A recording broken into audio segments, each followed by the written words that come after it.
Man, Charlie, I remember when we were starting these out, and it was that like that. You know, it was like this. It was like your average first 3 rows. It was like your average political meeting where there was like 12 people in a room, and this is awesome. This, in my personal opinion, was the most over-the-top Trump event that I've ever covered. This is the #1 boots-on-the-ground operation in the country. We're working directly in harmony with the Trump campaign. It's been vetted, it's been cleared, it's been blessed, as you can see there, and we're going to try to win this thing. No guarantees. It's what we do that matters. Mr. President, I can tell you this room is 100% with you, and we have your back. God bless you. Cultural movement.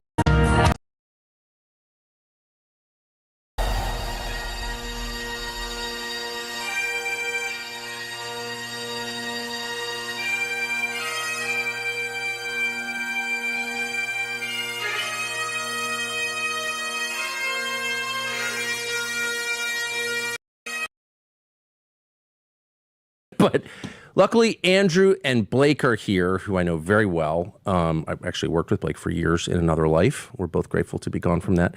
But Andrew is really going to be like running in and out. We have these things called breaks, and you've got commercials and all that. Yeah, we got a show to run here. Okay. Show to run. But you know what? It's just not suited for that. But listen, we'll blow the brakes when we have to. So if you're watching on stream, if you're watching on Real America's Voice, if you're watching on a video platform, you'll probably be fine. We're just gonna have fun today. Good. Well, with you in charge of the details, I know that will happen. Correct. And Blake, it's wonderful to see you. We talked on the phone the other day. I've been thinking about you every single day. So I hope you're holding up, and I'm grateful that you're here. So.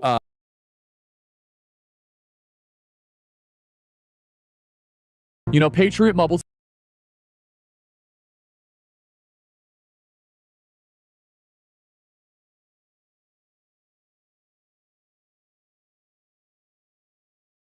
Do you want to know how to create winning ads in minutes without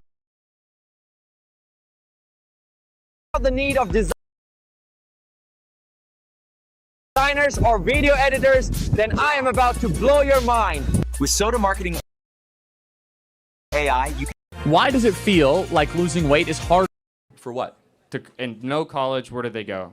Well, we need more welders, entrepreneurs, yeah, carpenters, people HVAC. Already going. I had an old roommate. He left to. He broke into the country, committed crimes, was part of MS-13, and was removed under this provision back to his country of origin, all of which is legal and perfectly accessible. You're saying all these things, and while they might be true, they've not been shown to be true. And the Trump administration claiming that these things are true gives dangerous precedent. No, but if the Trump administration can just claim shown to be true. that a person living here is part of a gang. He acknowledged it. It's not. He said it in his own asylum cases. In 2019, his own documents, he said, "I am part of a gang that if I go back to El Salvador, I will be murdered. I need asylum in America because another gang might murder me." And again, this guy beat his wife. Like, why are Democrats going out of their way to defend the worst of our society? Maybe they should fight this hard for American citizens for once. Like, you want to know why Trump is so popular? The left goes out of their way to fight for foreigners that have broken into our land and commit crimes and that have affiliation with the worst organizations on the planet, while the American citizen is being left behind. That is the power of our movement, and I wish the American left would have some spirit and some fight for the forgotten men and women of this country. Not just foreigners here illegally. Final point, if you'd like to make one. Thank you for your time. Okay, thank you. Yeah. So I'm getting my education to become an actuary, so I can get a job, make money. But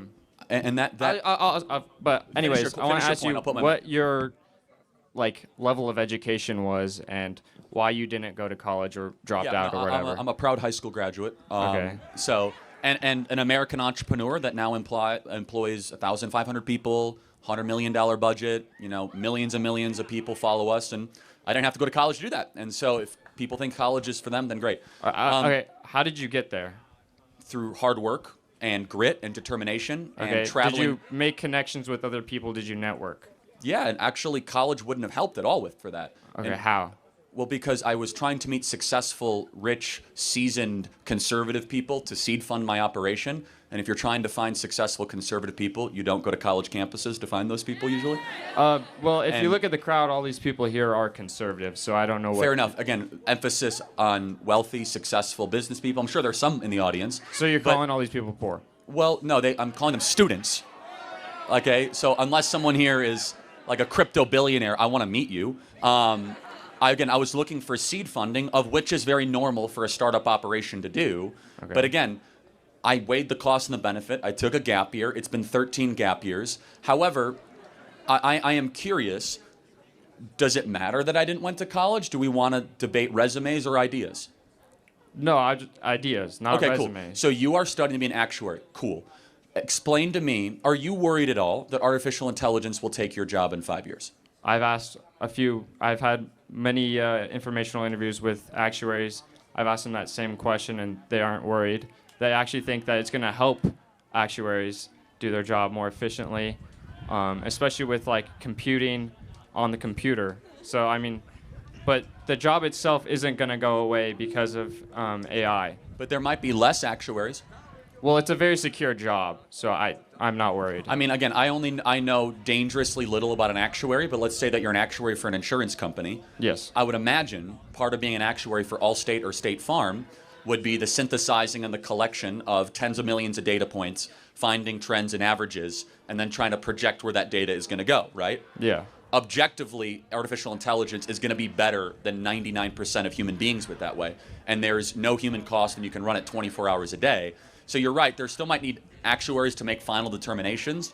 But again, I don't know enough about it. But to say that AI won't touch your field, I think it will. In fact, I think it will lower the headcount and make entry-level new graduates from schools like this with actuary degrees or math degrees not nearly as important as it was 10 years ago. Hence my hypothesis that college is a scam, that a lot of people here are getting degrees that will be replaced by robots or artificial intelligence, and half the audience, if you get a job, that actually half the jobs that are available that kids end up getting don't even require college degrees in the first place.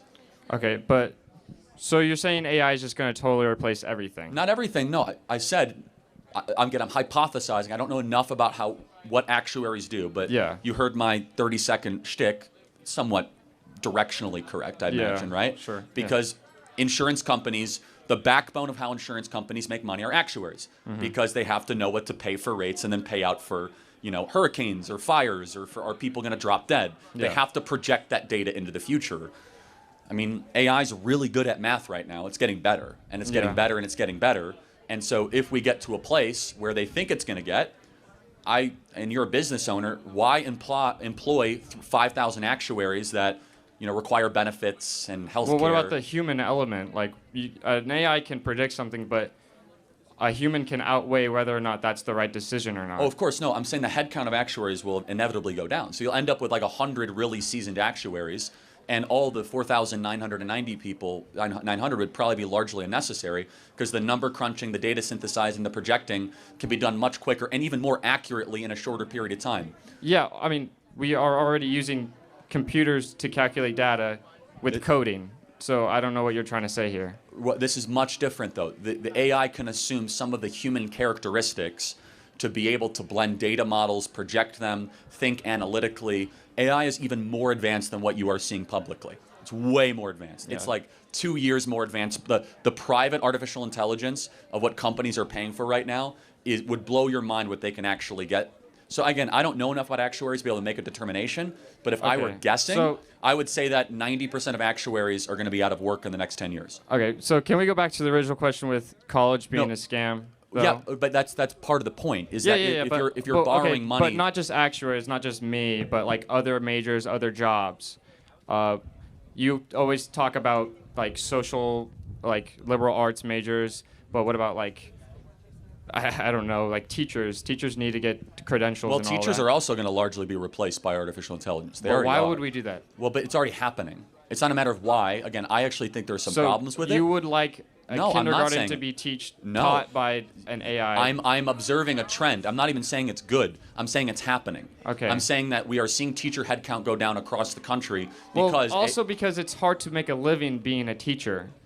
Well, also AI is far more customizable. It actually is able to have learning plans based on a lot of different characteristics of the individual student. We're seeing kindergartners across the country use it. I'm not saying it's a good thing. I actually think we lose the human element of teaching. Yeah. We can agree on that, but it's happening, right? So we could fight the future. It's the direction it's going. So the question should be, is college worth it like it was 20 years ago? And increasingly, the answer is no. Again, half the kids in this audience, I'll reiterate it because I wasn't as clear as I should have been. Half the kids in this audience, if they get a job, they'll end up getting a job that doesn't require a college degree, rendering their time here largely useless. Most people think Bitcoin has one price, but on different exchanges, the price is never exactly the same. For example, one platform might show $100,000, while another shows $100,850. That gap is what we call a price difference. The idea is simple. Buy where the price is lower. But they network here and they make friends and stuff. You also can network outside of college. You realize that, right? Yeah. If the argument is that this is a glorified LinkedIn, if that's what college has become, I'm not really trying to make that point. Then make the point why 80% of kids are here that should be in college. Like, well, if you go to college and you have it on your resume, you have a degree. What that shows is that you can finish something and that you are trustworthy of finishing something. Increasingly, people are looking for kids that didn't go to college. In fact, they're bringing back competency tests and IQ tests. Increasingly, it matters less and less of the credential, matters more and more of the competency and the character of the applicant you're looking at. Look, you are right, in certain fields they require a college degree. Respect, totally right. But that's where do they go then? Where do they go? For what? And no college, where do they go? Well, we need more welders, entrepreneurs, carpenters, people HVAC. already going. I had an old roommate. He left to become an electrician. And he's going to end up making a lot more money than most of the people in this audience, actually. Okay, so what do? Everyone's becoming an electrician. Everyone becomes. You know, we have 11 million open jobs in this country right now that pay more than $80,000 or more a year that don't require a college degree. They just become, they just go there. Well, yes. So, for example, let's be education?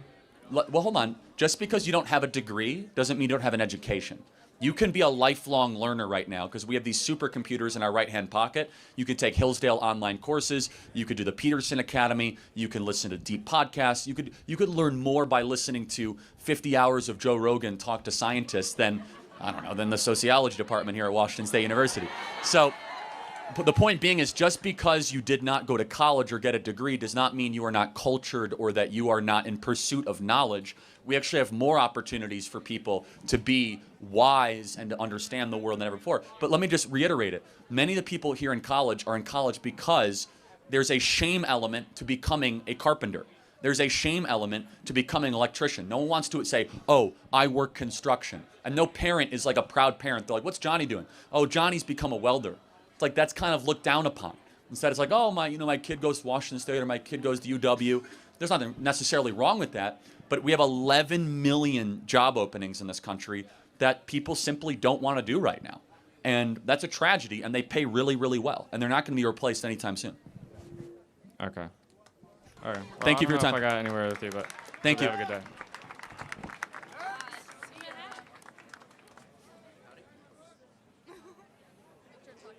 Of course. All right. Howdy there. I'm Sam here. Trying to get a business degree, and I wanted to ask personally if you should believe Pride Month should be continued. We should only have American Pride Month in the month of July. So, no, I wouldn't do anything legally about it, but no, I don't think that any government building or government entity should celebrate what happens in June. Okay. Oh, of course. So you just believe it should be basically privately celebrated? Yeah, if you want to, you have a right to do it, of course, obviously. Okay. Well, thank you for your time then. I just wanted to ask. Okay, thank you very much. Next question. Hello, Charlie. Hello, Charlie. How are you doing today? Good? Okay, so mine's just, I think it's a little dumb question, but I feel like you know more about this than I do, but I think it's a really important question. My question is basically, you know how the country is divided basically into Republican and Democrat, right? And we've kind of became really divided, like, you know, with all of the people right here, you get here like a really big protest going on right over there. Our crowd's bigger, but that's... Yeah, but, yeah. Why do you think we have become so divided as a country? Yeah, it's not actually a stupid question. I mean, part of it is, I mean, look, it's going to sound like overly simple, but I do want to ask a question to prove my point. The side that believes in freedom of speech is the side that I believe is on the right side of history. Yeah. Has there been an instance, guys, where a liberal has had an open mic on campus where conservative kids can ask questions and you guys feel respected? How many of you kids here on campus, raise your hand, do you feel as if you're graded down if you come out as a Trump supporter or conservative? This is the why we're so divided. Look around. And I hope the professor is still here to look at this. It is not because of conservatives. We seek to heal this country. I'm trying to find common ground. We're trying to look at each other as fellow citizens. Conservatives on campus are treated terribly. Just the other day, by the way, is that student here, the student that got punched in the face? Where is he? Come on up here. This kid's amazing.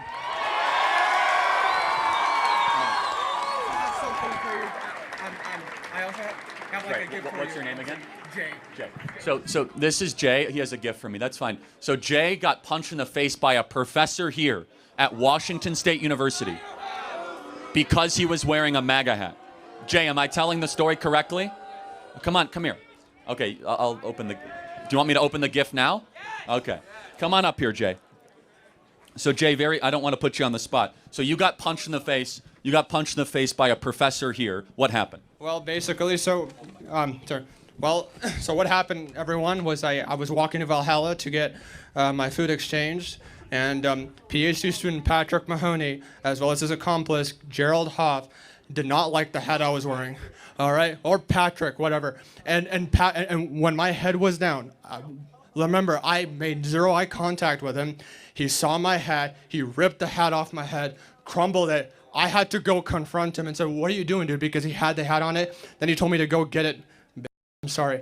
Then after that, of course, he leaned towards me. So like you see, I had to go throw my food at his face. And then no, he did, because I thought he was about to throw a punch. What happened to him? What happened next? He charged at me. I had to stand, my ground. And then also Gerald Hoff also came at me too. Gerald grabbed my leg. I was falling down. Patrick grabbed my chest, slammed it on the road pavement. Then he grabbed my head and also slammed it on the road pavement as hell. And when he did that, I remember, oh my goodness, no. So on like far left, like Reddit and also Discord, crush the heads of your opposition, crush the heads of your fascist when he did that. And this was a professor, right? Yeah, he was teaching 103. Teaching 103. So, by the way, God bless you, man. Thank you so much. That was really great. Thank you. This is why we're divided. I hate to put it that way, but if a conservative professor would have hunted down a Kamala Harris wearing student, it would have been a hate crime and the #1 news story in the country. Now we could barely get attention for a young man who was punched by a professor here at Washington State University. They're the ones dividing the country. We're the ones trying to heal it. Thank you. Watch how smart POD sellers turn one design into 10 different bestsellers using Kittl. They take a winning template and in 5 minutes, they create multiple designs for trending niches that sell on platforms like Etsy and Amazon and so many others. It's the same proven design, just swapping out the text and colors, and instead of gambling on 10 random designs, they multiply one best-selling quality template. By the time you finish watching this video, they're gonna have uploaded 10 designs and started selling already. So let's take a look at how it works. Over here, I'm gonna click on merchandise, then t-shirts, and in the template search panel, I'm gonna type in camping and then scroll until I find a template that I think is gonna fit for me, which let's go with this one. Then in Kittl, I can use a really cool feature called the quick replace feature, and I'll find a camper and then hit the replace button, which perfectly puts it in place. Now I can change my text here. I'm gonna have it say Glacier Camping Club instead, then expand this so that it makes a little bit more sense with the layout. And now instead of California, I'm gonna have it say Montana instead. Now I can use a really cool feature called the color palettes feature, where I can just scroll through and find one that's gonna fit for me. Then I can even mock it up using the mockup tool here in Kittl and see what it's gonna look like on a t-shirt just like this. Or I can go over into the search panels in the mockup and search through a variety of different mockups like this one right here, which looks pretty cool and outdoorsy. Look, the POD game has completely changed, and the winners aren't just professional designers anymore. The winners are the ones who are pumping out the most relevant, trend-matched designs that buyers actually want. And they're all using the same secret weapon, and that's Kittle's templates that are so easy to use and easy to edit. Join the best POD sellers and start creating your own best-selling products with Kittle, where you can get started for free.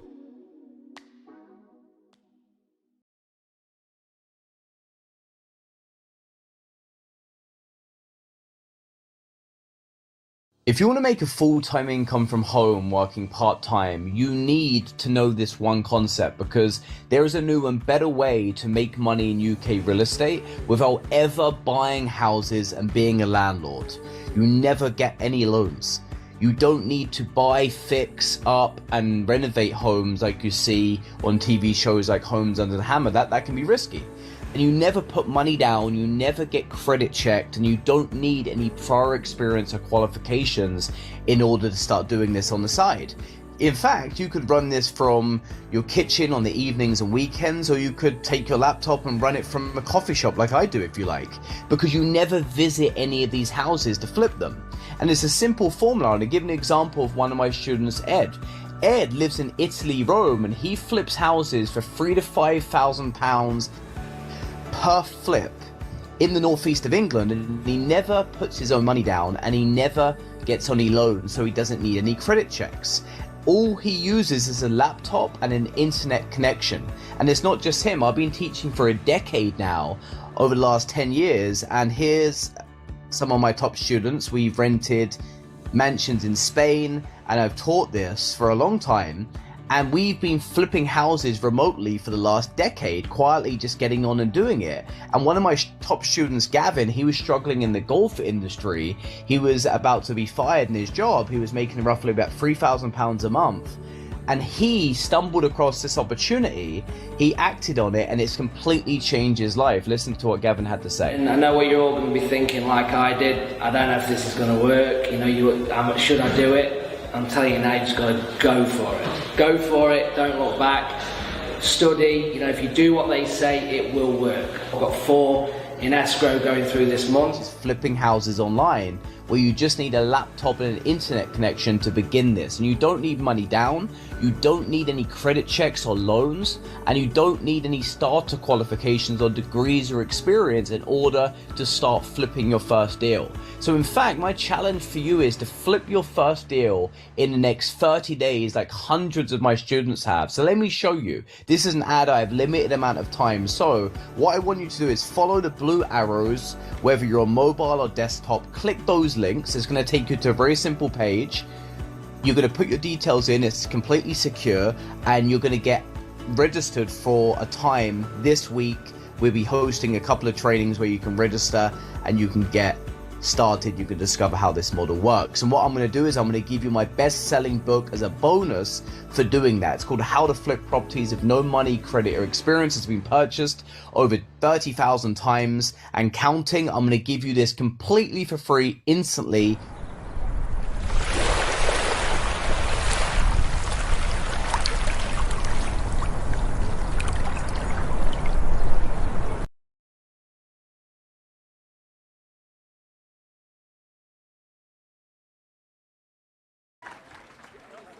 Hi, Charlie. First off, it's great to meet you. Yeah, sure. And I'd like to thank you for putting this whole thing on. I think we definitely need more room for open discussion between the left and the right. And I think that the lack of that is what has contributed to so much, polarization in our country. But I do have one particular policy question for you. So I was watching a video of yours about a week or two ago, and you were talking about the Biden pill penalty and the Inflation Reduction Act, if you recall this. And not to misquote you, but I believe your exact words were, gutting medical care research to fund green energy giveaways. Is that correct? Does that sound about right? Yes, but I should have been much more precise. I could tell you why I don't like the pill penalty, if you'd like. Okay, I'll continue. But I acknowledge question, I could have been more precise. So from my understanding from reading the bill is that there are 2 separate streams. So the green energy reform comes from corporate taxation, and the decrease in medical research that you're talking about comes from lowering prescription drug prices, which in turn could lower the amount of medical research. But it's projected that in 30 years we could see a 1% decrease in that. And just to add a final point to my question, you seemed very bothered about how this would disrupt medical research, but I haven't heard you speak out yet about all the funding and the money that Trump has withheld from multiple institutions that do medical research. So I'd just like It's to a great question. What's your name? Shay. Shay, thank you. That's a great question. Yeah. Very policy specific. I'm going to do my best to answer without boring the crowd. So number one, I'm a big believer in private incentives and a reduction of public funding. So if someone were to come up, let's just take a drug, and I'm very anti-pharmacological agents most of the time, but a drug that is objectively really good for humanity is a statin, okay? Like statins are really, really good. They lower your cholesterol. I would prefer you lower your cholesterol in other ways. Cholesterol isn't also the killer people think it is, but there is a correlation sometimes with high LDL levels and heart attacks. We can agree with that. Yes. If someone was to create the statin and all of a sudden there was not a profit motive for them to be able to sell that product, then why invest all that money in the research and the development? So that's where I come from on this, is that if we are to find drug breakthroughs, then the people that are investing that money need to have an incentive to do so. And that is one of the reasons why America has led the way in some of the most exciting drug advancements of the last 20 or 30 years. Public funding does not always have that same sort of incentive structure. Now, to strongman my own argument against me, some of the greatest medical advancements have come through public funding, but not all of them. And so it's a mixture. So what the Biden pill penalty did, part of the Inflation Reduction Act, is it would have severely jeopardized the patent window, basically, that a successful drug would have had, basically de-incentivizing future investment in drug breakthroughs that could have helped a lot of people. Yeah, so I completely understand. Does that make sense? So I completely understand when you're talking about incentives and how if the incentive is lower, that we're not going to see as much reduction of new drugs. But we've seen like policies like this go into effect in multiple other countries that have much better healthcare and better research than us. You see this in Switzerland, you see this in Germany and Norway. Much of the Scandinavian countries that have very fortified healthcare systems have already adjusted to this. You are right that they have lower costs, but do they have this robust innovation?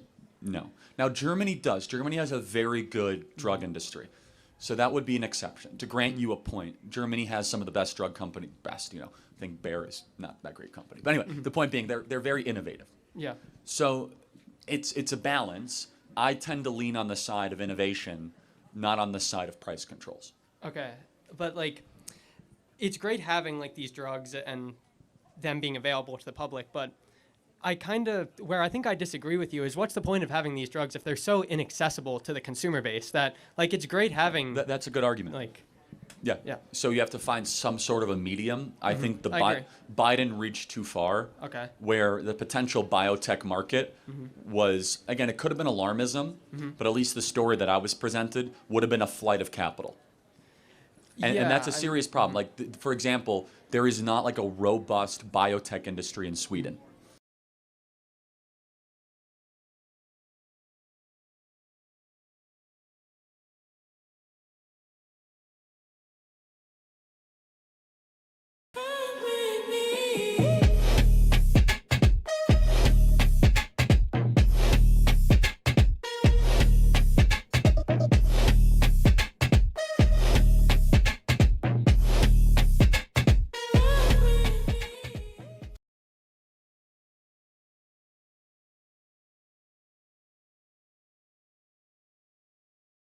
I can completely agree with that. We're the headquarters, like we are the epicenter of the world. And I don't think we should lose that. Like again, I say this as a Maha guy who thinks we take way too many pills, but there are some potentially very exciting drugs, like for example, for kids that have like life-threatening illnesses, like stuff that we can all agree that we want to try to see breakthroughs on, right? Yeah. And we can also get to root causes, but I don't want to see us lose the biotech edge. And I hate to always like pull this card, but China is catching up to us on biotech.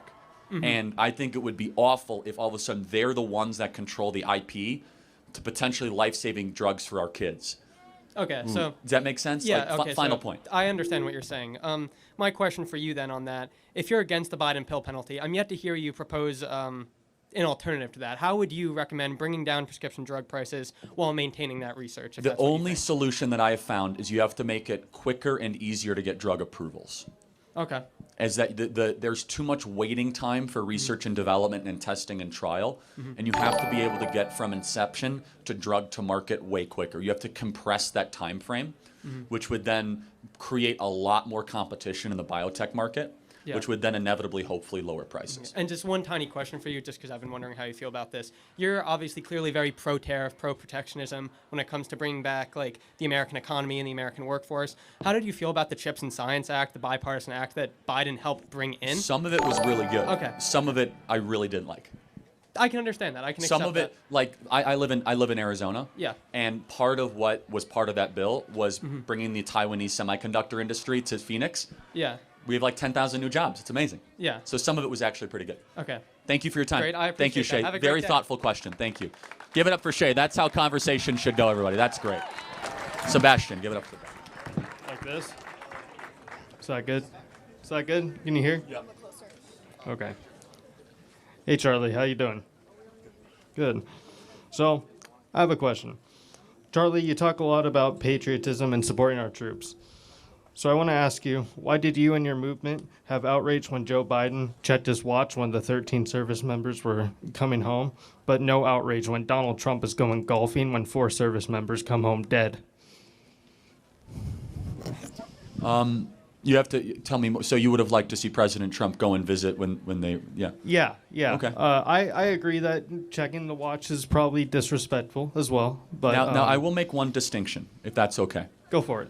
Joe Biden was responsible for those 13 guys that died. Donald Trump was not. Now, Donald Trump called all those families. He wrote them all letters. Now, what do I mean by that? Those 13 service members, when Joe Biden checked his watch, was because of Joe Biden's reckless withdrawal from Afghanistan. He was solely responsible for the death of those 13 people. The 4 men that Donald Trump did not go to the funeral service of which I think J.D. Vance did, for the record. But fair, you can have an opinion on that. Yeah. It was because of a training exercise.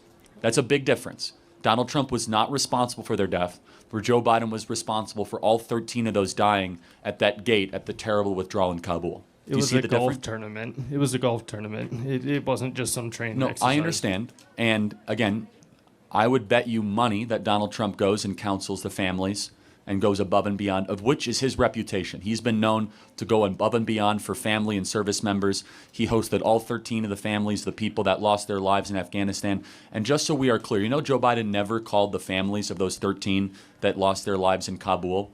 And so you can have your own opinions about that, but you have to be morally clear about the differences between 4 terrible, awful deaths that die in a training exercise versus 13 that die because of a commander-in-chief being derelict in his duty. If Donald Trump does not do what you said he did with the 13 soldiers, will you condemn it?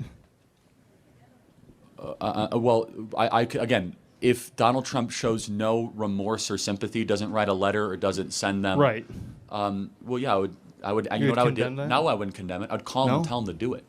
Okay, do it. Yeah. Have him do it then. Well, I bet he already has. I don't know every detail about this, but I would bet you a lot of money that President Trump has been incredibly magnanimous, charitable, generous, and empathetic towards those 4 soldiers. I could say that just because I know the man, I know his heart, and I know how he aches whenever anybody dies, especially service members in our wonderful military. Okay, what about when he disrespected John McCain, calling him not a war hero because he is captured? Okay, well, that was a long time ago. For the record, this was an ongoing dispute between John McCain and President Trump. And for the record, outside of John McCain's service in Vietnam, let's be very morally clear. John McCain's foreign policy has been responsible for the unjust death of nearly 1 million people in the Middle East. So spare me where I'm not going to go out of my way to defend John McCain, who was basically the author of the Iraq War, of the Libyan Civil War, of intervention in Syria, of saber-rattling against Iran, of saying that Russia is one of our greatest enemies. John McCain was a neoconservative, just like George W. Bush. And so it was part of a long dispute between McCain and Trump. And honestly, Trump made good on it when he sent Air Force One to go have John McCain's 9th funeral in 4 days. You guys remember this? It was like the world's longest funeral. And so if we want to dig up something Trump said 10 years ago, I I have service members in my family that were Vietnam War vets, and I think calling them suckers and losers is not a good thing. He never said that. That is that. No, see, now this is where we're getting into fraud territory. He never said suckers and losers. You are right of what he said about McCain. White House people confirmed he said no, it. it was by Jeffrey Goldberg from The Atlantic. We know that slippery little snake that he is. That's not patriotism. The chief of staff and the national security advisor that hates him, John Bolton, said that he never said that about the D-Day. So do not come up here and peddle hoaxes. You have to be very accurate. You have to look at original source documents. But he never said suckers and losers. President Trump would never believe that, think that. In fact, he's been a wonderful fighter for America's military and will continue to do so. He never said suckers and losers. That is not correct. We can dispute that, but sure. There's no evidence. All right. Monday.com's AI blocks are a total game changer. Excuse me if I find that hard to believe. You know that llamas are biologically incapable of lying, right? Is that common knowledge? Monday.com's AI blocks are designed to specifically help you at your work. Plus, you don't need to learn anything new. So what? I just use it? No prompts or anything? Let me show you how powerful it is. Sending bulk emails used to take hours. Now, AI summarizes, translates, personalizes, and sends them out in seconds. I can definitely use that. Now you're getting it. AI can sift through hundreds of CVs, contracts, or requests, pulling all the important information instantly, making your workflows 10 times more efficient. AI can summarize calls with clients and handle the manual work that follows. Okay, but is it good for any kind of use case? This AI fits any type of work. Marketing, sales, HR, anything. Thousands of companies are already using Monday.com's AI blocks. I'm finally ready to let go of my AI phobia. I'm telling you, Monday.com, the first work platform you'll love to use.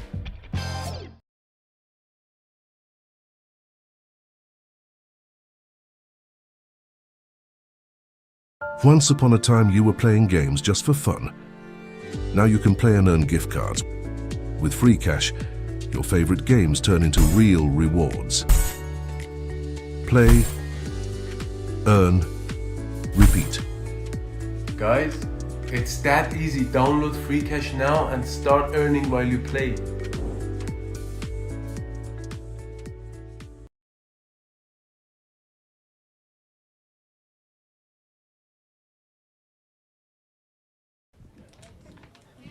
Do you have another thing on your piece of paper you'd like to mention? No, just that you're a coward and not a patriot.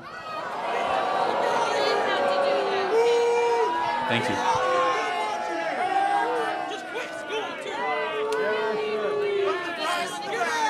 Thank you. Well, yeah, you're good. Hello, Charlie. Hope you're doing well today. My name is Doug, and I came today because I'm not really political generally. To be honest, I'm not even registered to vote. To be honest, so I just came here to kind of exchange like the marketplace of ideas. You know, not to like debate or anything, but just to exchange the marketplace of ideas. And so I had a question about a policy that I'm kind of conflicted on myself, to be honest. So I wanted to hear your opinion. So I was wondering, and please let me know if I'm like misinterpreting your political positions, but you are pro-life generally. Would that be a correct assessment? So I was wondering, very much so. All right, so yeah, I just wanted to check. So if given the opportunity, that is like a hypothetical question, would you go and abort Hitler before he was born, or would you raise him? That's a very good question. That's actually a morally good question. Yeah. That's not. It could come across as a troll, but continue. Well, I'm asking the other scenario is if you would maybe allow him to be brought to term, so he could be raised in an environment where, like, similar to how Kanye West said he became more sympathetic to Jewish people after watching 21 Jump Street. Would you raise him in an environment like that instead, so maybe he would be a better person? All right, now you're trolling. But okay, I'm sorry. I'm just trying to ask you the question. It's a very difficult moral question. Yeah. I don't know the answer. That's fine. Yeah, I don't know the answer either. Yeah. Okay. All right. Well, thank you for your time, Charlie. Thanks. Register to vote. I sure will, man. All right. Okay. Can you hear me? Yes. Okay. My name's Isabel. It's nice to meet you.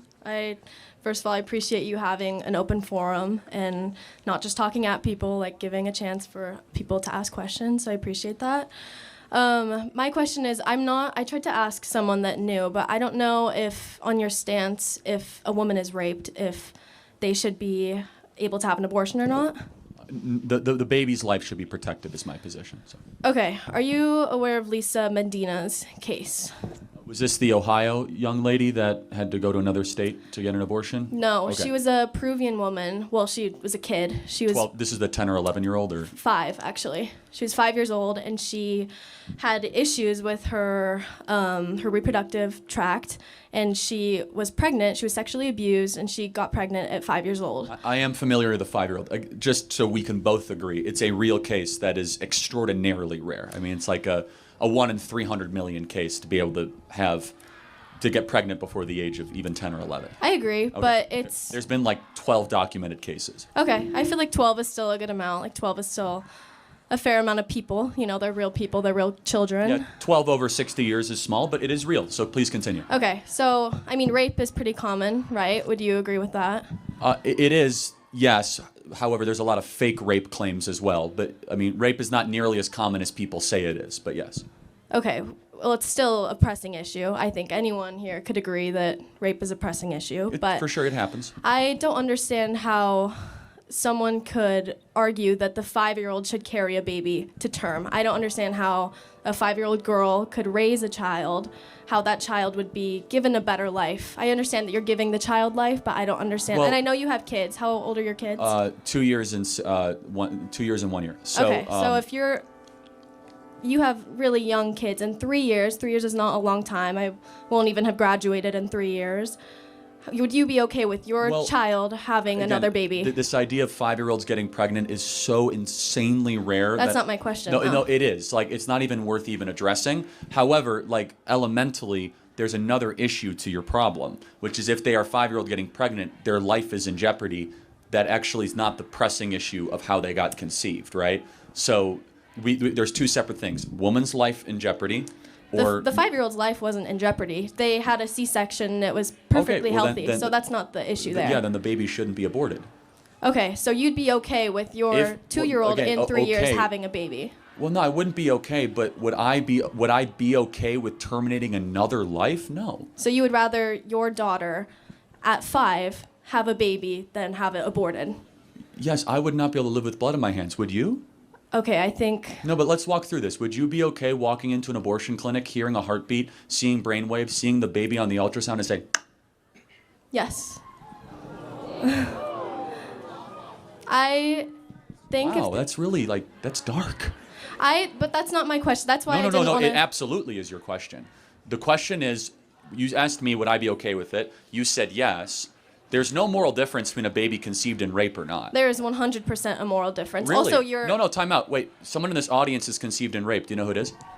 I have no idea. Because they're all human beings, regardless of how they were conceived. Okay, but that doesn't... Oh, no, because there's no moral difference of the human being's method of conception. You don't get more rights if you're not raped or less rights if you're raped. You're a human being regardless. Universal human rights apply to all people regardless if they come from a loving family or they come from a horrific, evil tragedy like rape. Okay, but what about the life and the moral well-being of the mother?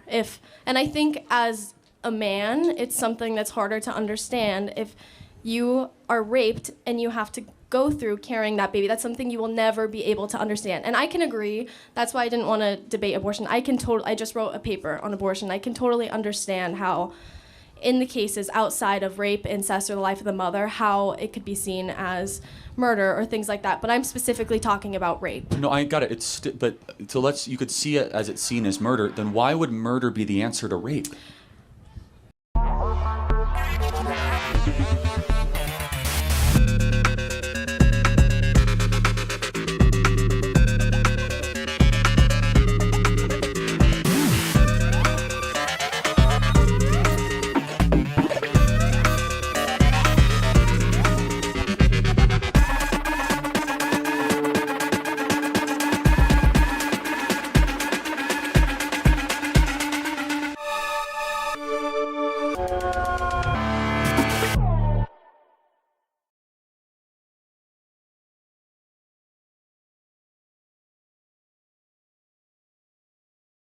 Learn from more than 350 experts so you can build new skills, earn job-ready certificates, and grow your career. Join the 77% who achieved goals like increasing their pay or landing a new job. Start your 7-day Coursera Plus free trial and see what's possible.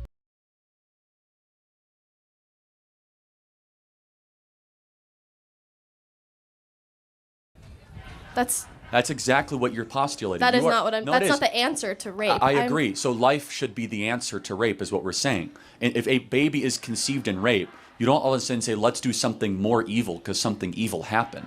By no moral standard do two wrongs make a right. We know that. We're raised saying that. And But so when evil okay. thing happens, human life created, that human has rights, we have to respect them, including the right to life.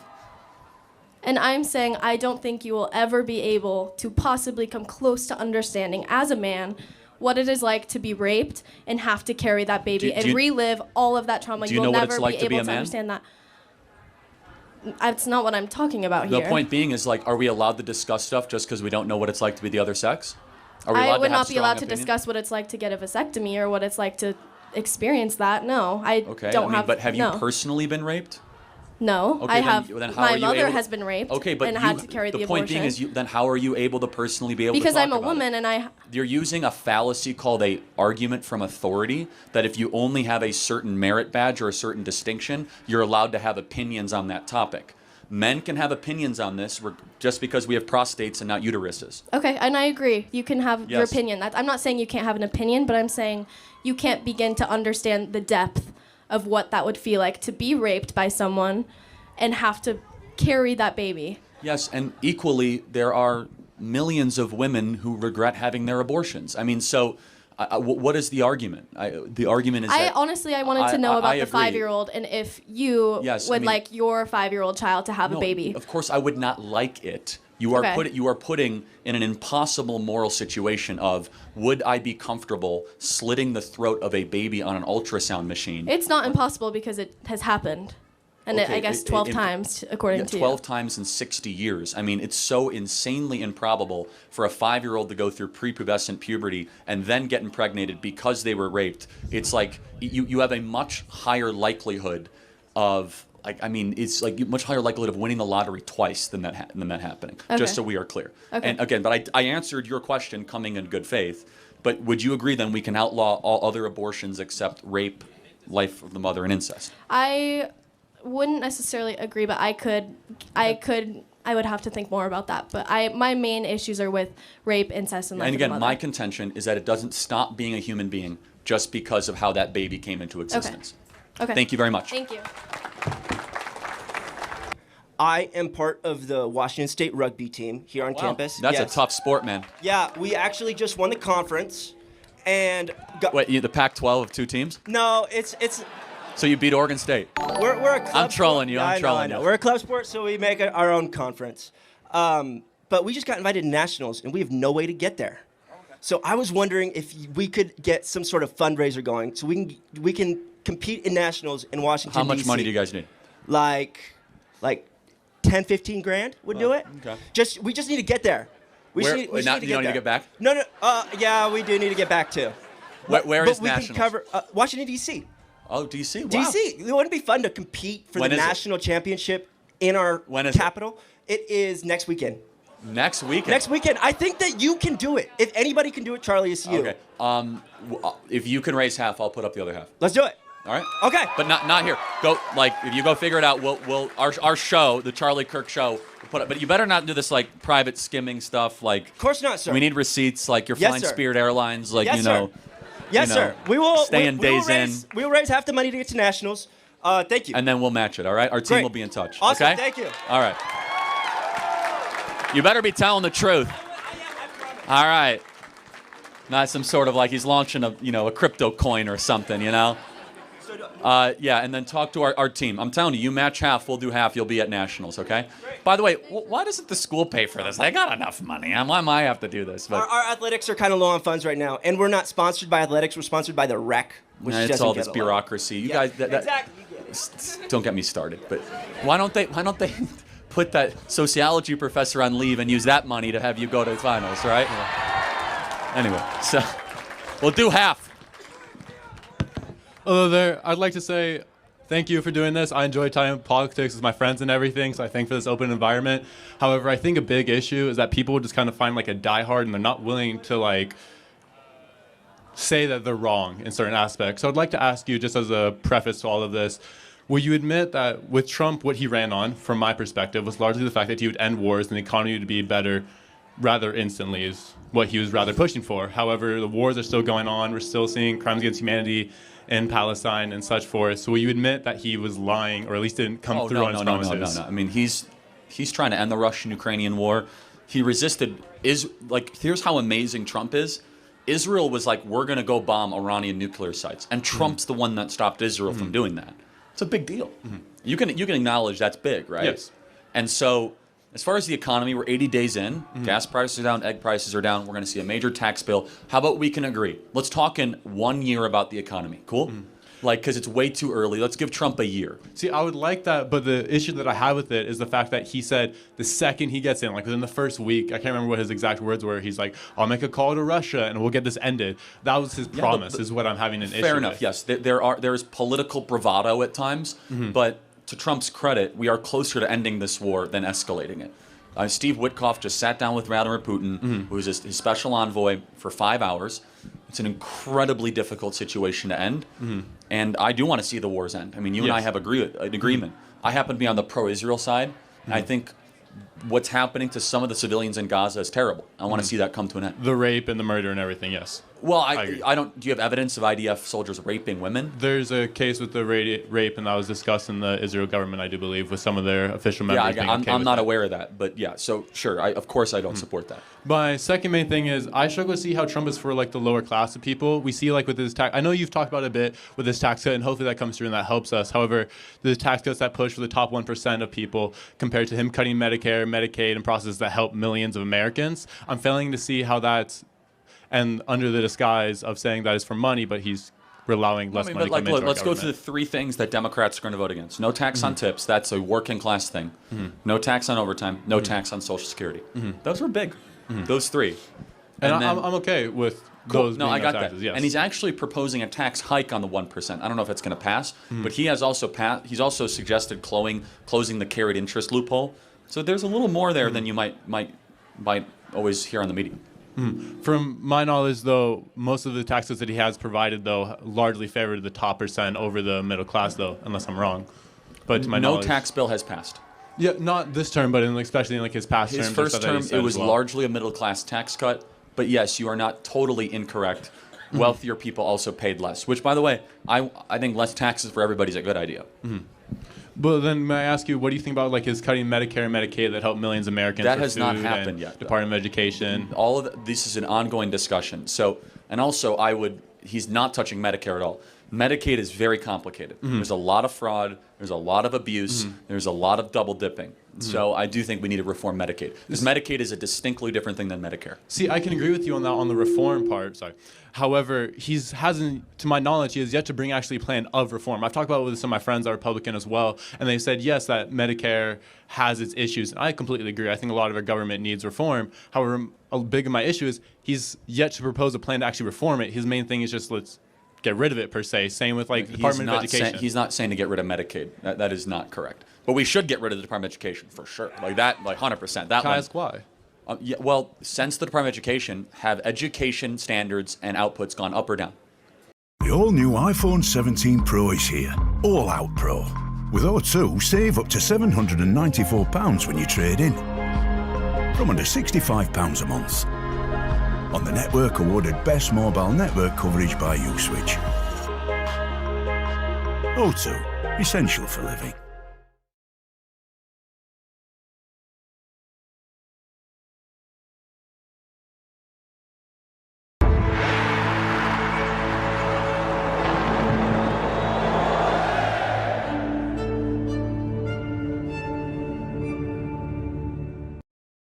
I believe they've gone. It depends on what standards you're talking about, though. Everything. Reading scores, test scores, literacy, our standing in the world. The Department of Education is the Department of Education Administration. There are 21 million people that work for the government in this country. 11 million of the 20 million work in education. Do you know 7 million of the 11 million are not teachers?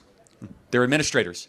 They're desk workers. They're paper pushers. Yes. This is largely pushed by the Department of Education. Yeah. It is the Department of Bureaucracy. Then why not reform instead of harm people in the process of trying to cut it? There is nothing good the Department of Education does that cannot be sent to other departments. You're telling me there's not one thing in the entire Department of Education of helping students whatsoever, food that costs, can't et cetera. also be sent to other departments. See, that's the key. That's what you don't hear in the media. He's not getting rid of school lunches. He's sending that to the Department of Agriculture. He's not getting rid of student loans. He's sending that to the Department of Treasury. But will it be handled properly? Better, way better. What do you think? A education bureaucrat or a sophisticated financial expert at Department of Treasury is better at understanding student loans?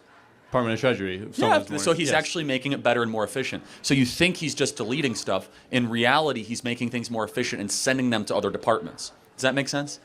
In a sense, I get that, but at the same time, the main worry is that there's no actual, like, solid, concrete plan of, like, hope. Of course there is. You just don't know it. The entire thing's a big gamble. Same with our economy and the tariffs and everything. You It's think a big there's gamble. no plan, but you got to dig deeper, man. This administration is far more sophisticated than you think. You think that they're just shooting from the hip and that they're just doing random stuff.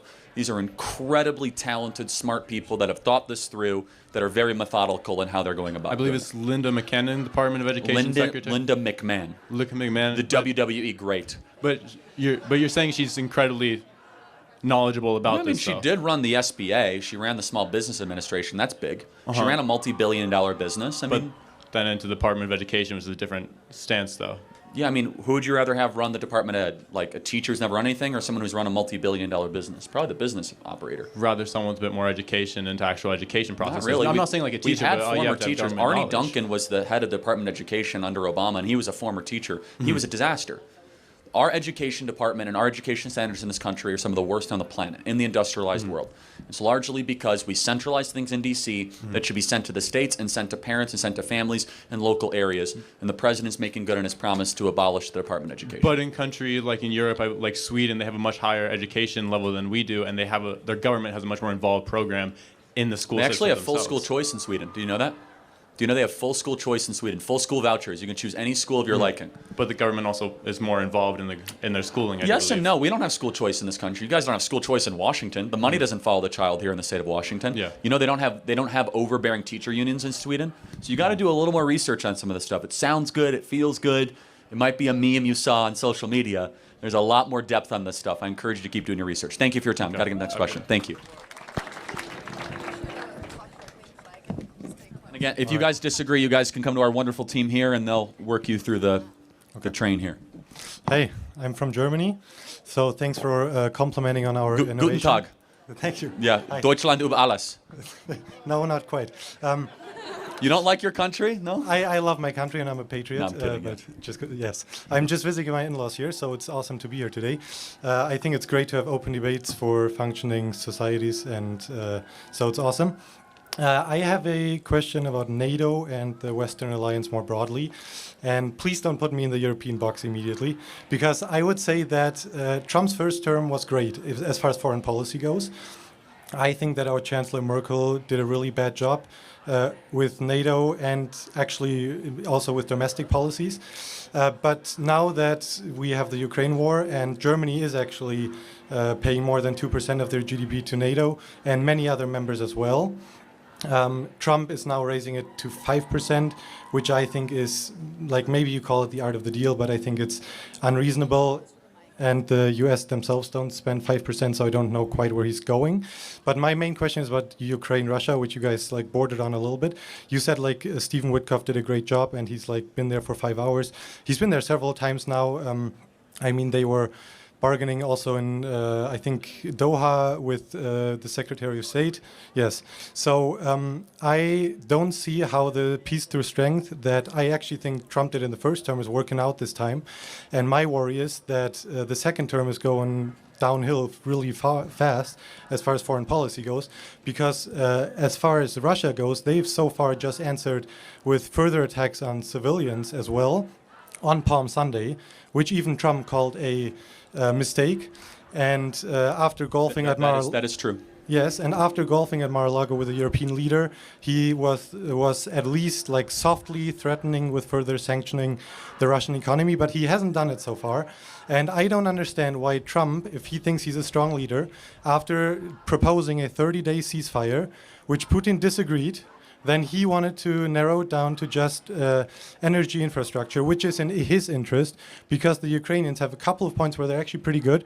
One of them is energy infrastructure. So it was a bad deal, and he already got concessions from the Ukrainian side. What's the question? Yeah. Well, the question is, why, if Trump says that he's a strong leader, why is he not getting Putin to agree with him? And why do you see that they are closer to an agreement than they have been during the Biden administration? I don't think Biden did a good job because they had no strategy. But Biden wasn't even talking to him. I guess, so as a German, let me first comment on the NATO thing. Trump proposing 5% is to try to make good on the many years where Germany was under 2%. So for many years we paid for NATO, and this is just catching up for that. Correct. That's his belief. Fair or unfair, that's his belief. But you can agree, for 30 years we've paid the lion's share of NATO costs. America has. And I don't hate NATO. I inherently don't think it's a bad idea. I do think we shouldn't have NATO expansion. I think that's been a mistake. But NATO's expansion as far as Ukraine, or also as far as Ukraine and Sweden? Finland, I think, was a mistake. Finland is very Russian in a lot of ways, and you can even acknowledge that. Yes, but I mean, Russia pushed them into NATO. I know, but Finland was even neutral in World War II. I mean, it was like Finland is a very edge case. You as a European would respect that. Of course, it's fine. It's fine. Let's not get into Finland. I don't want to get into that, but I would just ask the question, because this is the most important question. Here's the way that we look at it as Americans. Through door A, we can continue this war. We will give more armaments to Ukraine, and 1 million more people are going to die. For what? Not helpful, I agree, yes. Yeah, and then door B is to try to find some settlement. Do you think we should try door B more than door A? Absolutely, okay, but I agree. think he should put the same type of pressure on both sides. So because right now, I think he should just sanction Russia and see where they're going. Because right now, I don't just think push you're them incorrect. further. I don't think you're incorrect. Here's Russia thinks they're winning, and they are. And they are. So but Sue Richards, mother of 3, booker of holidays. Oh, that does look nice. The pool's calling you, Sue. The buffet breakfasts, the walks on the shore. Gary doesn't like sandy toes. He can keep his shoes on, Sue. Be the saver of summer, the taker of trips, the goat of going. Do like Sue and use Kayak to find the perfect flights for your trip. Kayak compares prices from hundreds of different travel sites, meaning you could save 25% or more on your flights. Kayak. Go see for yourself.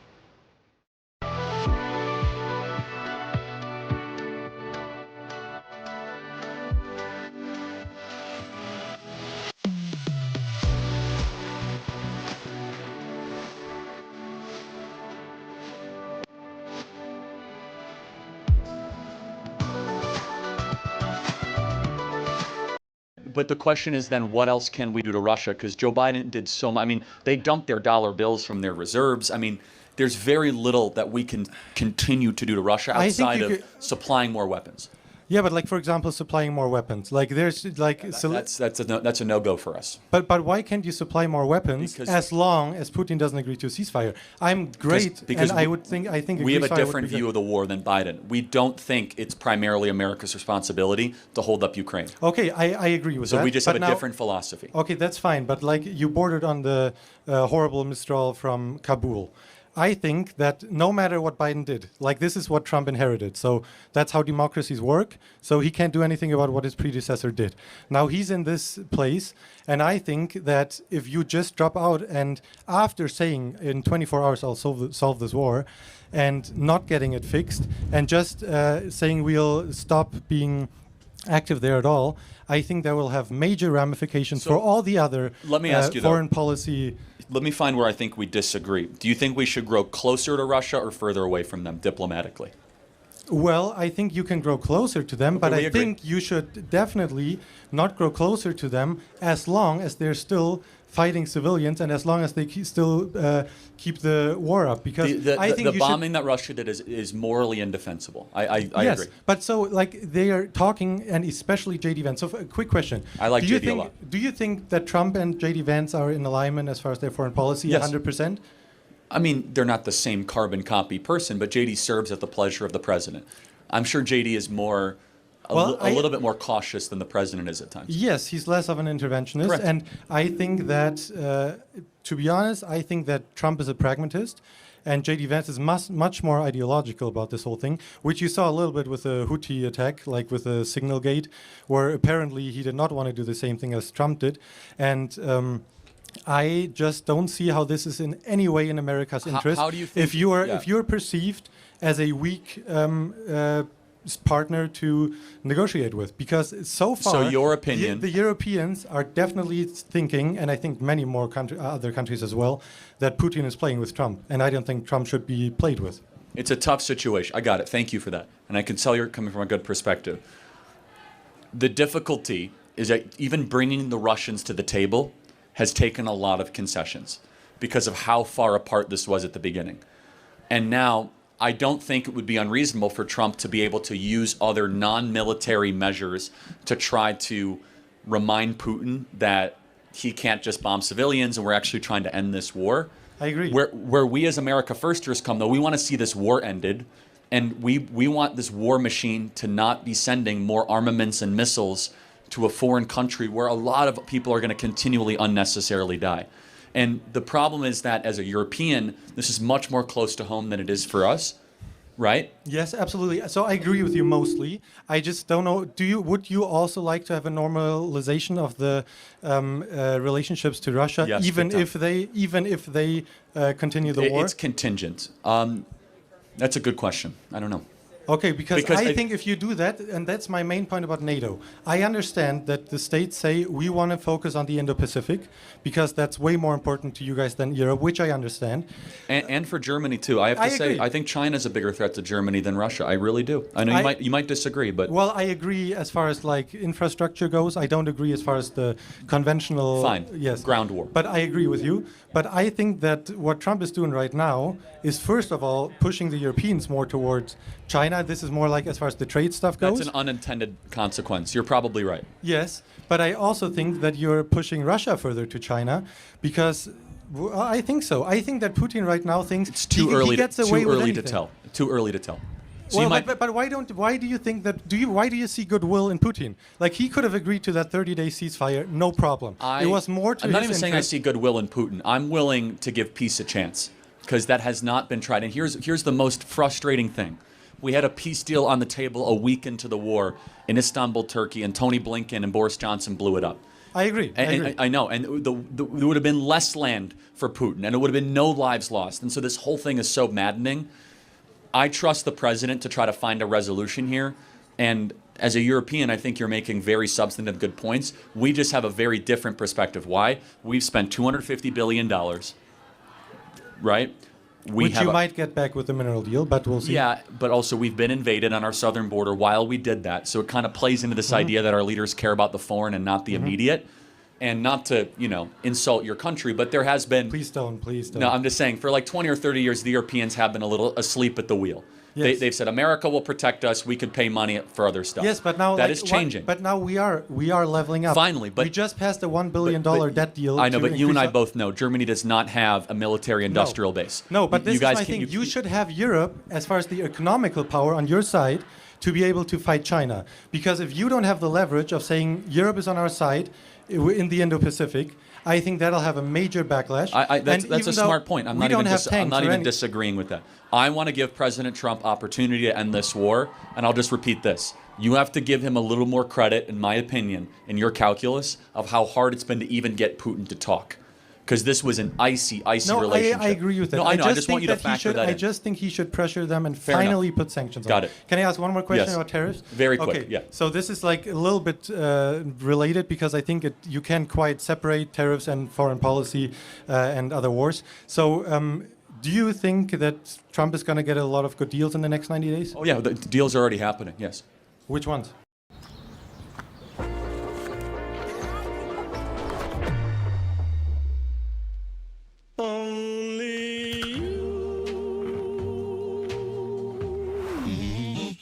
You gotta love Biscoff. University? At your age? Do be serious. They're all going to laugh at you, dear girl.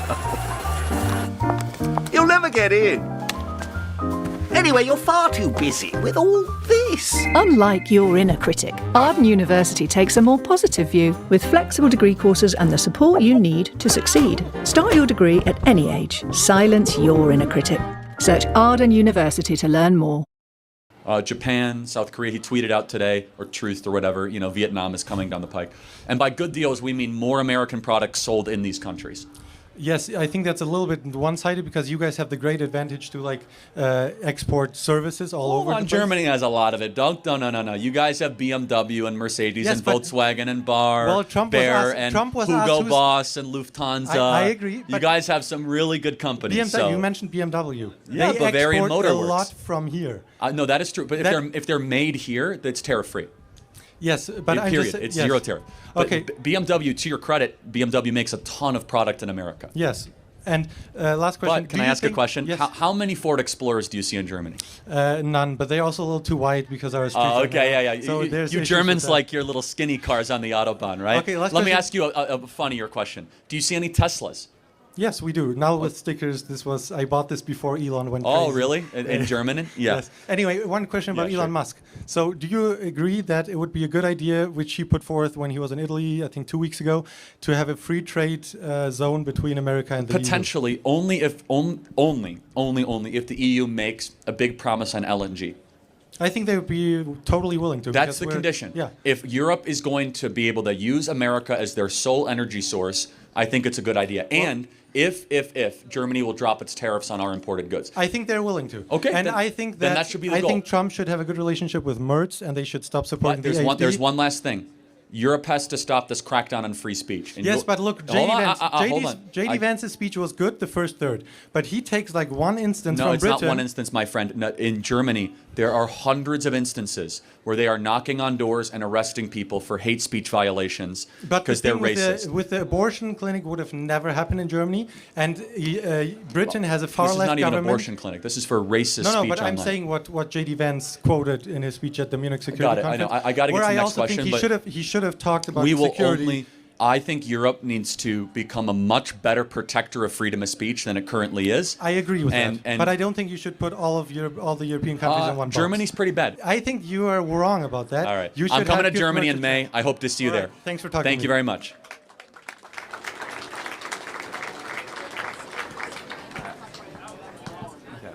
Hello. Hi, Charlie. How are you doing? Good. Okay, so I just wanted to talk to you about Elon Musk. So I just had like a hypothetical question. So if Elon Musk was 3 inches inside of you and you were 3 inches inside of Trump, which way are you moving? You guys waited so far in line, and I got that question yesterday. Next Oh, question, thank you. I missed it. He thought that was funny.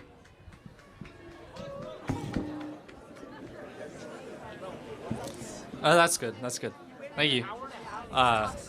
Okay, fist length. Hi, Mr. Kirk. My name's Hudson. I wanted to ask, how is cutting U.S. foreign aid beneficial to the United States? Well, more money for us. And also not funding countries that hate us, primarily, some of which. We should not be the world's piggy bank. Well, I feel like soft power is very beneficial as against providing weapons. It's a very good foreign policy tactic over just sounds strong good. army. Has it worked? I don't. Has it worked? The last 20 years, has soft power across the world, which is a neoconservative talking point, has that been good for America and good for the world?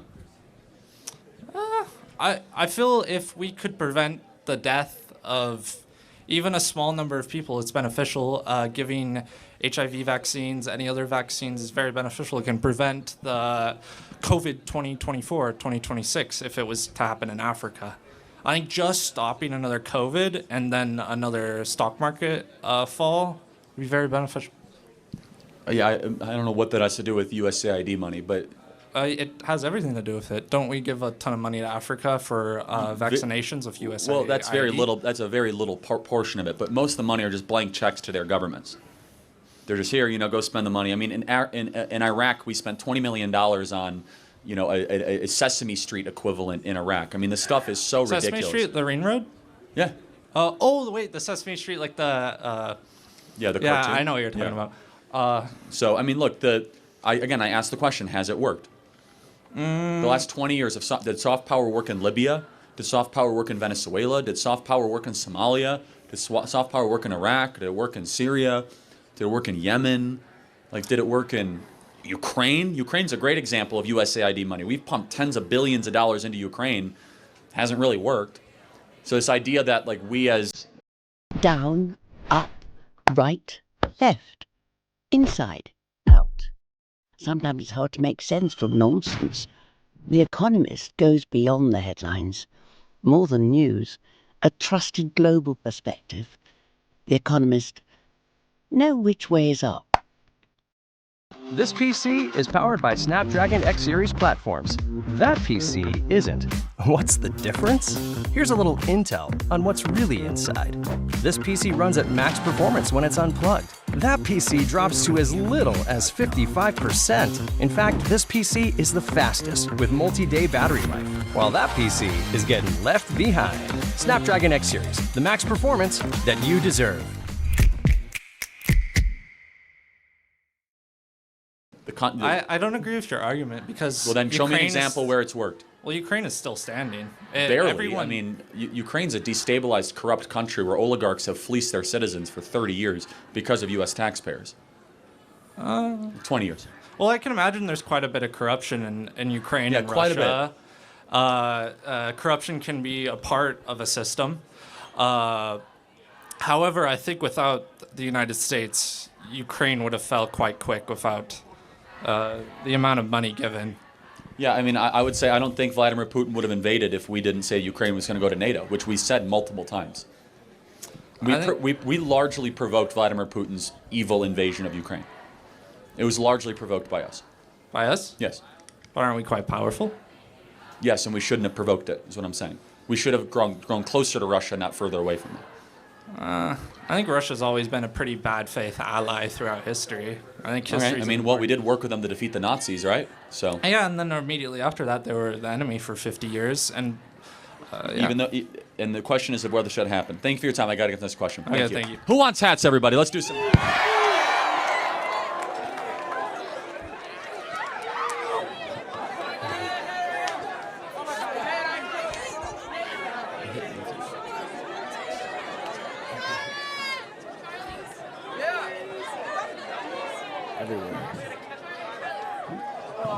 That was a lot of them. Okay, yes. Okay. Hi, how you doing? My name is Caden, and I was wondering, how do you feel? Yeah. Quiet down, guys. Oh, yeah, all the way in the back. We'll throw one. I'll get one back. Let me see if I can get one. It's pretty good. Yep. How would you feel about a legal or a federal, all-wide federal legalization of marijuana? Yeah. I have the most unpopular opinion on weed. Okay. I don't think it should be legalized. Okay. Yeah. So earlier, you stated. Oh, okay. So, would you like to be taught by somebody that taught? Thank you. Thank you. Would you like to be taught by somebody that that smokes marijuana? No. Earlier, you said that Joe Rogan would be a better alternative to listen to, if I believe you said 50 hours. That it would be a better alternative to most of these college teachers here. Again, he ain't doing the teaching, man. He's doing the asking. Well, you just said he would be a good person to learn from. His podcast, for sure, yeah. And by the way, for the record, Joe Rogan does a lot harder drugs than marijuana, well, okay? That's what I'm saying. He does psychedelics, he does LSD, he does mushrooms, he does all sorts of crazy stuff. Well, this is going on YouTube, so I didn't know what I could. This is going on YouTube, so I didn't know what I could say. No, that's fine, yeah, I mean, but I think it's a fun point that you're making. Yeah, but what's your reasoning for marijuana not being... I mean, okay, so I guess let's first just let's just go through what we were promised. We were promised that when weed was going to get legalized, less kids were going to use it. Do you agree? That was a talking point? I mean... Are less kids doing marijuana? More kids are doing marijuana, number one. Number two, we were told, like, hey, this is going to prevent them from doing other drugs, and all drug overdoses are going to go down. Are all drug overdoses going down? No. They've been going up dramatically the last couple of years. Number three, they're like, hey, if we legalize weed, it's going to weaken the cartels. Cartels are stronger and richer than ever. They just went to harder drugs and trafficking human beings. Fourth, which I think is an important point, which is, do you want to try to get drug usage up, or do you want to try to get drug usage down? And I'm like, some people say up, like, fine. I don't actually want to live in a hyper-medicated, substance-addicted society. Personally, I see what it's done to my home state of Arizona. It has brought in more crime. It's brought in more homelessness. It's brought in a lot of kids that got unnecessarily addicted to these substances. And so, yeah, I mean, look, I think for all those reasons, We should not rush to try to make more things that are illegal legal, which is different than alcohol, which is currently legal to make it illegal. But again, if we want to talk about alcohol, alcohol is really bad for you too. Like way too many people drink. People are very violent when they drink. There's a lot of domestic abuse. So how come alcohol is able to be legal though when weed's not? When like the effects of alcohol make somebody more like, violent. Can we agree alcohol should be illegal? Yeah, but you know, they tried that and it didn't work out. No, it actually worked pretty well. You should all study prohibition. It actually worked pretty well. Violence, crime went down. Like there was a lot just happened, and a lot of people there was wanted. Actually a bunch of like uprisings in a bunch of like cities. Yeah, there were uprisings. Fine. It's like I guess people need to be able to medicate themselves. That's fine, I guess. But is that going to make us super competitive against China? Is like more kids doing dope and more kids doing weed? It's a lot. And by the way, it makes you a lot more paranoid, a lot more anxious than people realize. I actually just did a podcast with Bill Maher yesterday where he was smoking weed the entire time. It's like secondhand inhaling this crap. How was it? Awful, actually. And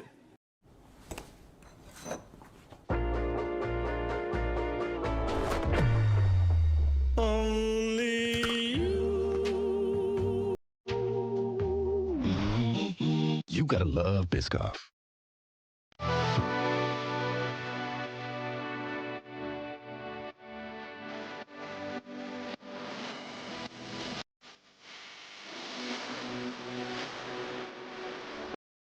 look, again, if you privately want to do it in your own home, I guess you have a right to do it.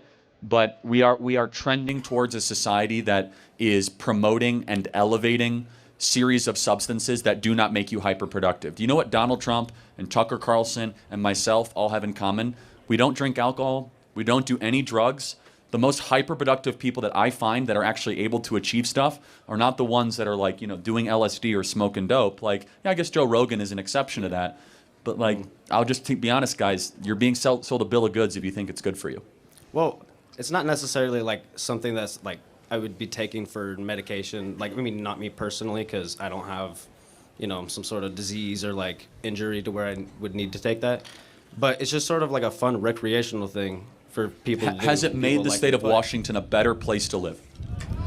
I wasn't old enough during. No, it's fine. I mean, again, I've seen states that were once really great, and I don't think weed has made it a better place to live. I just don't. You can say there's other factors. Of course, there's other factors, but I don't think weed has actually had like that drastic of an impact. It like hasn't.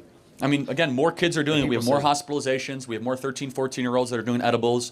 We have more people. By the way, it makes you very paranoid, and you can get a lot. It screws with your brain in a way that if you do it in excess. Yeah, of course, everything in moderation. But, again, the right amount of weed is none, and the right amount of drinking is none. Yeah. You don't need to go through life medicated all the time. It's actually pretty awesome being sober. Well, so I'm saying not all the time, but Yeah, again, I'm of the standard that we treat our society way too much like infants, and as if you need to always have a substance in your body where you can actually be really successful being sober. Okay. Well, so, all right. Thank you. Thank you. Appreciate it. You have a great day.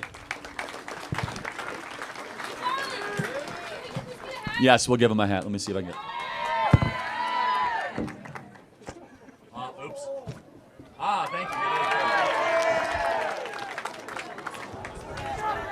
you. There you go. Hey, I almost got on his head. Yes, sir. Also, if you guys disagree, you guys can get worked through the line here. Yeah. Just want to thank you for coming out here and answering all these questions to start off. My biggest problem with Donald Trump is I feel like throughout his political career, he's built it around just degrading, belittling, and insulting anybody who disagrees with him. I strongly believe that a house divided against itself cannot stand, and I think his approach to politics in the United States is making us more divided, and I think in the long term we will see repercussions for that. Okay, what's the question? Well, whether or not you agree with that assessment of that situation. I don't. We won the election, so I mean, like, what is the relevant question, though? Well, the relevant question is, do you think that approach to politics and where the stigma is right now is going to be dire in No, I think it's coming? Somewhat of a miscategorization. I mean, are there things that he says that I wouldn't say? Is there a style that he employs that I don't employ? You see how I do things. It's not always like that. Right. But can you acknowledge he also keeps his promises? That's pretty good, right? Well, I mean, not necessarily all his property. The war was supposed to end on day one. The war didn't end on day one. I mean, again, there is some political bravado to some of this stuff, but the border is secure, right? Well, it's more secure now. No, yes. it's totally secure. We have literally nobody coming across the southern border. I mean, so in the first term, he kept promise after promise after promise after promise. And so I guess what would you prefer someone like Donald Trump that has a style you don't like, or someone like George W. Bush that has a style you like and was a terrible, awful, lying president? Well, it's less. I mean, the style is going to turn into big demonstrations that we see across the country, where it becomes vulgar and it becomes difficult to work with one another. I mean, if you look at you can pick January 6th, or you could pick riots on the left side. You saw this kid that got punched by a professor here for wearing a Trump hat? No. But it's the other side doing it. We're not doing that. But it's both sides. Well, okay, January 6th is an example of that happening. Okay, how about something right, within the last 3 years? Anything within the last 3 years? Within the last 3 years. You can't name a single example of right-wing violence in the last 3 years. I mean, we're incredibly peaceful. No, seriously, you can't name an example. But I can name Tesla dealerships being burned, death threats every day against Tulsi Gabbard and President Trump. Oh, I don't know, President Trump getting shot on the 13th of July in Butler, Pennsylvania. So I just find it to be just a little bit outrageous that well, it's Donald Trump dividing the country. I know that he got shot. I know that they want to kill him. And I know that he's been keeping promises. I know that the left is, trying to murder us in the streets and punching our students in the face. And I understand that they're hunting everybody with a Trump supporting hat down. But it's somehow Trump's. I mean, come on, man. No, but that's not what I'm saying. But I think what you're confused what about. Are you saying? That's what I'm about to say. What I think you're confused about is I'm not saying that I'm in support of what's happening on the left. I think the kid that got punched out in front of the coup, awful situation. I think burning down Teslas, creating violence on the left side, I think that's an awful thing to do. I do agree with that. But I think that Donald Trump, and I mean the President of the United States, ultimately has some form of a responsibility to try to unite people. And I think that the stigma on both sides is just rising up. And I think that's as a result of the leader we have now. And also the final point just on January 6th. Just because January 6th happened 4 years ago opposed to 3 doesn't make it any less significant in this conversation. Sue Richards, mother of 3, booker of holidays. Oh, that does look nice. The pool's calling you, Sue. The buffet breakfasts, the walks on the shore. Gary doesn't like sandy toes. He can keep his shoes on, Sue. Be the saver of summer, the taker of trips, the goat of going. Do like Sue and use Kayak to find the perfect flights for your trip. Kayak compares prices from hundreds of different travel sites, meaning you could save 25% or more on your flights. Kayak. Go see for yourself. I'm Britain's strongest man, and I eat 8 eggs for breakfast every day. Look, I love eggs, but sometimes I just want something else. This is cereal, high-protein cereal. And it's banging. This chocolate one here has got 15 grams of protein and less than 1 gram of sugar. And there's tons of flavours. Cocoa, frosted, peanut butter. So try it risk-free today with cereal 30-day love it or money-back guarantee. This stuff's actually quite good. 90% of the people there did nothing violent. They walked into the Capitol. They said a prayer. They didn't touch a police officer. They didn't touch. They didn't do anything with the windows. And if we want to talk about violence, they did something with the windows. Again, less than 10. Again, there were maybe 50 people that were violent there, and over 2,000 people got arrested or convicted. The largest manhunt in federal government history. But again, while we're talking about mass violence and all this.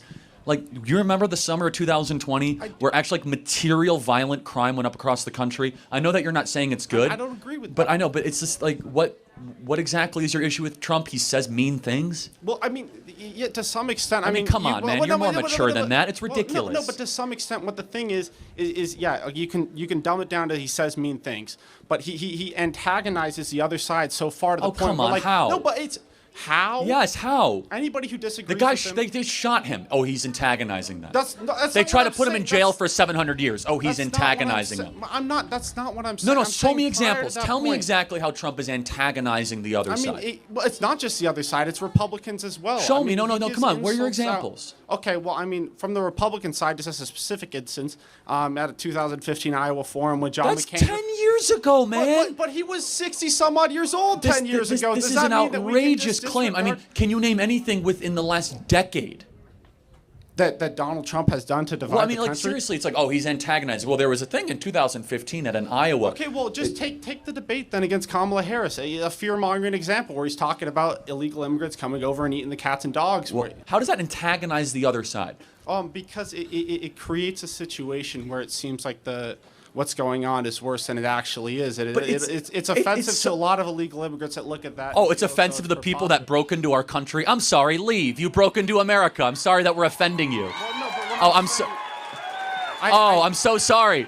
You broke into our country. and that you're here illegally. Did I offend you? Oh, you don't eat dogs? Okay, then go back to Mexico. Sorry. I meant to say legal immigrants. I apologize. No, it's fine. But I mean, at some point, like, you got to admit, man, like, you're going to like nitpick on things that Trump have said when he is up an existential force that is trying to destroy this country as we know it, that is trying to debase everything we care about. Joe Biden let 10 million people into this country with no idea who they were. How is that not high treason? Well, I agree with you on the Biden administration's approach with the border was not the best, but then you can also point to when they really sat down and was like, okay, we need to make a bipartisan bill that's going to be able to... We didn't need the bill, though. Well, that's the thing. It was a scam. He closed the border in 10 days. So you're believing the media propaganda. Biden never needed a bill. It was a ploy. Donald Trump did it with no bill in literally a week. Yeah, no, I understand. Well, yeah. So then why did we need a bill? Well, what I'm saying is that he tried to take strides to secure the border more, and Donald Trump... That's a bunch of crap. No, it's not. In the summer before the election, he pushed forward some policy working with Republicans that would secure the border. Donald Trump called him up and he said, listen, this is not going to be good for our election. Kill it. That's not... Again, you believe so much of the media lies. In the bill, it would have allowed 5,000 people a day to come across the border. Do you know that was in the bill? And it turns out none of that bill was necessary because Trump just closed it on day one. Again, we didn't need a bill. We needed a new president. So I'm not even sure what to make of all this, except for the fact that, like, you instead should be coming up and be like, you know what? I'm so glad that we have President Trump fighting for us every single day, not nitpicking something he said 10 years ago at an Iowa forum. I reject the entire premise. I do. All right. I do. And, no, and that's fair. And I'm sure you do. So judge him for what he does and how he does it, which is every single day deliver on the promises for the American people. Yeah. Well, Thank you very much. Got to get this question. Thank you very much. You.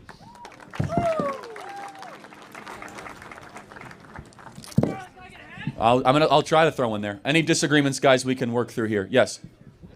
Yes, sir. Hello there, Charlie Kirk. My name is Braden Lamb, and I just wanted to ask you one good question.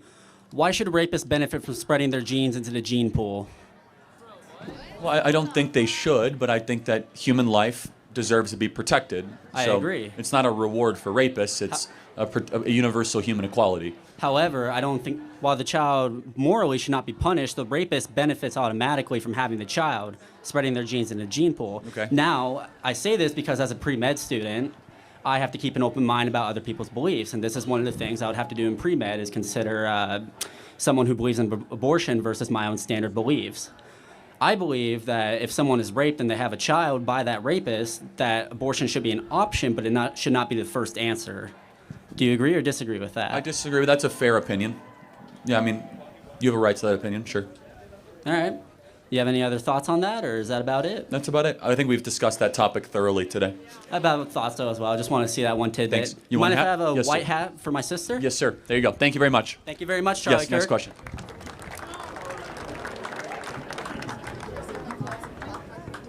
Okay. Good afternoon. You touched on this earlier, but I wanted to go in deeper. I think all drugs should be legalized. I think you should go into like a Walmart or any convenience store and buy anything you want. Okay, so how's that work in San Francisco? Well, I think that's a different issue. That's out of the scope. I think drug usage is someone's choice. I think legalizing drugs is different. Than So you think we usage. should be able to walk into Costco and get heroin? Yeah. Tell us more why you think that's a good idea. I'm a libertarian, and I think we should just have access to anything I'd like anything that a man can create and cultivate. Why shouldn't I be able to? Should you be able to have access to a thermonuclear bomb? No, I think that's a bit anything extreme, man but- created. Yeah. I think that's a bit extreme, but Okay, how about a howitzer? I'm not familiar with that. It's like a cannon. Okay. How about a rocket launcher? Well, I don't know. I mean, that's like things No, of these- mass destruction, though. Heroin is a drug of mass destruction, man. Yeah, I knew you're gonna go. I knew you're gonna go with that. Yeah, but so no, but prove your I point. think, How about this? Do you think fentanyl should be sold easily and openly in Walmart? Yeah, I do. I'm a believer that there should be free markets, and I think also the legalization of drugs would solve a lot of problems, right? Like where has that ever worked? Portugal tried it and reversed it. I'm not sure. I don't know all about this, but I think Amsterdam's a good. No, I wouldn't say that's a good example. A good example. But I can't control what people do. I can't control what they do with their lives. That's not true. You absolutely see the law as a teacher. That's not correct. When you make something illegal, it's harder to get, and usage rates go down. They don't disappear, but they go down. Okay. If all of a sudden you can get a Big Mac with a side of fentanyl, that's bad. That's dangerous. That's wrong. Because the law is a teacher. But that's your choice, and we're taxing people on like sugar and alcohol. I think that's also an overreach. I just think the government's overreaching by legalizing. You're far too absolutist in what you think is a choice. You believe in license. I believe in liberty. Liberty is the ability to do things that elevate, that grow, that prosper the human spirit. License to be able to do whatever dirty thing. Do you think prostitution should be legal? I haven't really thought about it, but I don't really like prostitution in that. But it's just two consenting adults. It's their choice, right? Yeah, I guess like from a libertarian perspective, which I dabble with, I guess, yeah, they'd probably think that's right. But morally, I don't think that's. Do you like to spend time in cities where drugs are easily traded? Like, do you think Seattle is safe to go to downtown Seattle? Okay. Do you like spending time in downtown Seattle? Yeah, I had an internship there, and the city's beautiful, and there's a lot of things to do. But it was beautiful. But I think, but again, that's their choice. That's not. I'm not, and I feel like we're infringing on people's just choice to do things. And you know what I mean? No. Because you have to end up living in a society. You have to end up living in a culture. You have to walk your kids, hopefully, through a park to not have to avoid hypodermic needles. You have to. That's drug usage again, though. I'm just talking about legalizing drugs. No, I got it. You understand there's a correlation when you legalize it, drug usage goes up? Yeah, I do. I understand that. I don't know. I think it's a lot safer. There wouldn't be as many overdoses. There wouldn't be fentanyl, and you could actually like. There is zero evidence to this whatsoever, as exhibited by marijuana. Marijuana usage rates have gone up since we've legalized it. Therefore, if we legalize fentanyl, we legalize cocaine, drug use rates will go up. We should make it harder, not easier, to get substance that can kill yourself. By the way, how many people in rural Washington are overdosing from fentanyl? A lot. I'm sure a lot of you guys know friends that have overdosed from drugs in this part of the world. But that's on spike drugs. Like if I were to buy cocaine and it's spiked with fentanyl, that's... No, you can overdose from cocaine. You absolutely can. I know you can, but on non-spiked cocaine, you can overdose from cocaine. You actually can. It's very possible. I know they tell you, oh, it's just fine. It just gives you a little bit of a high. Yeah. You could non-spiked drug. Almost every drug you can overdose on, except marijuana, that is non-spiked. Also, heroin. Are you kidding me? I mean, LSD. Not exactly good for you. Well, I think there's benefits and cons. There's pros and cons to everything. But one thing I watched the Aaron Rodgers documentary on DMT, and I think that was very eye-opening and how that experience can benefit others. Like this alcoholic, went and did that experience, and now he doesn't drink. That's anecdotal, but. Okay, I just encourage you to live out your own philosophy. You should have to go live in cities that don't treat that basically where all drugs are legal, like Portland and Seattle and San Francisco. I don't think open I agree with you. I think you should be able to do it in private. I don't think open drug use should be right, and I think it should be, but it's not being enforced, right? So why should we let our cities be ransacked but not legalize it and make it safer and make it regulated? There is no safe fentanyl. There is no safe heroin. Doesn't exist. But pure heroin, and if you sold it in a store, it would be safe, right? Again, not only can you still overdose, let's just talk the more moral. What an ugly society that would be if heroin is considered to be something commercialized. All of a sudden you're going to see heroin commercials. You're like, oh yeah, you think that your day is bad? It's okay. Go get a little bit of heroin at the local Walgreens. We laugh, but that's where we're headed? That's the society. That's not where we're headed. You can keep living your life and living by your values. The law is a teacher. The law should reflect morality. Okay. Definitionally. So, thank you. Okay. Yeah. Can I get a hat? Yes. Do you mind signing it? I'll sign it. Yeah. Can I get the red one? Okay. Thanks. Charlie. Yes. Other questions that disagree? Go to the front. Yeah. Yes. Go ahead. Got it. Okay. All right, Charlie, you had done a show on your or a segment on your show about Governor Tim Walz. You know, it was funny, it was cute. He was looking at the the excuse me. It was looking at his podcast appearance with Gavin Newsom. He said he wanted to get into a fight. It was just goofy jesting. And, you know, you showed a video of him trying to shoot a shotgun. It didn't work out well, but I just figured he didn't know how to load a shotgun. There you go. So my point is, though, I figured as a political commentator, you would prefer to have a substantive discussion about the economic policies that he has passed. And I have some listed here. Forgive me, the list is a little long, but it has price tags on what it would be estimated to cost to implement these policies in the United States. And I just would like to get your opinion on a few of them. Free breakfast and lunch for kids, making sure that children can eat in school. That's not what it $20 billion per year. Bad idea. Legalizing marijuana, I've gotten your opinion on that. That's a net savings of $8 billion per year. Carbon-free electricity by 2050 Terrible. costs $41 billion per year. We have 12 weeks paid family sick leave costing $45 billion. Wait, is this what he did in Minnesota, or what do you want? That's correct. It's what he did in Minnesota, and these costs are the projected costs of what it would cost to implement these things. Keep working through the list, and then I have a question. Okay. So banning gay deconversion therapy, a savings of $9 billion. No, it's an attack on freedom of speech. How does that save $9 billion? You got to explain that one. So That's banning the cost freedom. of having the deconversion therapy. No. Explain. No. centers. Don't just read off the piece. Explain to me. Use your reason. How banning therapy saves $9 billion. Okay.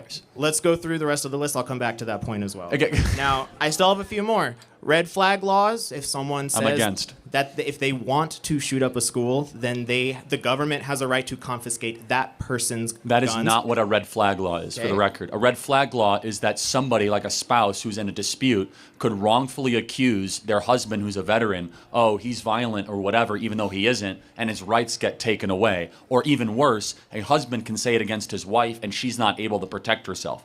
Red flag laws are not that at all. And by the way, if someone says they're going to shoot up a school, they're going to get arrested. They're not going to have their guns taken away. This has happened in the past, and they have. Yeah, you know not who's been friends with arrested. school shooters? Tim Walz is friends with school shooters. Everyone That's what he brings literally. up that point, but let's go. Yeah, they bring up that economic point because policies. that's what he said. So He's like, I'm friends with school shooters. the That's total really cost creepy and weird. Of all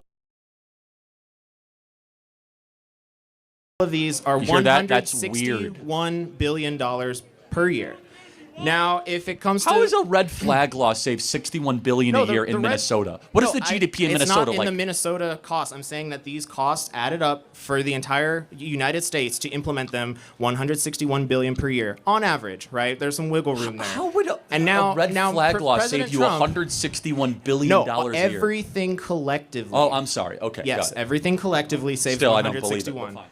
And everyone, I implore you, if you are in favor of those policies, please look up the price tags. But beyond that, you know, President Trump has expressed the desire to increase the military budget, not keep it the same, but increase it from $850 billion to $1 trillion. That cost right there could fund all of these policies. And you know, the Pentagon has failed 7 audits in a row now, not counting for 60% of the money that it spends. I agree. And so why can you justify an increase in spending to this agency? Actually, I don't support more money for the Pentagon, but that's fine. That's President Trump's position, not mine.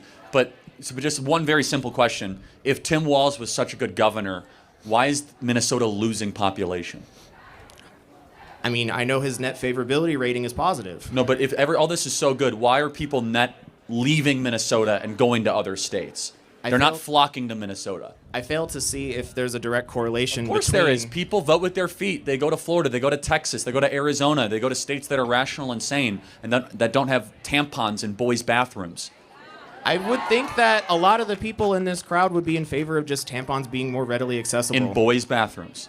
As far as I understand it, that point has been disproven. It's not disproven. He's tampon Tim for a reason. They're in boys' bathrooms. Now, again, if... But yeah, they're here on campus, I think, in boys' bathrooms, too. Yeah.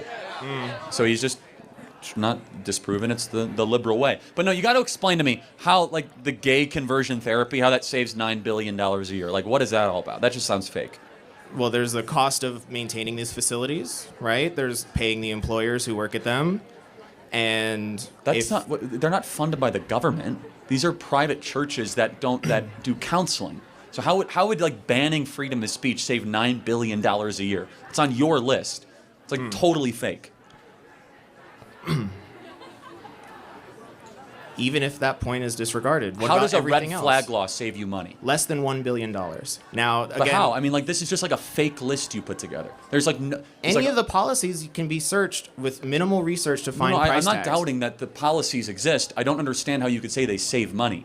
Some of them, only 2 out of that list. Now, everything else has a cost associated with it, right? And what I'm saying is that these things are within our spending abilities to implement. And if you don't agree with the policies, I mean, that's fine.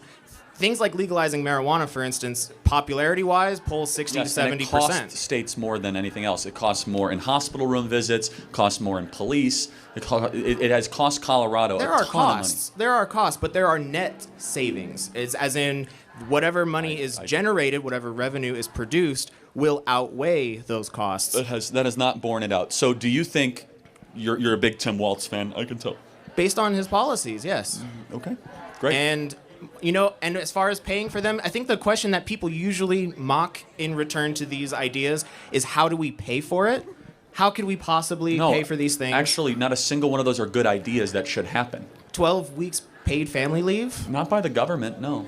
By who? The employer. In fact, you know what? Turning But they're Point not USA. incentivized. Hold on. No, that's not true. We have 1,500 employees. We give 3 months full paid leave at Turning Point USA, and we are a micron of the size of Microsoft or Nvidia. And everyone applauds because that's the correct policy, right? Yes. That's the correct choice. So to have this available for other companies, that should be a net positive. And with the cost that associated with it, it's within our capabilities to spend it. It's a policy choice not to spend for it, which is what I disagree with. Okay, thank you for your time. Okay.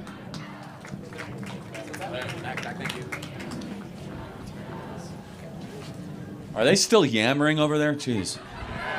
Can I move this? Thank you. They're welcome to come up to the mic too, but Okay. they won't because they'll lose and they know. Yes. Okay. So I wasn't going to come up here, but I heard someone talking about how abortions are important because it takes rape babies out of the population. And I just wanted to say that by saying that, they are wanting to take out very important people. 4 years ago, I was raped by my father, and I chose not to have an abortion, and this is what came out of it.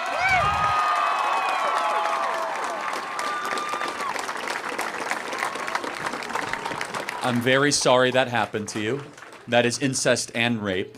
And tell us your little one's name. This is Jonah. And Jonah's a miracle from God. He is. But it was a terrible thing that happened to you. What is your message to people that say babies conceived in rape are not human beings? They are absolutely human beings. They are made individually by God, and they can do some very important things. I believe that he'll grow up and he'll help people, and based on all of our experiences, we can try and keep them from doing the same thing that their parents did.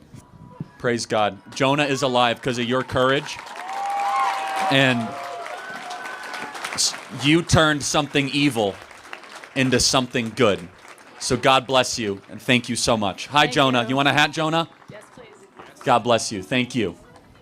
Give it up for Jonah and them. That's really great, everybody.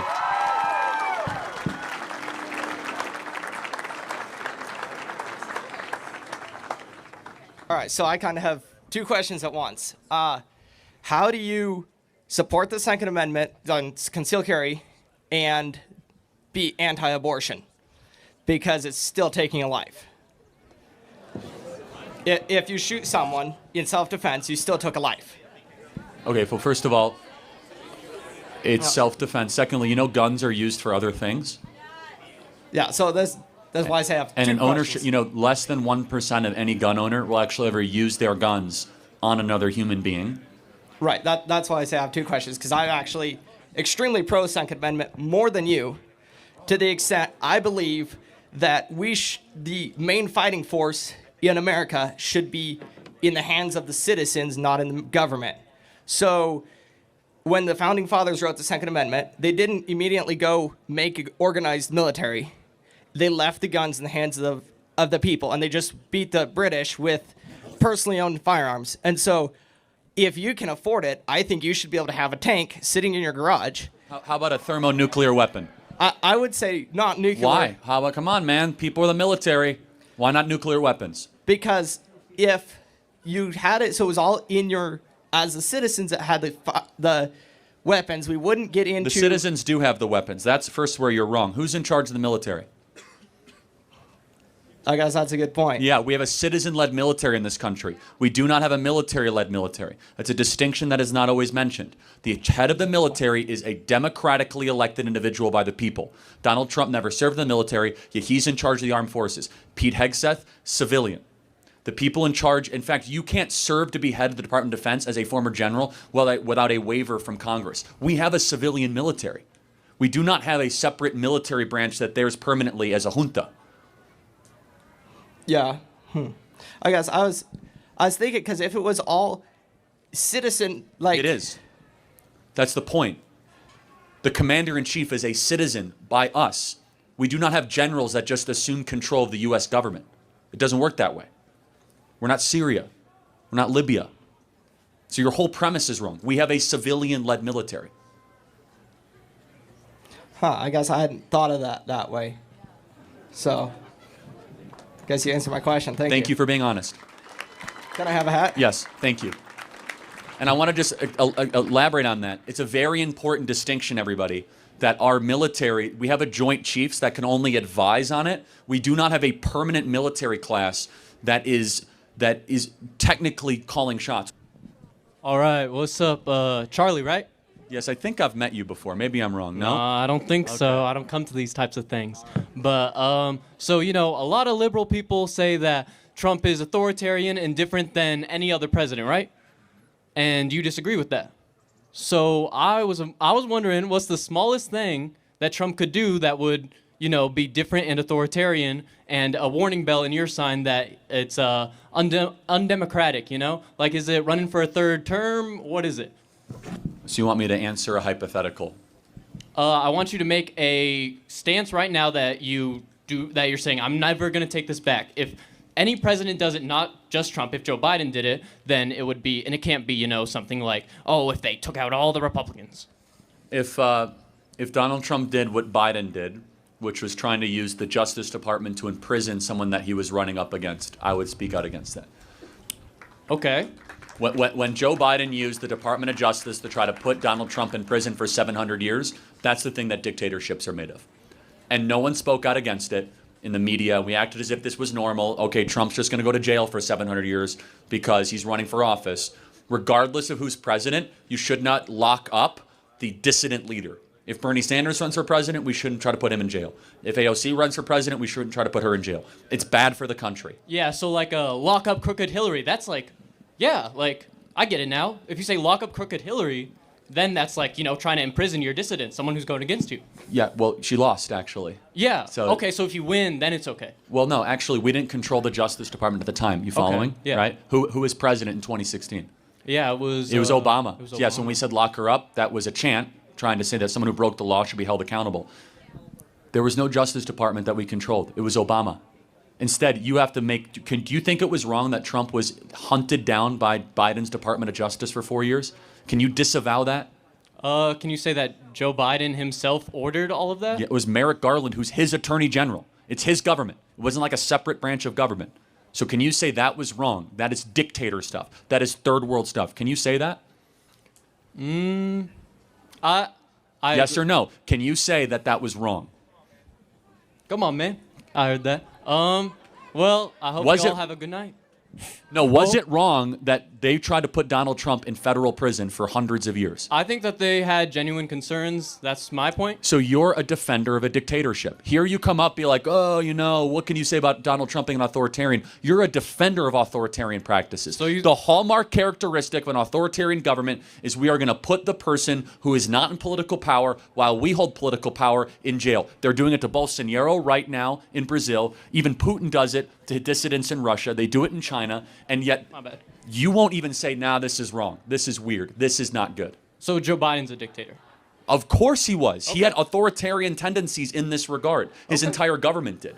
To say that we're going to lock up the guy that's about to become president, we're going to use the justice system as a way to cheat, that's stuff to the third world. And we should agree that's wrong, right? Okay, I will say one more thing. I think that saying, you know, the president beforehand was a dictator is not going to be good for the future health of this country because we voted for him. What is incorrect with what I'm saying? Is it not a hallmark characteristic of third world dictatorships to use the system of criminal justice to put those people in jail? We march in the streets against Putin when he does it. And Joe Biden is the same as Putin, yeah? In that regard, absolutely. Yes, in that regard, actually, yes. All right, Bet, Liddy, I hope you have a great night. I mean that sincerely. I do not think... So you will not condemn Joe Biden or anyone for trying to put Trump in jail? I don't think that Trump or Joe Biden has done anything for me as a U.S. citizen to see them as a dictator. Okay, fine. And I think that political separation is because of people like you, Joe. Yeah, okay. Well, say that in the mic, coward. Thank you very much. Yeah. Yeah. I think that political separation is because you make your money off of your organization, which says Trump, Trump, Trump. Okay, then. I love you. Have a good night, everyone. Can you answer one more question? Let's go, yeah. Yeah, okay. So, yeah, exactly. Yeah, you don't get to keep that. Okay. Get it to him. Can you agree that it No is problem, man. It No is problem. wrong to put your political opponents in jail? I believe it is wrong, and we saw that right before he got elected that they said, turn it all off. I think that we should have had a much deeper investigation. Okay, thank you very much. Have a great day. Yeah. Who wants a hat, everybody?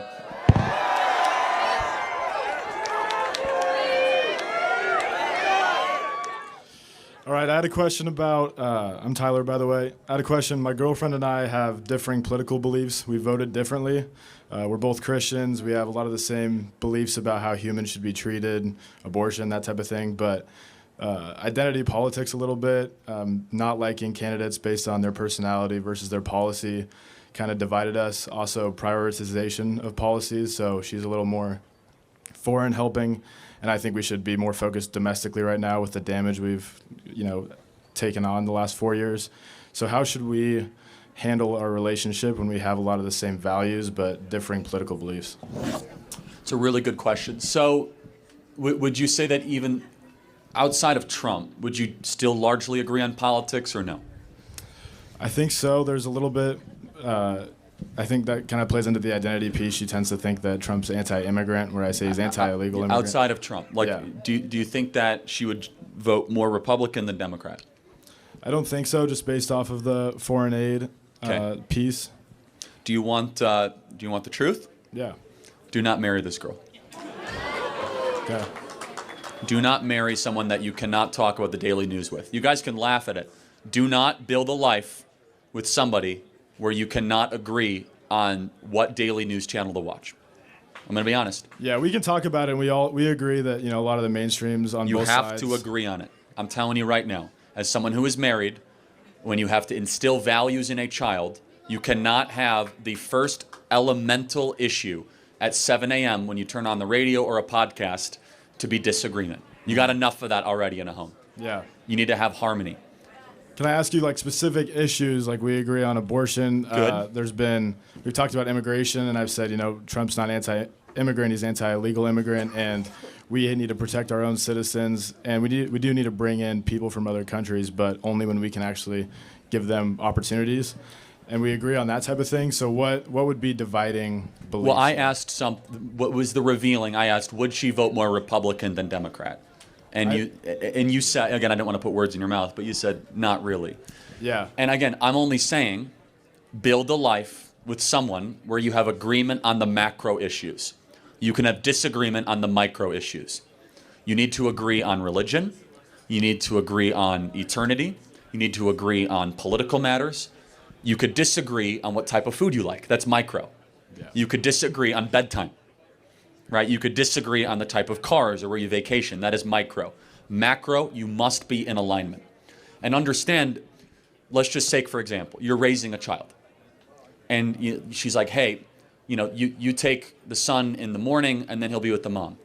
Is that kid going to hear two different things? A house divided can't stand. And so that's the point, is that there must be harmony, because if all of a sudden, for example, your wife will be like, well, Trump is XYZ, and you say, well, no, he's actually this. At some point, it's like they'll look and they'll say, well, there's disunity there. So I'm a big believer in macro agreement. I'm not trying to like rock your world here, but do not try to change your girlfriend or your future fiance or wife politically. Does not work. Yeah. I'm telling you right now. This would actually be a good segue. So I was going to come here to Wazoo. I go to Spokane Falls Community College. I didn't want to live the party life, the college frat life, and I didn't want to be influenced by liberal universities. I wanted to kind of just work and go to school. And I think a big piece of her political beliefs, I hear her, she has an open mind to what I say, and she starts to agree with things. I think a lot of her life has been influenced by having two liberal parents, and then now she's in school. Do not marry this girl. Like, you do not want liberal in-laws. Like, you do not want this. I'm telling you, run away, find somebody else. In-laws are very important. I'm telling you right now, as someone who's married with 2 kids, in-laws become embedded. You almost inherit them as pseudo-parents. And like, if all of a sudden you're going to be like, oh, here's Thanksgiving, here's Christmas, you should be excited about Thanksgiving. You should be excited about it, not like begrudging against it. And so if you want warfare in the family, because here's the sad truth. You want like the more blunt truth? Why not? Is she have a good relationship with her dad? Yeah. She'll side with him over you. Every time. Yeah, and she will leak to her parents against you if all of a sudden she feels as if the politics is going under the marriage. Her first love is her dad, and if she has a good relationship with her dad and she feels as if that you're like bringing bad ideology in there, I'm sure your mind is turning a little bit because you might have seen some examples of this. She will go back to the liberal parents against you, and you'll be on an island. Yeah. And I say she has an open mind, like I don't want to put her into the stereotypical liberal. And I'm not saying that. I will say it's parents matter, though. Yeah, but with her dad, I'll just like give you this anecdote. Her dad knows how I voted, and and he's a pretty strong advocate against Trump. He hasn't ever brought it up to me. We've had a good relationship, and she has called out her dad for not having enough of an open mind, and she says that, I'm torn between you two, and I think you should be less hateful. I know. I'm telling you though. Tie goes to the runner, which means tie goes to the biology. And because it's unfair for her to choose, which one or the other one. You might think like I'm generalizing. This comes from over 10 years of seeing and doing this, that political agreement is a necessary foundational element when you want to try to build a family. Got it. Thank you, man. Thank you. You got a lot to pray about and wrestle with. Thank you. Yes, sir. Thank you. I love my in-laws. My in-laws are great. They're all MAGA.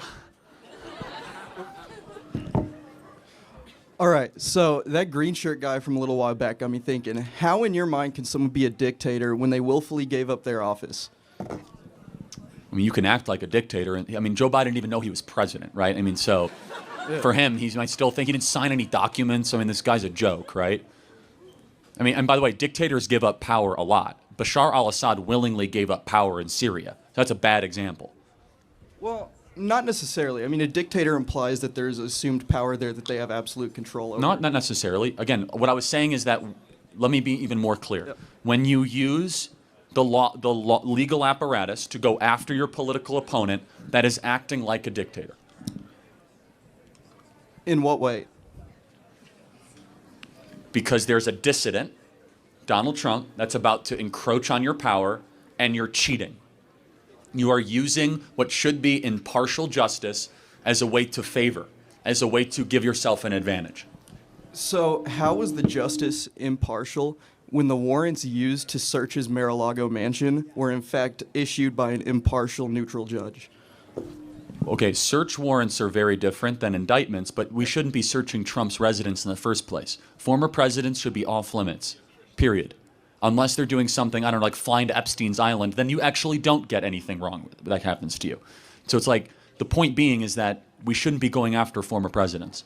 Well, can former presidents not engage in corruption then? Of course they are, but we didn't go after Bill Clinton on the Clinton Crime Initiative for this exact example. It sets a bad precedent. Well, we didn't go after Bill Clinton for Epstein Island for this reason because it sets a bad precedent. Shouldn't we set a good precedent, though, by going after the former presidents who are in fact corrupt? No, actually, because almost every president is corrupt, and we as a country have never done this before.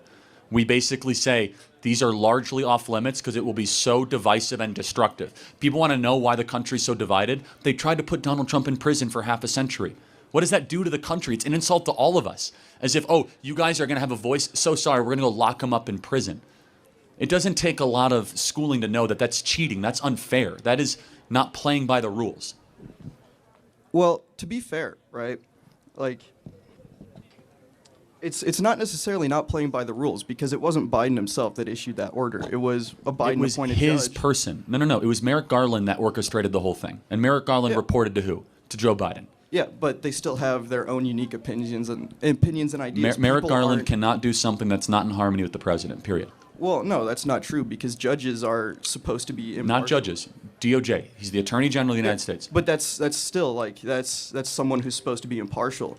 And No. assuming, The AG is not impartial. That's not true. The Well- AG is the top law enforcement officer of a president. The president can order cases to be dropped, increased, decreased.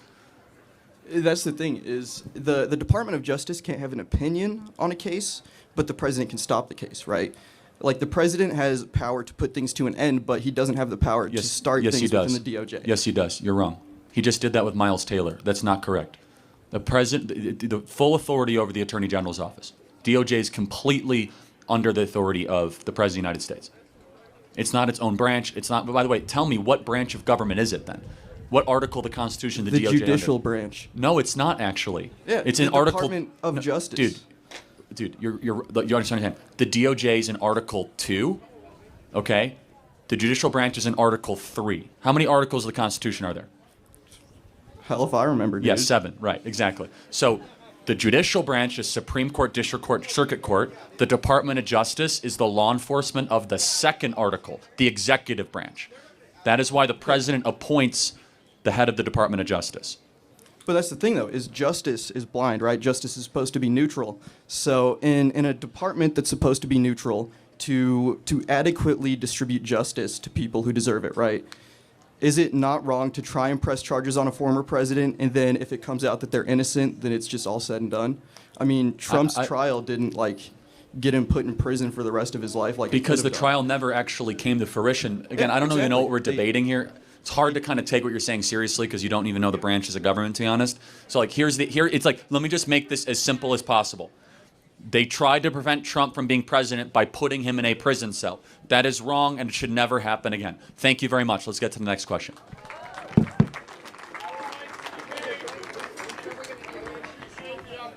Awesome. Yeah. Hi, Charlie. Great. Come on the line. So I got this little pin from TPUSA. It says freedom of speech, not censorship of speech.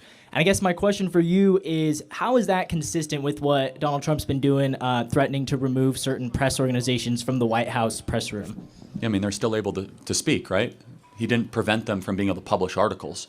Being in the press room is a privilege, not a right. Can you and I get in the press room? No. But Why? Because we aren't working for CNN. Okay, or no. AP. Oh, CNN has special rights that we don't have? What rights does CNN have that we don't have? If it's a major news network, Oh, a it's major Fox, NBC. What is, no, hold on, that's not correct. The president has full authority to decide who gets into the White House or not. You do not have a right to go to the White House. You do not have a natural right. You have a right to publish what you want on your website. The president didn't sign an executive order telling the AP that they can't write what they want to write. It's saying that if you're going to behave in a certain way, you're not allowed on White House grounds. Sure, Period. but he's restricting their access. So that's not restricting speech. So you think that that it should be okay to restrict access? Yeah, of course. If you act in a certain way, if you act like a jerk, you leak stories, you're belligerent, you're aggressive, you have lost the right to go on White House grounds, period. And do you think that Fox News was doing that to Biden, but he didn't kick them out of the White House? Okay. So I guess, like, why do you think, what But should the grounds he be for getting kicked out of the White House? Breitbart, he kicked out OAN, he kicked out Real America's Voice. What are the grounds? Every president can determine it. It is at the sole duty of the president. It would be one thing if President Trump signed an executive order saying, CNN, you can't say this. That would be a violation of freedom of speech. It's very simple. It's access. Access to the White House is a privilege, not a right. You have to apply for it. To get on White House grounds, you have to behave a certain way. You have to hopefully dress a certain way. You have to be with a certain honorable understanding that you don't run the White House. You cover the White House. And if you act like a jerk, you might get kicked out of the White House. So what do you think the Associated Press has been doing wrong to get kicked out of the In White that House? specific instance, they decided to not use official government terminology, which was the Gulf of America. Right. The official terminology that just got changed. That's how it works. Well, personally, I think that if you are a major press organization, you should be allowed to Just have so that we're clear, access. Joe Biden used billions of dollars to fund actual censorship of Americans' rights to speak. The Joe Biden White House went after anybody who questioned the efficacy of the COVID vaccine. Joe Biden, personal White House, went out to Twitter and Facebook trying to silence anyone for saying that. Thank you for your time. I got to get to the next question. Thank you. Okay, thank you. Let me just get my girls 1 sec. I'm talking. How many people we got here? We're 3, but they're Okay. just my entourage. Oh, okay. Thank you. Don't worry about that. Girl, get the middle. Thank you. Be more respectful. Come on. Oh, they're my girls. I'm always respectful. Anyways, I have a big quick question is about private colleges. Why should they be able to bend to the rules of Donald Trump when they get to decide their curriculum? I know I started off with my college. Oh, sorry about that. I started my college career in a private university on Lacey, like St. Martin's, and they're a big Catholic university where they get to decide their own curriculum, their own way of teaching, and especially it was religious. And so now Harvard is being struck with a bunch of deals where they're not allowed, they're being withheld $2 billion worth of research funds, or was it 200 million? I'm sorry if I'm, 2 billion, right? Thank you, sorry. But they're a private university. Why should they bend to the knee because they're private? I get why public universities, because we're funded by the government, but why should private universities bow to the knee of the president? Well, first of all, private universities receive a lot of government money too, through federal student loans called FAFSA, right? So Yeah. FAFSA is all federal student loans. Secondly, that's taxpayer money that is being sent to Harvard, $2 billion. Thirdly, Harvard has a $50 billion endowment. They can pay for their own research. We don't need to be financing research at Harvard when they're sitting on a $50 billion cash pile. Okay, but at the same time, it is like a private university. Like even with if it's like Catholic or not Catholic, because I know Harvard's not like a religious school, right? It used to be, but not It used anymore. to be, not anymore. Like I went to a fully religious Catholic college. But I bet they still took federal money. You use little FAFSA? bit. No, we use WA FAFSA. Yeah, FAFSA. Yeah, WSFA. Okay, yeah, again, FAFSA. Yeah, so that's federal money. Yeah. So the idea of a private school is actually a very questionable idea. But why can't we teach different ideologies at different times? I'm not combating whatever your ideology or whatever behind me's ideology is. That's fine. Harvard can do what it wants. We as taxpayers don't have to finance it. That's the question. Yeah, but at the same time, you don't have to finance it. But why is there going to be so much backlash behind it? Why do we must combat them? If they want to teach their way, so be it. There is such a problem with people constantly combative. Can't we just have a problem where we can disagree and then What was your question? Is anyone following this? I'm not. Yeah. No. Girl, I was expedited. I'm just trying. It's all good. Thank you very much. Thank you. Can I get a hat? Because Okay, someone's sure. Thank you. You were very polite. Thank you. All right, thank you. Nice to meet you, Entourage. I got expedited. I didn't want to be over here. So weird. All right, what we got here? We'll go about 15, 20 minutes, then we'll give out all these hats. How about that, everybody, huh? And we'll sign some stuff. Yeah.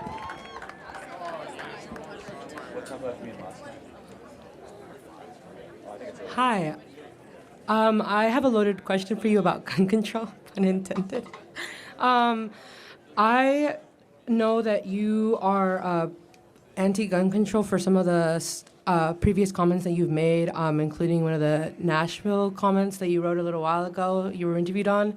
I personally think that gun control should be a bit more restricted and tight because of a personal experience that one of my siblings had at their school where somebody brought a gun to their school and nobody was shot and they were able to get the kid off the premises and my siblings were okay, but it was really scary thinking about the fact that I was over here and they were over there and I couldn't do anything about that and that it even happened at all. And I'm not super well versed in gun politics, but I've recently taken an interest in it because of that incident. I just want to know what your opinions are on that. Great, thank you. I'm sorry that happened to your family.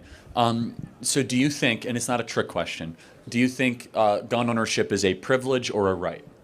I think it is a privilege. That's where we disagree. So I think it's a right for people to be able to defend themselves with a firearm. And so because of that, I tend to favor looser gun restrictions. I think it's a privilege because having a gun means you're able to easily take a life, even if it is in self-defense. And with that it is a responsibility. Things that are a responsibility are, for me, inherently a privilege to have. Okay, yeah, so we just disagree. We think that it's a right for the American people to be able to arm themselves in some, let's just say, some understandable capacity, and that would be the ownership of firearms. Okay, so do you think that the current laws that are restricting gun control are good enough?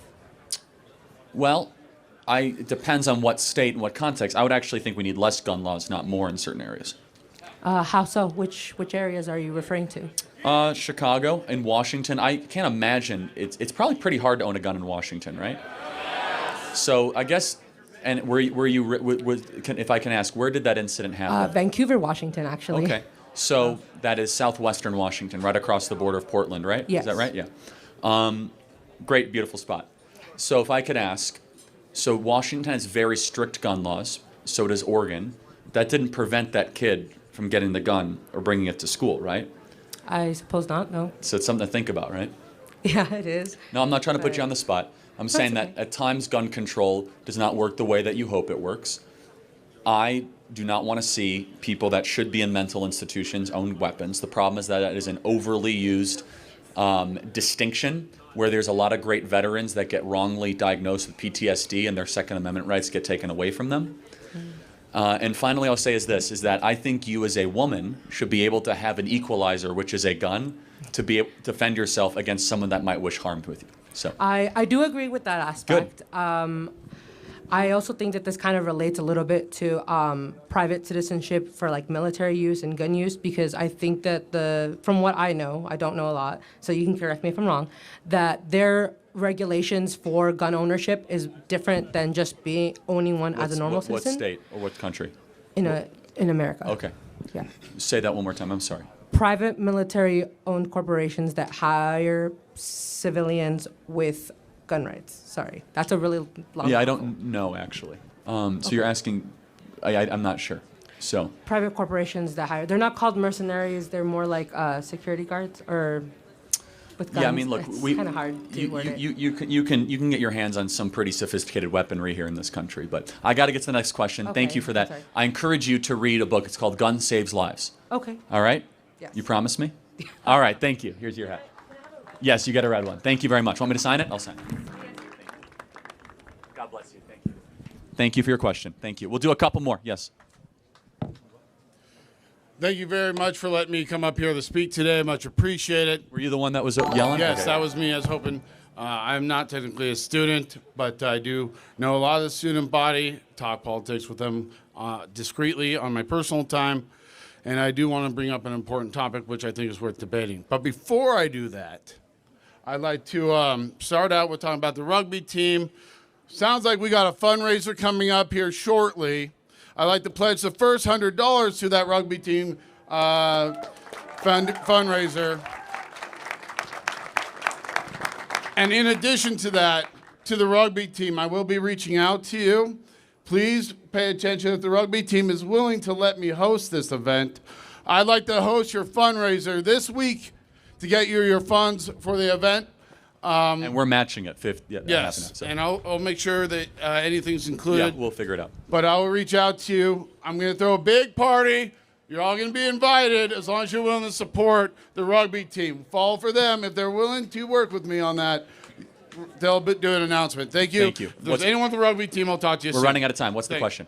My biggest concern, honestly, is in my country, since I've been paying attention over 20 years now, the biggest problem with why I see so much division in the country and the world is based on the fact that our Western traditions, both secular and religious, have accepted and tolerated lies, mostly from our intelligence agencies. And, obviously, Jesus, if you're going from a religious preference, Jesus was very apparent on lying and that he is the truth. And that on the secular side, with liars, there is no truth that can really be figured out. My main problem is our intelligence agencies have been known to lie for us, especially our domestic CIA, but also more on what I think the debate topic should be today, is the fact that we are deeply allied with Mossad, an intelligence agency that is very, very specifically, their strategic intelligence focus is war by deception.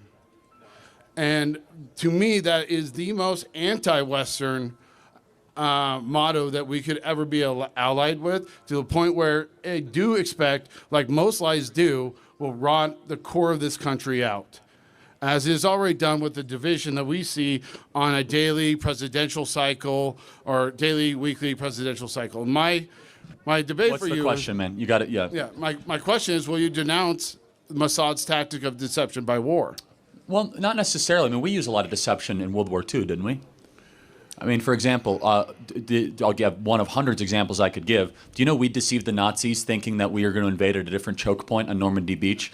We deceived the Nazis. Was that wrong to do that? You know what we did? We did inflatable tanks on the southeastern coast of England, which threw off the Nazis. That was deception, and we won the war. I understand there's deception in tactics. Okay, fair enough. So in strategy, educate me on what you're talking about. But deception in mission statement, value, and purpose is a completely different strategic level. That is a curse on I don't know anyone enough that about falls it. for those lies. I don't know enough about it. Is that the mission statement of Mossad? That is the motto of Mossad. Okay, I didn't know that. So what is the question then? My question is, will you denounce if... I'd have to learn more about it. I You're mean, allowed to validate, obviously. I don't like pushing people on facts I can't see. Yep. But do you denounce that the purpose of an intelligence agency should be deception, war by deception as a the primary purpose should be to protect your people, which I think that's what the purpose of Mossad is, but I could be incorrect. Now, unfortunately, I don't believe that is the purpose because I see so much deception. If we look here, it's hard for people to even decide the truth on the matter of the conflicts over there, but also the truth on the matter domestically to the point where we're fighting and having to kick people out of our campuses. Got it. I got to get to the next question, but I'll look into that. Thank you very much. And I look forward to raising a bunch of funds. Let's do it. Let's get that rugby team to DC. Thank you. Okay.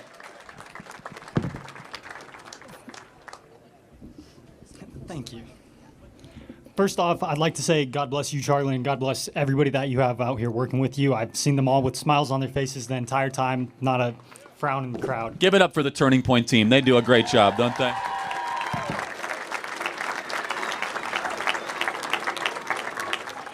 And then secondly, my father, he is a hydraulic fracker, and knowing that Elon Musk is one of the biggest supporters and suppliers of electric cars and electricity, why should we trust him in the government when we know that those kind of mines do way more damage to the earth and with fumes?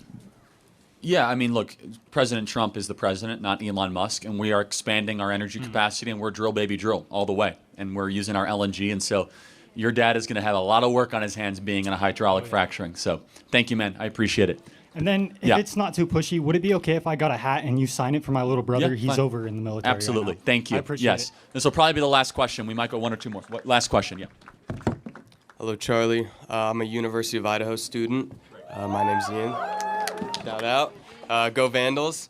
So my question was, do you think that the Trump administration, I should say, not complying with Judge Boasberg's orders is okay? It's on the edge whether or not they're not complying. I mean, can he control foreign aircraft? Let's be clear, though. Biden ignored the Supreme Court on the student loans. Harvard has ignored the Supreme Court on affirmative action. I disagree with that Biden... I think that Biden issued the order and then the Supreme Court overturned it. He ignored it at another juncture. But what exactly is Trump ignoring? The fact that Boasberg... The fact that Boasberg told him to ground the planes he has and no turn around jurisdiction the over that. So it's a difference than disagree. ignoring. He's a federal judge. He totally has... No, he only has jurisdiction. That's an important distinction. He only has jurisdiction what's happening in his district. That's what this nationwide injunction craze is probably unconstitutional. District court judges, in our opinion, are this new phenomenon where, let's just take, for example, let's say that someone was suing at the University of Idaho. Whatever district court judge was in charge of that, he could do an injunction only for, Idaho. This whole idea that now the injunction can be across the entire country is insane, including in charge of, international waters. So then judges who do you think would control that? So if the planes were to be turned around... And even if you disagree, who would have the authority? They don't have. So no one has any jurisdiction. Only the commander-in-chief has authority over planes once they leave American land. Period. They do not. Judges do not have jurisdiction over American foreign policy, ever. At all. No. They have no. So you think don't about believe, it though. I want you to think deeply about it. How does a judge have the ability to get in the war of warplanes? Yeah. No, absolutely. No, of course not. It's the separation of powers. No. You have three different branches of government. First of all, this is not a Supreme Court justice. That's important. Okay, but the Supreme Court does not have oversight to be able to rein in everything that the No, Trump they do. administration That's the point. does. That's the point. Is that this guy When doesn't they issue as many executive orders But as I want they you to do. think about what you just said. Does a judge have the ability to dictate foreign policy? I don't think they have the ability to dictate it, but I Or think interfere with it? I think they do have the Show ability me an to example where interfere that has with it. happened ever. What do you mean? In fact, the opposite. Courts have said themselves. Judge Boasberg's order would be. No, exactly. That's the first time. It's. I wouldn't say that's the first. Maybe I'm wrong, but show me an example where a judge has stepped up, and where all of a sudden has been able to interfere with a treaty process, with deportation. Like the idea that a judge can stop a foreign policy measure is not grounded. Well, if it's unconstitutional, I think it is absolutely grounded. Yeah, this will get hiked up to the Supreme Court for sure. I hope. Yeah, and I think we're going to win big league. I disagree, but thank you for having me. Thank you. Thank you guys so much. Really appreciate it. Thank you guys.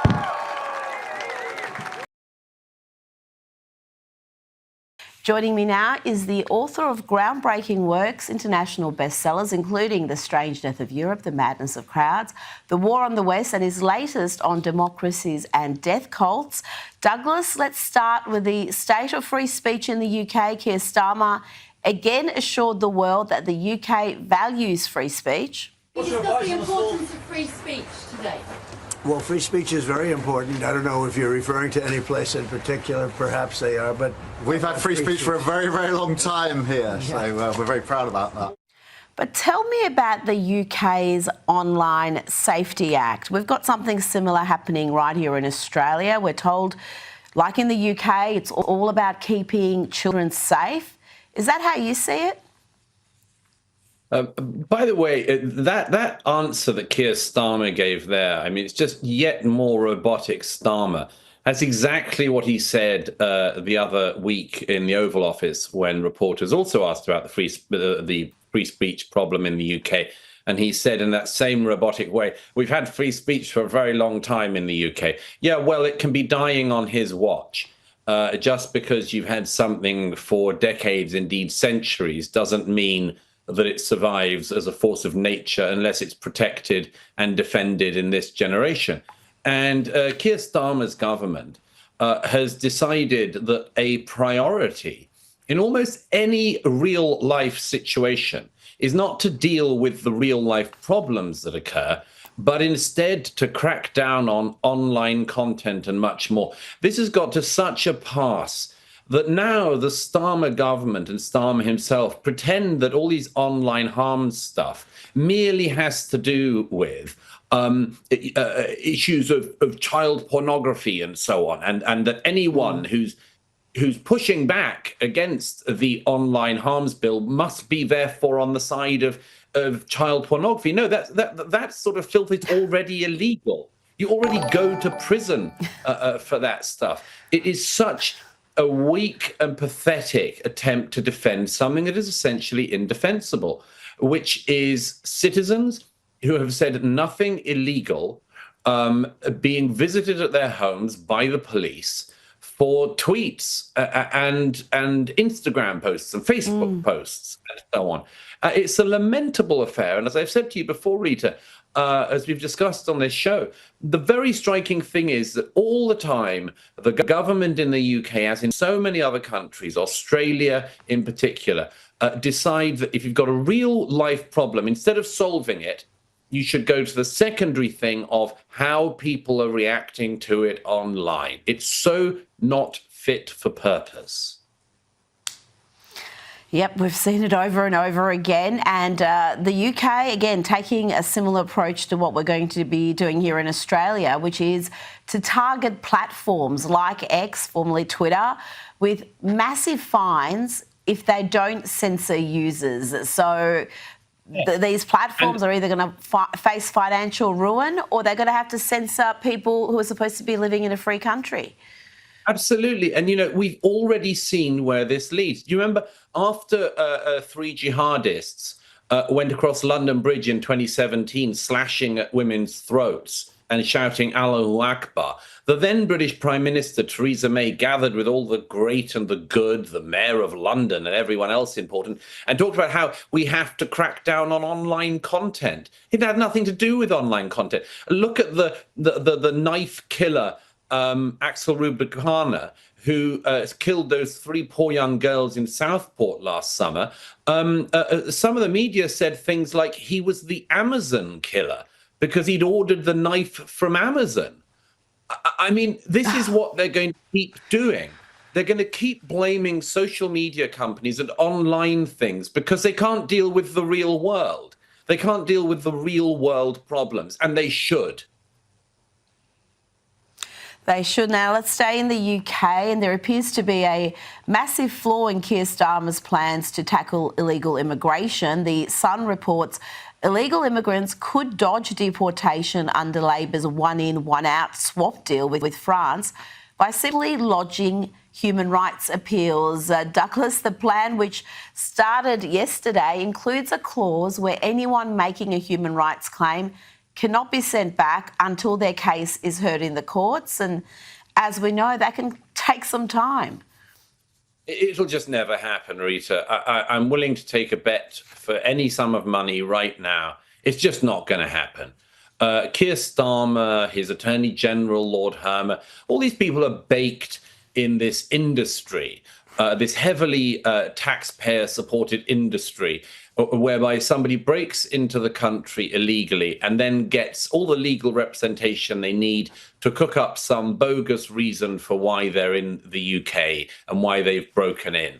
And there is such a backlog now in the UK, as in most other European countries. There's such a backlog that you could have all-night courts, of the kind that were able to be put in place after the Southport riots, of course. But you could have all-night courts running for years, and you would still not sort out the backlog of the people who are already illegally in Britain. So the idea they're ever going to address with this scheme in this one-in, one-out fatuousness, the idea they're ever going to address this is for the birds. They are simply trying to placate the very significant and growing public concern about this. Because at some point you've got to ask, most British taxpayers couldn't afford to live in a hotel at their own expense night after night. So why are they paying for people who've broken into the country to live in those hotels night after night? Why are we running up billions of dollars a year in housing people who've broken all the rules? I mean, at some point, something has to give. But I suppose Starmer and Hermer and co. just hope it won't happen on their watch. It is an absurd situation where you've got a significant percentage of the British public who are living in what we're called is energy poverty. They don't have enough money to effectively heat their homes in winter, cool them in summer. And yet you've got people breaking into the country, enjoying a standard of living that a lot of Brits could only dream of in four-star hotels. Now, this is an interesting revelation in the Times from a police commissioner, Donna Jones, who says a government minister, she doesn't name which minister, pressured her over a statement she made suggesting mass uncontrolled immigration was a factor behind last summer's riots. The minister told her, no, you're wrong. The riots had nothing whatsoever to do with immigration. They just won't admit it, will they? They'll never, ever admit it, because if they were to admit it, they'd have to take responsibility. And that's the last thing that these politicians want to do. They never want to take responsibility. They push everything under the rug. They will point to anything other than the causes of the problem. Yes, there is significant and growing dissent in the UK, as in so many other countries, about the feeling that taxpayers have that they're basically being taken advantage of, that they are having the mickey taken out of them by rule breakers, having all these advantages and all these disadvantages accruing to the people who are already here. And it's just so obvious. It's happened in recent weeks with the protests in Epping. Now we have the situation where the illegal migrants who would be housed in the so-called migrant hotel in Epping were moved. They were moved to a place called Canary Wharf, a very rich area of London's financial district. And they were moved there. And first of all, the police and the authorities said to people, don't speculate on where they're going. There's no evidence that they're going to this hotel. Lo and behold, they were going to that hotel in Canary Wharf. What was the reaction? Some locals then protested there as well. And then the police issued an order saying you can't protest there. So what are people meant to do? I mean, what are they meant to do if they don't like this? We're ignored. We are told that what we see with our eyes is not true. We're told that stories that happen every single day have not happened. And the crackdown always, again, is not on the illegal migrants. It's not on the rule breakers. The crackdown is always on the law-abiding citizens who start to feel they've had enough. Absolutely. Now let's go to the US. You wrote a fantastic piece for the New York Post on the Russian collusion hoax, the manufactured scandal, the Democrats and the media pushed for around 4 years to undermine Trump's first term. You're arguing, Douglas, that there needs to be a reckoning of sorts. Those in the intelligence community, for example, who knowingly worked on promoting these lies, you argue should be exposed. Absolutely. I mean, at the very least, there needs to be a commission of inquiry, a committee of inquiry in the House or elsewhere in Washington, looking into exactly what it was that happened before and during Donald Trump's first term as president. You remember, Rita, we had in America 4 years of very senior people in the intelligence world, in the political world, the Democratic Party, insisting that Vladimir Putin had stolen the election in 2016, that there was Russian collusion. They always said for 4 years, all these liberal, so-called liberal left-wing late-night talk show hosts like Rachel Maddow, all these people like Schiff, Adam Schiff, they went around saying, we've got the evidence and we've got the smoking gun and we're going to deliver it tomorrow. And if it's not tomorrow, it'll be the day after tomorrow or maybe a week Tuesday. And the evidence was never provided because there was none. And for 4 years, these people tried to subvert the presidency. They delegitimized the ballot in 2016. They delegitimized the idea that the ballot was safe and secure. Now, in 2020, when Donald Trump was accused of saying that the ballot was not secure and so on and much more, and then we had January the 6th, there was a committee of inquiry. It went on for months.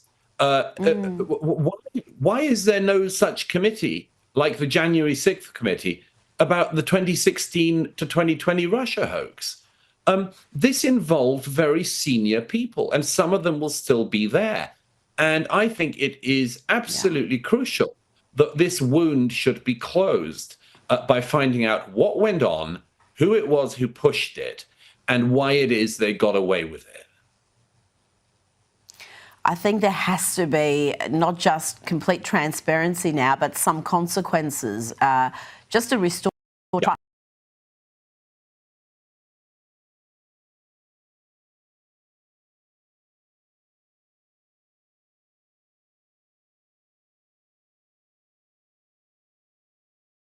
You know, Patriot Mobile stands for faith.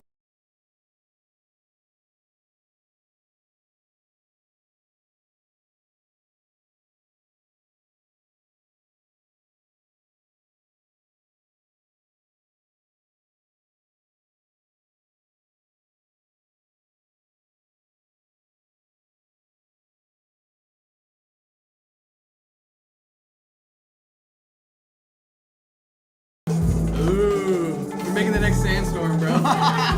We're on the clock. Tony, let's get co-producer on the master. Shot in. Yeah, let's do. You know, Patriot Mobile stands for faith, family, and freedom. But did you know they have cutting-edge technology as well? Switching is easy. No store visits, no hassle. Keep your number, keep your phone, or upgrade. Their 100% US-based service team can activate you in minutes. Enjoy exceptional coverage with access to all 3 major US networks, even add a backup line to your phone. Get unlimited data plans, mobile hotspots, international roaming, and more. Go to patriotmobile.com/Kirk25 or call 972-PATRIOT and use promo code Kirk25 for a free month of service.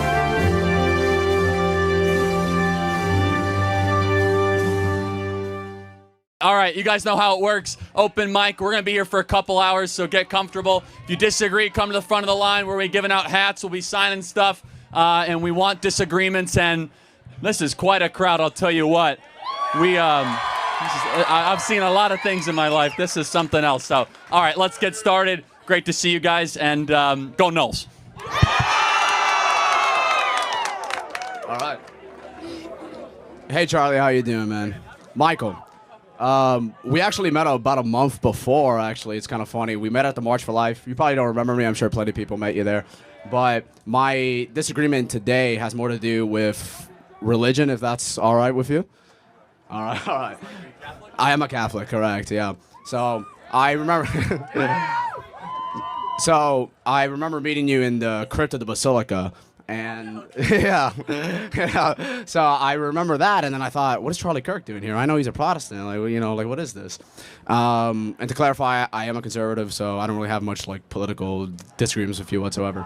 But what I'm going to try to do, if you permit me to do it, is simply lay out why I believe that That's fine. Do it quick. I don't want to spend no too much time on religious differences. No problem that's at all. okay. But, no problem at all. So 30 seconds, if that's okay. Sure. So I believe that the Protestant soteriology is an error, as in, for example, as John Calvin and Martin Luther explicitly states, they believe that when Christ ascended into hell, that this was the Father damning the Son, which causes a split within the divine Trinity. This undermines divine simplicity as it reduces God into parts. The Catholic alternative to this is that when God descended into hell, that it was not our Lord Jesus Christ in his divinity being passioned, but that it was merely him as a passionless divine person coming into the bosom of Abraham and releasing the patriarchs of the Old Testament. Love the question. Yeah. Love the thoughtfulness. I want to spend our time together on stuff that's not going to lose the audience. Sure, that's fine. If that's okay. That's okay. But you're Catholic, I'm Protestant, but I think we can both agree we want every single person on this campus across the country to bring their life to Jesus. Can we both agree on that? For sure. And you believe that that is through the Catholic Church? Correct, I do. I do not believe that, but I understand that. I think there's great beauty in the Catholic Church. There is phenomenal truth in the Catholic Church. Personally, and I'll just end with this, I have difficulty with Mariology, the idea of the Vatican and the Pope, and finally, the Eucharist being transubstantiation. Those are my three main contentions. Yeah. I don't want to spend our time with that together. That's all right. If I can just say, if you can, at the very least, just sort of study up on the soteriology and what I said, you can look I up. will. No, It's fine. That's not. No, I'm not trying to insult I love them. Catholics. My wife is a baptized Catholic, just so you know. Yeah. So No, I know. I have great respect for that. Thank So, you so much for yeah, your of time. course. Really appreciate it. Thank you. You want a hat? Yeah, great. Thanks, man. Yes, next. Any disagreements, guys? Work your way up. Yes, sir. Hey, Charlie, it's great to see you in person. I just want to start by saying I am conservative, so I don't have many disagreements with you. But there is something that slightly concerns me and that I am They all curious about. groan. They're like, come on, bring the libs. I can't wait till the libs come. But, Charlie, so I'm a huge fan that Trump's cutting a bunch of spending. You know, he cut funding to Ukraine. I'm a big fan of that. But my question is, why are we cutting all this funding? Why are we cutting funding to Ukraine, but one country we're still funding? Is Israel. Yeah. So I suppose the question, and I don't know where you're coming from for this, do you think there's any role for America to be involved with American-Israeli relations? Well, I'll tell you my biggest concern here is I'm very concerned that a foreign country, any foreign country, no matter if it's Israel or anywhere else, has so much influence over our government. I mean, AIPAC owns like 363 seats in the House, something like that, and 20-something in the Senate. I find that as a concern that they're funding so many of our politicians to support a different country. Yeah, and that's a legitimate concern. I would push back on the word owns, right? But funded. Yeah, donated to, for sure, yeah. I would, so if your principal take is that of Thomas Massey, that is a very admirable one. It's not one that I hold. But if you say no foreign aid to any country, then... But it's not just about the foreign aid. Why is it not concerning to you that they fund so much of our government and our politicians? Well, I'll get to that. I just want to make sure I understand your position. Okay. Would you say that is your position, no foreign aid to basically any country? Very limited. Okay. Yeah. Okay. That's fine. Great. But as far as the concern goes, there is a great partnership between American-Israeli relations. I'm guessing you're a Christian, right? I am, yes. Yeah, and we're called to bless Israel and to defend Israel, and we also know the Bible is true because of Israel. All these sorts of things. I don't think I'm going to be persuasive to you, but more than that, I mean, Israel should have to stand on its own and fight its own wars. The amount of money we're spending, I think, can be questionable, but a lot of that money comes back in U.S. defense contracts. We're not going to necessarily agree on all that, and that's fine. Yeah. But if the principled stand is like, hey, no foreign aid overseas, I can respect that, as long as it's not singling out Israel just for Israel's sake. If that Well, makes it's like I sense. said, they cut funding for everyone else except Israel. That's the problem. And I want to not just Well, ask you about the yes and no, but- foreign aid, but can you answer the part about AIPAC funding so many of our Well, politicians? so there's lots of foreign groups that will first of all, they're Americans. Let's just make clear. It's So a lot of them have dual citizenship in Israel, don't they? some of them do, I but think like also 80% but or do you something. have concern with like Armenians contributing to American? I mean, how many seats do they fund? Well, quite a lot. I mean, like Armenian Americans. Like 363, quite a lot, or? Well, there's not as many Armenians as there are Jewish Americans in America, but same could be said also for Pakistani Americans or Japanese Americans or Filipino Americans. I suppose the question is, would you prohibit Americans from being able to donate to politicians that they want to support? Because that's really what it is. These are Americans, right? They are Americans that are also dual citizens in Israel. Some are, not and all. are extremely. I mean, the whole organization is to be pro-Israel, so it's not just about let's try America. to find common ground. What would you say is a solution to this? I think that no dual citizens should be able to contribute? No. I think I think that's actually a good common ground. I think if you have two passports, I don't know if you should be able to contribute. I think that's actually good common ground. Honestly, yeah, I do agree with Okay, that. so we Yeah, can agree on that. I agree with that. If I you have don't two think any passports, dual you should- citizens should be allowed to do that. We can agree on that. So Final then, point, what do you then think? I want to get to somebody else. What do you think the solution is to? I mean, I want a yes or no question answer from you. Do you think yes or no that it is concerning at all that Israel has so much influence over the American government? No, I reject the premise. I don't think they have nearly as much control as you say they do. And let me prove it to you. Okay. Do you know that USAID was funding $40 million a day to Hamas and Hezbollah? Good thing they're gone. Well, but hold on a second. But if Israel really controlled our government, then why would we be spending so much money on Hamas and Hezbollah? Can you answer that? They don't do a very good. That's a great question. Yeah, I they don't do a very good job of for you. controlling our government if they do. So Yeah, it's I mean, but we also send like it's $300 billion. to However, I Israel, would so- say though there is some merit to your argument that there is a predominant pro-Israel view within the State Department and within some government sectors. So what do you think the answer to that is? Do you think? I think every decision we make needs to be made through what is best for America. Not what's best for Iran, not what's best for Ukraine, not even what's best for Israel, what's best for America. We don't have time to necessarily do this now. I do think that supporting Israel is good for America in a limited and precise scope, but I'm not going to defend everything Israel's ever done because I'm an American, I'm not an Israeli, right? And our allegiance should always be to your homeland first and foremost. Charlie, thank you. Do you have any more time? We have about 2,000 people here. All right, but one thank last you for your question. time. It's a yes or no question. Okay. Are Israelis? Do you think Israelis are good dancers? Okay. Thank you. Next question. Got it. I knew it. I knew you were gonna. Yeah. Thank you. I dare you to let me build you a completely free e-commerce store preloaded with 20 handpicked products that are trending all over the world, basically validated by AI from a trending product database from one of the top vendors on the planet. And the reason that we can do this completely free for you is because, well, Shopify is paying me to do it. You've probably seen me before because for the last year, Shopify has loved the AI-paired software that we built so much that they've been paying me to build people just like you, complete beginners, a completely free store. Now, again, it's free for you, right? Shopify is paying me a commission to do it. And if you don't keep your store for more than 90 days, I don't even get paid. But your store is still free, right? And after 90 days, it's still your store. I don't own a percentage of the store. I don't control the store. It's yours. You can delete products from it, add new products to it, all that good stuff. It's your store, okay? Not only that, I'm going to give you my courses completely free. I'm not going to try to upsell you a bunch of courses. I know you've seen gurus trying to sell courses for $1,000, $2,000, so on and so forth. I can afford to give you my courses for free because, again, Shopify pays me when you use this software and open up a Shopify store. So you get a free store, right? I get a commission from Shopify, and Shopify gets a new merchant to their platform that's being trained by me. It's a win-win-win situation. All you have to do is click here right now. I dare you to do it. I dare you to see if it's free. You're going to go to the next page. You're going to create a free account. You're going to get a free account to our AI software that's going to build you a store in the next 20 minutes is ready to start taking orders. The sales pages are going to be done. The product descriptions are going to be done. The products are going to be uploaded to the store for you, ready to go, ready to start taking orders. The custom theme is going to be uploaded with banners for you. It's going to be ready to go. It's weeks of work and thousands of dollars worth of design done for you, all by AI, completely free.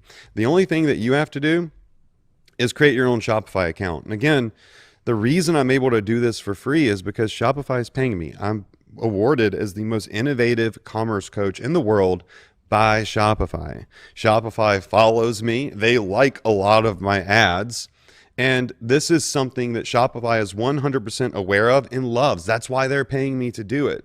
So you can go pay somebody for a bunch of courses.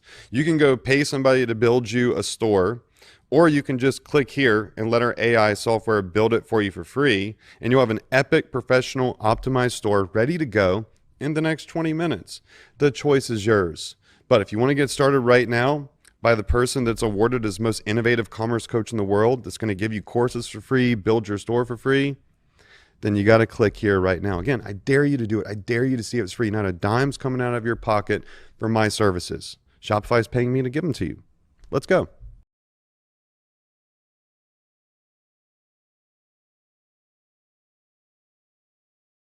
Imagine being able to build anything just by thinking about it. Meet Base 44. A complete AI creation platform made for anyone with an idea and a drive to bring it to life. Describe what you want and watch it take shape. You can plan, customize, and expand in any direction. From tools built for one to platforms ready for many. From passion projects to enterprise-grade systems. Everything is built in and ready to launch.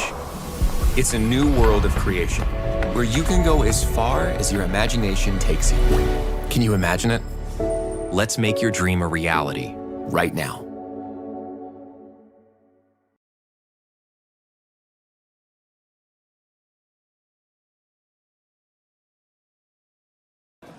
So my question has to pertain more to illegal immigration and green cards and everything. Obviously, I got the Trump hat on. I agree with most of what you stand for, but I wanted to ask and have you clarify. Obviously, the border wall and deportations and everything are necessary now, but what do you see as the future for a policy to get people like my friend here that he's on a student visa now, his family was deported back to Mexico. How can someone like him get a green card and his family? Where do you see the government going with that and getting people green cards fairly instead of making it illegal? When was your family deported? Recently? 2 years ago. Oh, 2 years. Under Biden. Okay. Yeah. Interesting. Yeah, look, my perspective might not win him over, I'll be perfectly honest. I think we actually need to limit the amount of green cards for the time being, and I think any country would make the same decision. Our obligation needs to be to American students first and foremost, to make sure that the people in this audience can own homes, have higher wages, and be stakeholders in their country. So I might not win over your friend here, and that's okay, but at least he can have understanding where I'm coming from. Every country should look after their own country, first and foremost. And the problem is the pattern over the last 40 years is we have been overly generous to a detriment to ourselves. And just for an example, people in this audience, it is harder than ever for you guys to own a home, to get married, to have kids, to be able to achieve the American dream that your parents had. I'm not saying that green card holders are an expense to that, but if and when, does Florida State have a computer engineering program? Maybe it doesn't, or something similar, right? It does. For example, let's just take the H-1B program. I think it's wrong to import workers from foreign countries to compete against you guys as computer science engineering students, where you guys should be given priority as American students above foreign students. And so I might not win over your friend here. However, if we can then get back to a prosperous, more robust economic circumstance, we should always have a merit-based immigration policy. No illegal immigration, very limited legal immigration. That should be always merit-based. But for someone like him who's assimilating to America, he's going to be here for 4 years. It's his second year here. He's already more American than most of the people I've met. How can we get someone like that that's already American? I do. What do you mean by that? He's very involved in American culture. He voted for Trump, obviously. Good. Well, He's very you voted patriotic. with a green card? No, I didn't vote. Oh, okay, I was gonna say, yeah. He was gonna vote. He supported Trump, but yeah, got it. Supported Trump. Yeah, again, but he's very patriotic, and I know you saw the protesters over there. They don't like America. Why are they here and he's not? Well, I mean, they were raised here, so you have to have some social contract for being, born here and keeping that together. I will say you make a good argument on the surface that there are some newcomers that come to America that tend to love the country more than its current inhabitants. That is a good argument. I will say, though, as a broad rule, we need to have a hard and fast stop and say that, number one, we have a mass assimilation problem. Number two, exceptions like your friend right here can and should and will be made through a merit-based immigration system, but for the time being, he is the exception, not the rule. Far too often we have people like Ilhan Omar coming into the country that is sowing, discord and venom and ingratitude towards America. And I think we can both agree that we've had way too many people, foreigners, coming into the country over the last couple of years in an unregulated, unruly fashion. And it's time to put American students and Americans first. Thank you very much. Appreciate it. Thank you. Yes, sir. Thank you. All right, who comes up? You guys have 2 hats already. No. I will throw a couple out to the audience. Who wants to come up? Disagreements coming up. Yo, Charlie. Charlie! Yes, ma'am. Yeah? Go ahead. You disagree? No, I don't. All right, quick, though. We don't want this to be a MAGA rally. We want this to be a college campus, okay? Kind of looks like a MAGA rally, but... All right, man. Go. All right, here we go. Pixel. It all comes together brilliantly. Pick up the Google Pixel 10 family with O2 and save up to £700. Plus, get an extra £200 when you trade in. And roam freely in the EU, up to 25 gig. O2. Essential for living.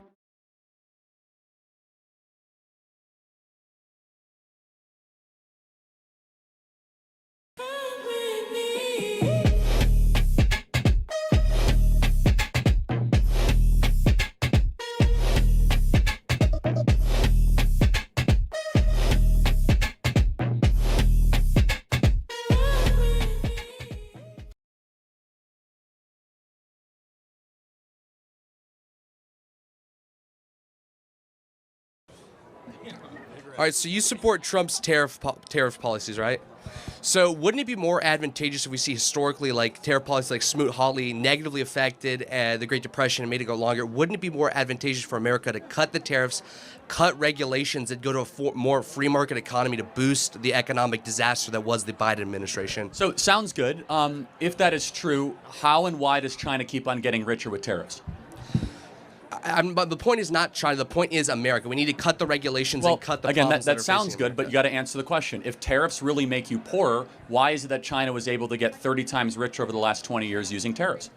I would say it's not just tariffs. It was also because they are actively exploiting other countries in Africa, and they're actively taking advantage of countries in South Africa. Okay, but we got to think about trade policy, which was your question, right? Yeah. Trade policy, it sounds good to say, okay, tariffs, are terrible. It caused the Great Depression, which is highly debated, I would say, but I don't want to spend time on that. Let's just talk more from an incentive process. Almost every company in the world wants to do business here in America. We want more products made here in America. Tariffs are a forcing function to do that. What is the best way to avoid a tariff? Enlighten me, I'm not sure. It's okay, you make the product in America. So for example, anyone you guys see Toyota pickup trucks or Honda pickup trucks, there's a 25% tariff on all pickup trucks, but they're made in America. So they're foreign companies making the products in America. Here's the big problem. We've tried 20 years of unlimited free trade. Has it worked? I would say no. I would say that we have a bunch of t-shirts that we don't wear made in China, piles full of plastic in our garages that we put at garage sales and give away, but we really do not have the strong communities, the higher wages, and the American middle class that we once enjoyed 20 or 30 years ago. So what President Trump's trying to do is saying, hey, what we want to do is bring back the industrial base. We want vitamin C to be made in America again. We want our critical manufacturing made in America again. And for the corporate class, corporations will make a lot more money if there's no tariffs, but workers are the ones that are left behind. And you fail to be a country if you do not make critical goods that your country needs to continue to succeed. Does that make sense? It makes sense, yeah. So, anyway, we want more products made in America, not less. All right, Charlie, you get the presidential stamp of approval. All That right. was a pretty good answer. Thank you. Thank you, sir. How you doing, Charlie? Good, how are you? I'm doing good. So I support a lot of what Trump has done up to this point. I like what Doge has been cutting. I just have one thing I don't understand. I'm all for American jobs, keeping jobs in America, but I don't necessarily like the cutting park rangers. Like 1,000 or so have been laid off. Could you maybe explain that? You could change my mind on that totally. I just don't entirely understand. It's just far overstaffed. So they're not all being fired. It's just there's just way too much staff. And here's the thing, not a popular argument. We have $1 trillion that we borrow every year. There's gonna have to be cuts across the board. And so we have a decision to make. Step one, we can go decision one, do nothing, cut nothing, keep our current trajectory. Step two is understand that we've been borrowing $35 trillion that we do not have, and we need to make tough decisions across the board. Totally, I agree. Yeah, Thank and you so, very much. now, by the way, just you know, there's tens of thousands of park rangers. Not all of them will be fired. Some of them are phenomenal people. I love going to national parks, but every single department needs to go through some form of cuts. Yeah, I actually very much agree. Okay, Thank cool. you for clearing that up. You want a hat? Yeah. Thank you. Great. Thank you. Anyone disagree? By the way, go find some of those screaming people to come up and ask a question. Thank you, man. Love you, God Charlie. bless. Yeah. It's amazing that, you know, the left typically will not, almost, there's exceptions, but they'll almost never do open mic and have disagreement. Okay, anyone disagree? Yep. Hey, Charlie. I've been watching you for 2 years, quite some time. I'm actually happy to see you here. But I did have two things. One of them is maybe I misunderstood you earlier, and the first one's kind of big on the news. The first one is, what's your opinion on the Phase 1 release of the Epstein files? Do you think it was more of a PR stunt with Pam Bondi because she just got into office? And do you think it was right for her to call out on Kash Patel? What do you think is actually going on? And do you think that she genuinely has the files or people are destroying them? And what's going on there?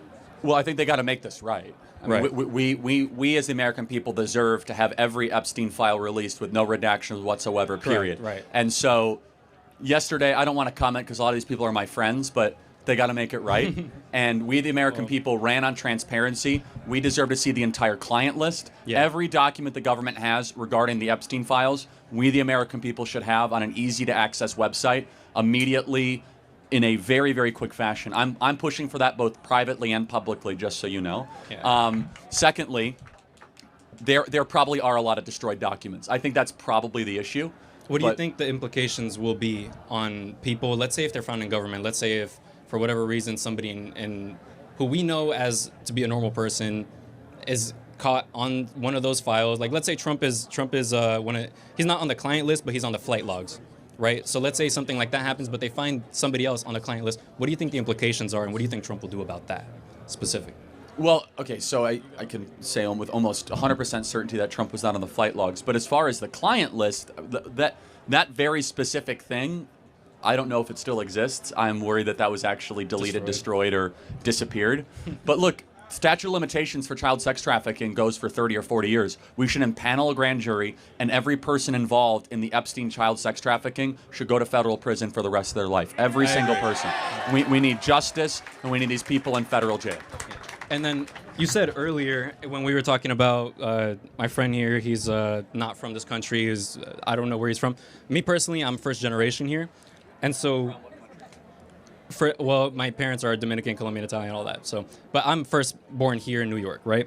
So you said earlier that we have a moral obligation to people who were born here. Does that mean you believe in anchor babies specifically? No, that's a good clarification. I don't believe the 14th Amendment applies to birthright citizenship. So to American citizens, I should say. Okay. All right. Thank you. Next question. Yeah, she'll take it? All right. Very grateful. All right, next one. Let's get some disagreements here. If you're a producer who hates AI, this plugin might change your mind. This is Reimagine in CoProducer. You can take any sample you find and flip it into infinite one-of-a-kind variations that are unique to you. Here's how it works. Just open up your DAW and drop in the CoProducer plugin from Output. It listens to your track and finds samples that match your vibe, key, and rhythm. Just search for a sample you're looking for, like Dreamy Synth. Now let's say you like this, but you want something a bit more unexpected.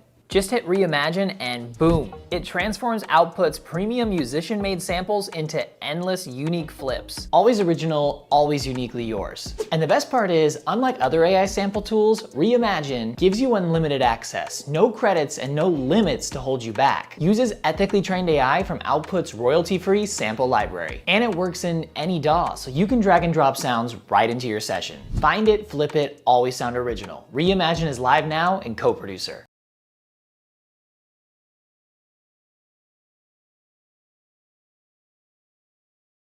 Augment Code is the best AI coding tool for professional software engineers. They've put a lot of time and effort making a real-time index for your code base and optimizing it to make it super fast for code bases over 100 million lines. They have amazing integrations with all the popular tools, and you can also install other MCPs for anything else you need. They were one of the first tools to deploy production-ready remote agents that can work in parallel in the background while you do other things. They have a free tier, and you can also try their pro tier for 14 days.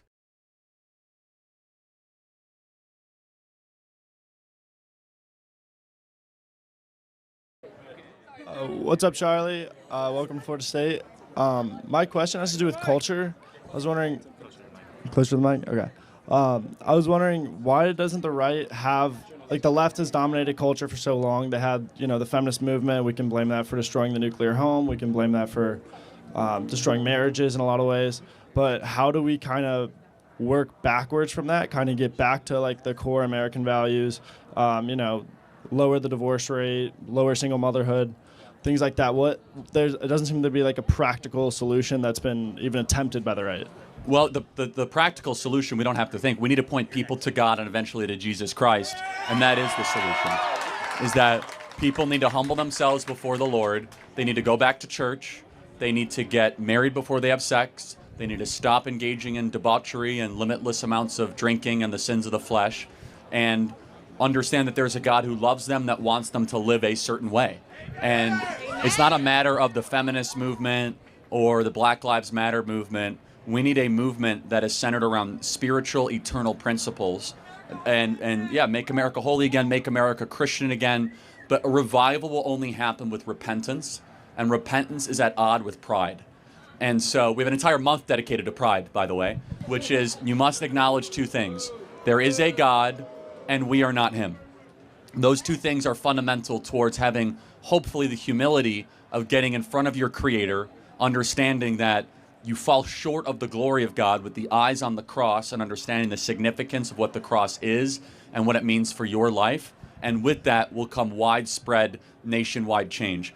We are seeing some promising trends. Church attendance is slightly going up. Gen Z, especially Gen Z men, are more religious than millennial men, and it is increasing and growing. And young women, we got some things to work through. But we will not save the country just through politics. Politics is a means towards an end, a means towards liberty. But liberty is not man's idea; it's God's idea. And we are only able to experience that liberty if we are a moral and religious people. And I'll close with the statement with this, that the Constitution is incompatible with a faithless nation.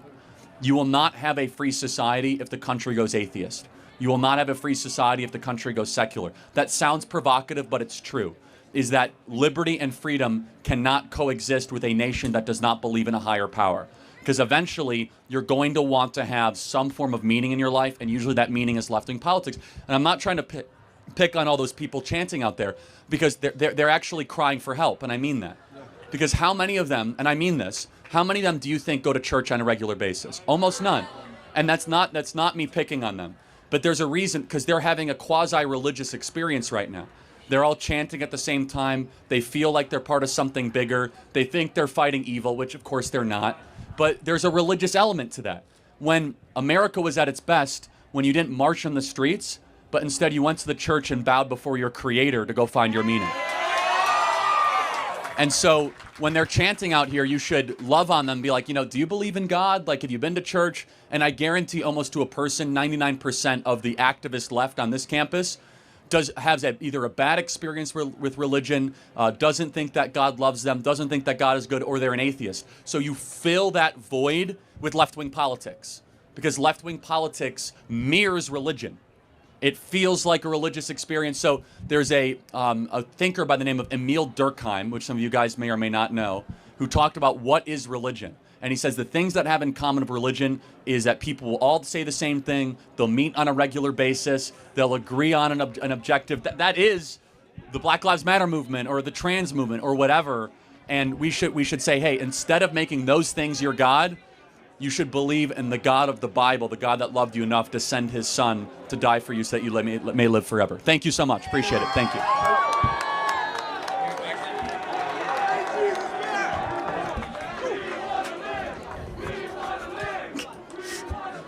Wix gives you the power of AI to build the website you need. With full business functionality and a design tailored just for you. Customize every element of your website and watch your vision come to life in minutes. Control everything from the biggest tasks to the finest details. Personalized, optimized, ready to go live.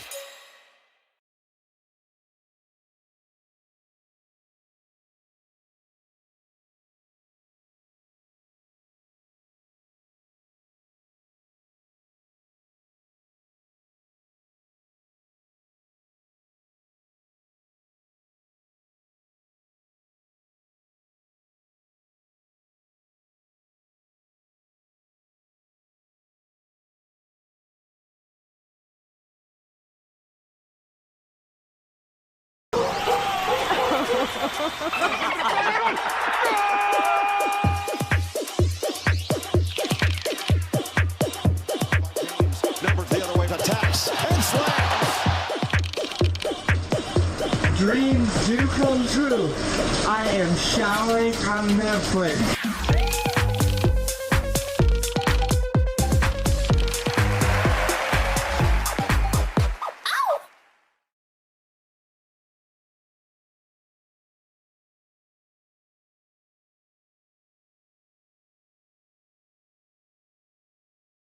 You'll get one, don't worry. Hello, how are you? Hello, Mr. Kirk.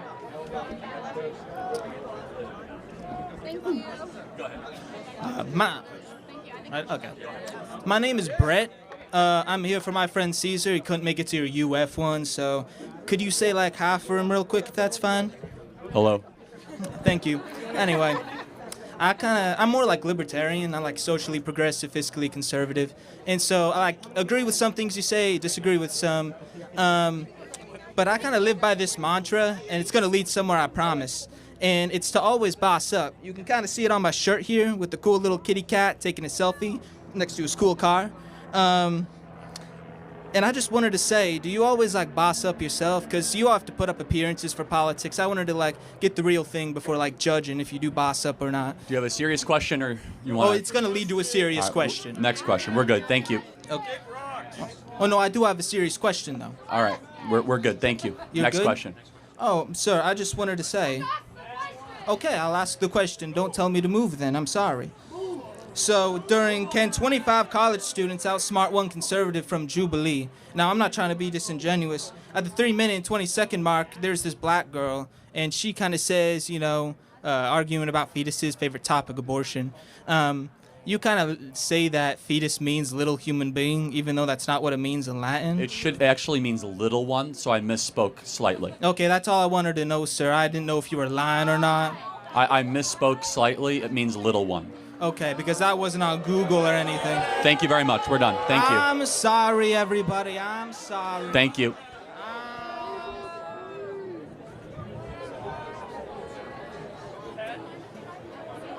How are you? What a beautiful kid that is. Thank you. What a gift so from God. much. Yeah. She truly is. She is the biggest blessing. Hi, I'm Andrea. It's so lovely to meet you. I'm really grateful that you came out to our campus. Something that kind of has me like on the fence of whether or not I go kind of like full blown more like conservative or moderate is just seeing how Give it up. That is a gift from the Lord, everybody. That is just beautiful. Say thank you. But something that like I've seen and just reading things from like Candace Owens and seeing how like welfare has like really like destroyed like the family unit. I see that, we're starting to save a lot of money from things such as like Doge and what they're doing to minimize government. But do you think that some of that money should go back to maybe like reforming the way that welfare is done to help poor families who do want to kind of pursue that American dream? So maybe such as programs like Healthy Start, or there's like a fatherhood program here in Tallahassee me and my family have benefited from, to just, promote the family unit. I think, great question. The number one objective of any social welfare program should be, how do we keep the family together and put dads back in the family? Yes. That is the number one priority. We don't have to overthink it. Every number gets better for every community if dads are around. Every number gets worse when dads are not around. Unfortunately, in the black community, dads are the most absent of any community. About 2/3 of all black youth will be raised without a stable father around. And I know, it's crazy, right? And that little precious angel of yours deserves to have a father around. And for daughters and for sons, it's different things. For a daughter, that's a father figure to look up to say that is how a man should act, and someone that I ought to one day marry, someone that will protect me from a vicious world, and someone that makes me understand what strength and not brutality looks like, what justice but not revenge looks like. To have a father figure is a silent way of forming a child to be a mature citizen. And unfortunately, as we've removed dads from families, government has come in and has taken the place. So some people need help and they need social assistance. All of that should be about incentivizing the dad staying around, not the dad leaving. Unfortunately, with welfare, you can get more money for single mother assistance. This is very true. And so right, you agree. We're actually subsidizing single motherhood more than we are subsidizing family formation. And so I'm glad to hear about the fatherhood initiative.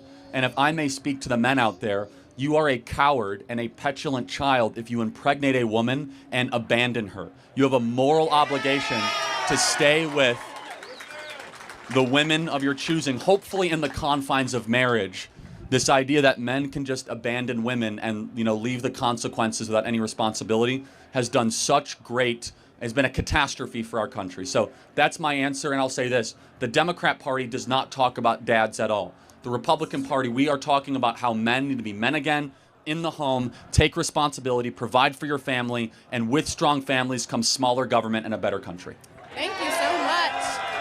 And I do, if y'all don't mind, I have one more question. Her dad actually wanted to ask this because this was something that to him and our family is really important. We enjoy being out in nature and things like that. So we wanted to know, what was your take on climate change? From what we've seen, a lot of conservatives don't tend to subscribe to climate change, but what can we do if we are leaning more conservative to do things to just promote our, national parks and protect the land that is here? It's something that's especially important to us as Floridians. So a couple things. We as conservatives get slandered a lot for acting as if we want dirty air and dirty water. That is not true. What is true is two things. We do not catastrophize climate change. We do not think it's the greatest threat to humanity. We think that global temperatures are slightly going up. We acknowledge that. We don't know if human beings are the main driver of that. The biggest issue is this, though. We believe human beings must always come above abstract animal rights concepts. Great example of this is California. In California, they had water issues during the wildfires, largely because they said that we must protect a delta smelt, a fish, above human beings actually being able to have water. When we talk about the environment, we as Christians believe there's an ordering to the environment. It goes as following: God, man, nature. We are above nature, but God created all. We are here to be stewards of nature, and the nature is there for us and for our purposes. But there's nothing biblical or good about polluting. There's nothing biblical or good about destroying the environment. But the distinction is important. We do not worship the earth. You might get closer to God in nature, but God is not in nature. This is a very important Christian concept, that God is not in the water, God is not in the trees, God is outside of nature, and God breathed that nature into existence. Why is that important? Pixel. It all comes together brilliantly. Pick up the Google Pixel 10 family with O2 and save up to £700. Plus, get an extra £200 when you trade in. And roam freely in the EU, up to 25 gig. O2. Essential for living.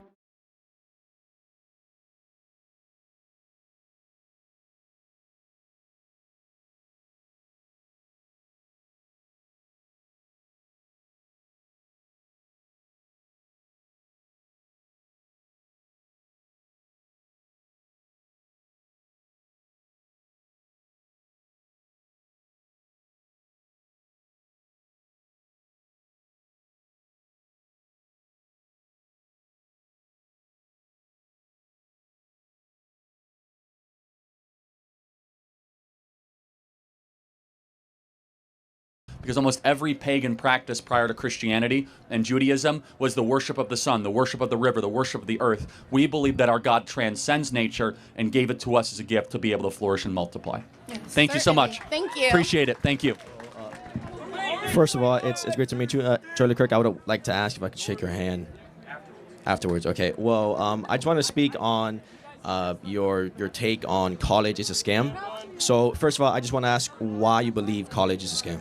Okay, very simple. Half of the people in this audience going to college, if they get a job, will get a job that doesn't require a college degree. For half the people here, it's completely unnecessary for you to go to college. Well, that's actually great that you mentioned that, because I want to ask your advice for the half of the people that are not going to get a job in their major or in the field that they're studying, or for someone like me that's 18 years old that's about to enter college.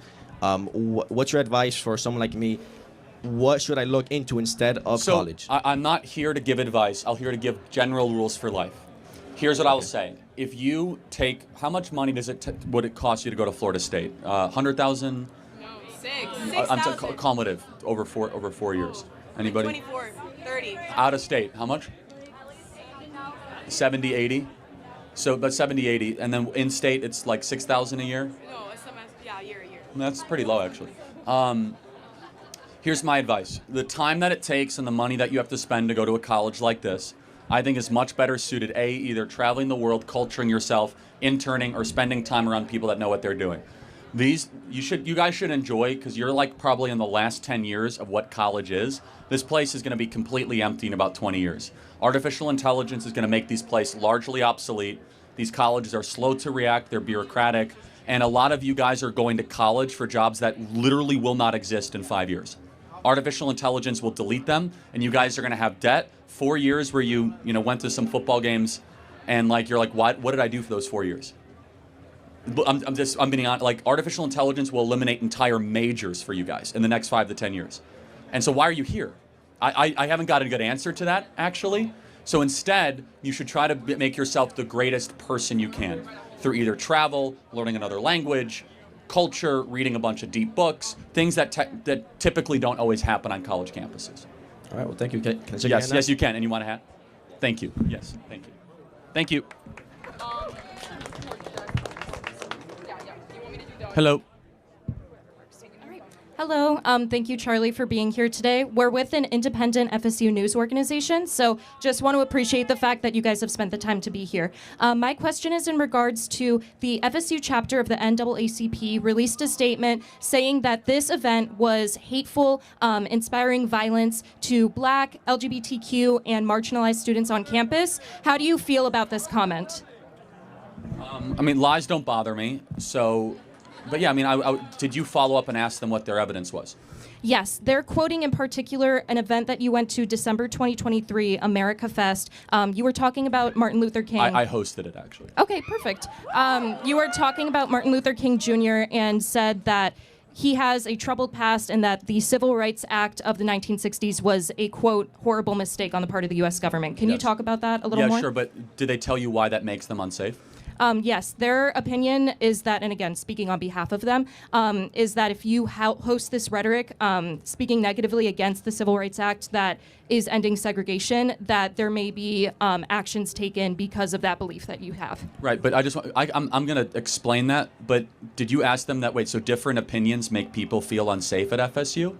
They believe that it has a greater movement behind it, yes. Right, so did you ask them, are you a child? Are you an adult? And that's an insane thing to say. So a guy comes on campus and has a different worldview, and it makes people feel unsafe. I guess to them, yes. Okay, they're the ones you should be going to ask the question of. Let me be very clear. The world is a really dangerous place where lots of people have different ideas, and just because someone comes and has a voluntary event and has different perspectives should make you feel unsafe. Right? Yes. Mm-hmm. Okay, so we agree. As far as what I said, yes, Martin Luther King, happy to go into it, very troubled past, well-known rapist, all that sort of stuff, right? However, on the other side, the Civil Rights Act, I've done this so many times, happy to do it again, went ending segregation good, going so as far to create a permanent affirmative action, basically diversity, equity, inclusion, Leviathan within the Department of Justice that is now being used to put men in female locker rooms and men in female sports, of which the Civil Rights Act is.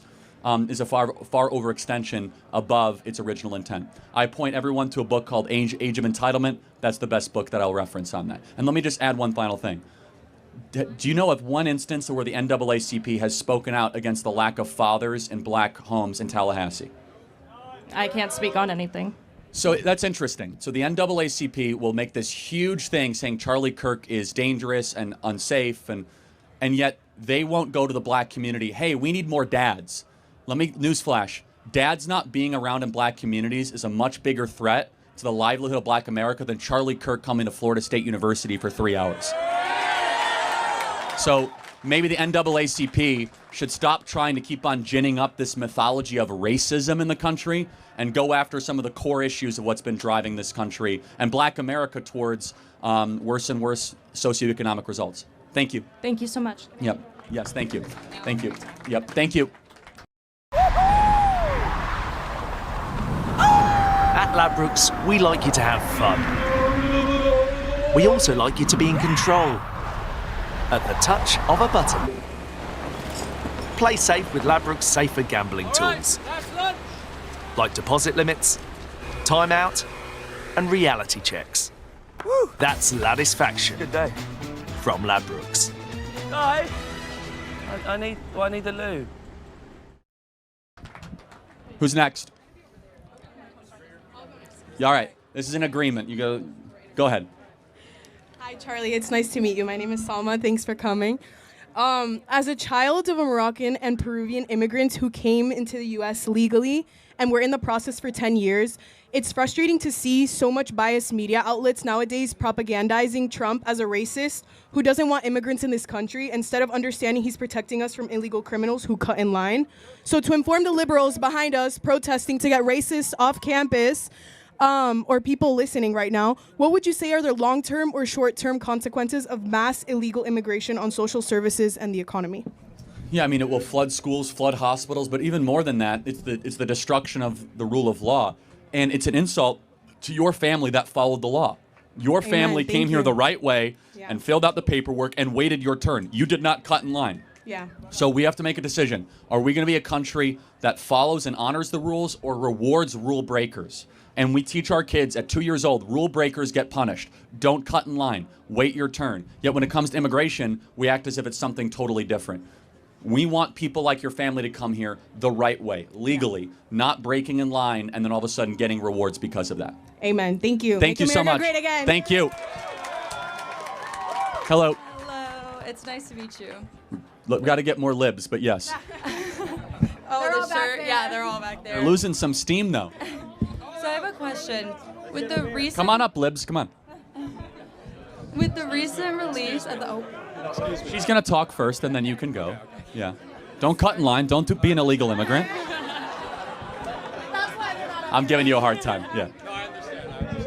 So, with the recent release of the Epstein files, do you believe that they could have been altered before they came out? And do you believe that the high-profile people that are in the files will actually be held accountable? Because I don't believe that they I'm going to will. do a quick answer because I answered it earlier. The administration's got to make it right. We deserve to have every single file released, unredacted, as President Trump signed the executive order. I'm cynical, though, that we're going to get everybody on the client list. I'm afraid it's all been destroyed. But this is one of the great cover-ups. We don't know how involved our own government was involved with Jeffrey Epstein. Foreign governments were involved with Jeffrey Epstein. We have a moral right to learn about it, and the administration's got to get that correct. Thank you. Thank you so much. Appreciate it. You want a hat? Yes. Thank you. All right, libs.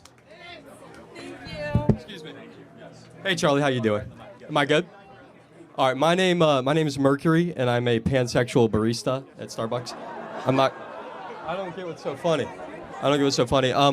I had a question. In a recent interview, you said male baristas aren't masculine enough. Were you serious when you said that? Enlighten me what I said. You said male baristas aren't masculine. Yes, I am. Where's the proof? Where's the proof? I don't have it here. I don't Can have you my make cup me a on latte and come back and prove you're a barista? I will. Grande. I got you. Yeah, okay. So do you believe that it's a traditional You're gender trolling, role? but I think you and I could both agree that male baristas are not exactly usually high on the testosterone. They aren't. Distribution. And then last question. If I were to kiss a furry, would that be bestiality? Next question. Thank you. The trolls used to be so much better a couple years ago. They've lost their edge, right? They've lost their edge, yeah. Hi, I was just going to ask about what your opinions are with ICE being in school or coming into school. Yeah, no issue with it. No issue with it? Yeah. Okay. Do you think that could they wait at all to until after school for the kids, especially the young ones? Well, yeah, so do you find any problem in it? I agree with you. They're here illegally. They broke the law. Yeah, leave. I mean, but so I need to probably get more clarity on what is correct and what is not. Do you have evidence that ICE has gone into under 18 schools and started deportation efforts of kids? I don't have any evidence of that. I don't either. Because I know that's a talking point on the left, right? Yeah. But I was thinking more about college, right? Mhm. So if somebody here is not here legally, we have every right to find them wherever they are and send them back to their country of origin. Yeah, I have no problem with that. But either. minors, I think, should be handled as delicately and keep the family together. We should not have a mom separated from a kid, send them all back to their country of origin together. Nothing wrong with that. Okay. Sounds good. Thank you. You want a hat? Nice to meet you. Yes, Yeah, please. thank you. Really quick. You already came up. Yeah. Ron DeSantis recently came out in advocating of the Right. death penalty for for illegal immigrants specifically who rape children. Yes, I'm in favor of that. Thank you. You're in favor of illegal sorry. You're in favor of the death penalty? Yes. Yeah. You've already asked the question. Okay, man. but as a Christian or a Catholic, whatever you are, Yeah. and your wife is, Yes. you don't necessarily believe in that. Well, of course I do. Why? No. Because the Ten Commandments specifically say, "Thou shalt not kill." Right, So no, hold why? on. Who are we to judge And individuals? Do you certain individuals? really want to do this? Yeah. No. Absolutely. Because Okay. So then, what is the only law that is in all 5 books of the Torah? And name the 5 books of the Torah. I read the Torah a long time ago. Name 5 books of the Torah. I Okay. gave you a chance to get out, and you're not Right, getting right. out now. Well, Name no, them. well, Name here's the one thing, book though. of the Torah. Here's the thing, though. Name because one. You cannot, Genesis, you Exodus, cannot say Leviticus, that. Numbers, When you Deuteronomy. give the Hold government, on. When you give the Time out. government What the is the only ability law that is to kill repeated? people, What is the only law that is Has the government repeated? not abused its man, power? Has look- the government not abused its power? Second, let me Has finish. it not abused its Because power? you brought up religion. What is the only law that is repeated in all 5 books of the Bible? The only law. What is it? That you shall take a life if a life is taken. Why? It is the only law. Because it also says turn the other cheek. Well, hold on a second. Not in the we're talking about the Torah. No. Okay, but I don't believe in the Torah specifically. hold on. I'm Yeah. Christian. Yes, you do. Bro, look. You're basing that off of a different again, book, right? You're making a fool of yourself, man. Christ said, "I did not come to eliminate the laws of the prophets, but instead to fulfill the laws of the prophets." Okay. The covenant remains correct. All 613 laws of Judaism are connected to today of today's Christianity, and this is important. In Hebrew, is it kill or murder? Sign up and bet £10 to get £40 in bonuses. Unibet, you're on. In Hebrew, I believe it's kill. Wrong. It is thou shalt not murder. The word Oh, I thought you kill. were talking about, like, no, the in the other- 10 okay. Commandments. Is it thou shalt not murder or thou shalt not kill? No, it's thou Is shalt not what- murder. okay, is well, a that's what it is. completely different Hebrew word. Well, if you See, want to talk about Hebrew words, No, do you hold on a believe second. in the breath of life rather than soul? Hold on a second. First of all, it says repeatedly that I knew you before you were in the womb. Christ jumped Correct. in Mary's belly when it was next to John the Baptist in Luke 1. You're going in many different directions, but nowhere, where in Christianity, in any of the 66 books of the Bible, please tell me, does it forbid taking a life when another person kills? Where does it forbid that? Thou shalt not cast stone if you haven't sinned. Okay, again, that actually it doesn't say that when it comes to murder. First of all, that was. But you haven't really had that moment. I mean, In John 8, what I was talking about, was when Jesus interceded with the Pharisees. Yeah. That were trying to issue the death penalty against the prostitute. Yes. Said to the individual, "Let the first among you without sin cast the Right. first stone." At the end of John 8, he says what? He says, "And then go forward and sin no more." That is still not a prohibition on the government itself issuing the death penalty, and that is not a life taking a life. But why would he stop them from doing it? Well, because she didn't take a life. First of all, what he was doing is interceding with mercy because he's God and not us. I don't necessarily doing a I don't certain necessarily teaching. agree with However, that it's very statement, though. important though. Isn't it insulting to the person who is killed to allow the person who killed them to keep on living? Basically, what you're saying is that the person who killed them's life I genuinely do is not think more that important. Jesus Christ, if he was here now in today's era, he would be like, yeah, kill the person. Okay, no, who this is killed interesting. person. Let me ask you 3 questions. Is Jesus God? Jesus is God. But then God told us for a life for a life. What do you mean?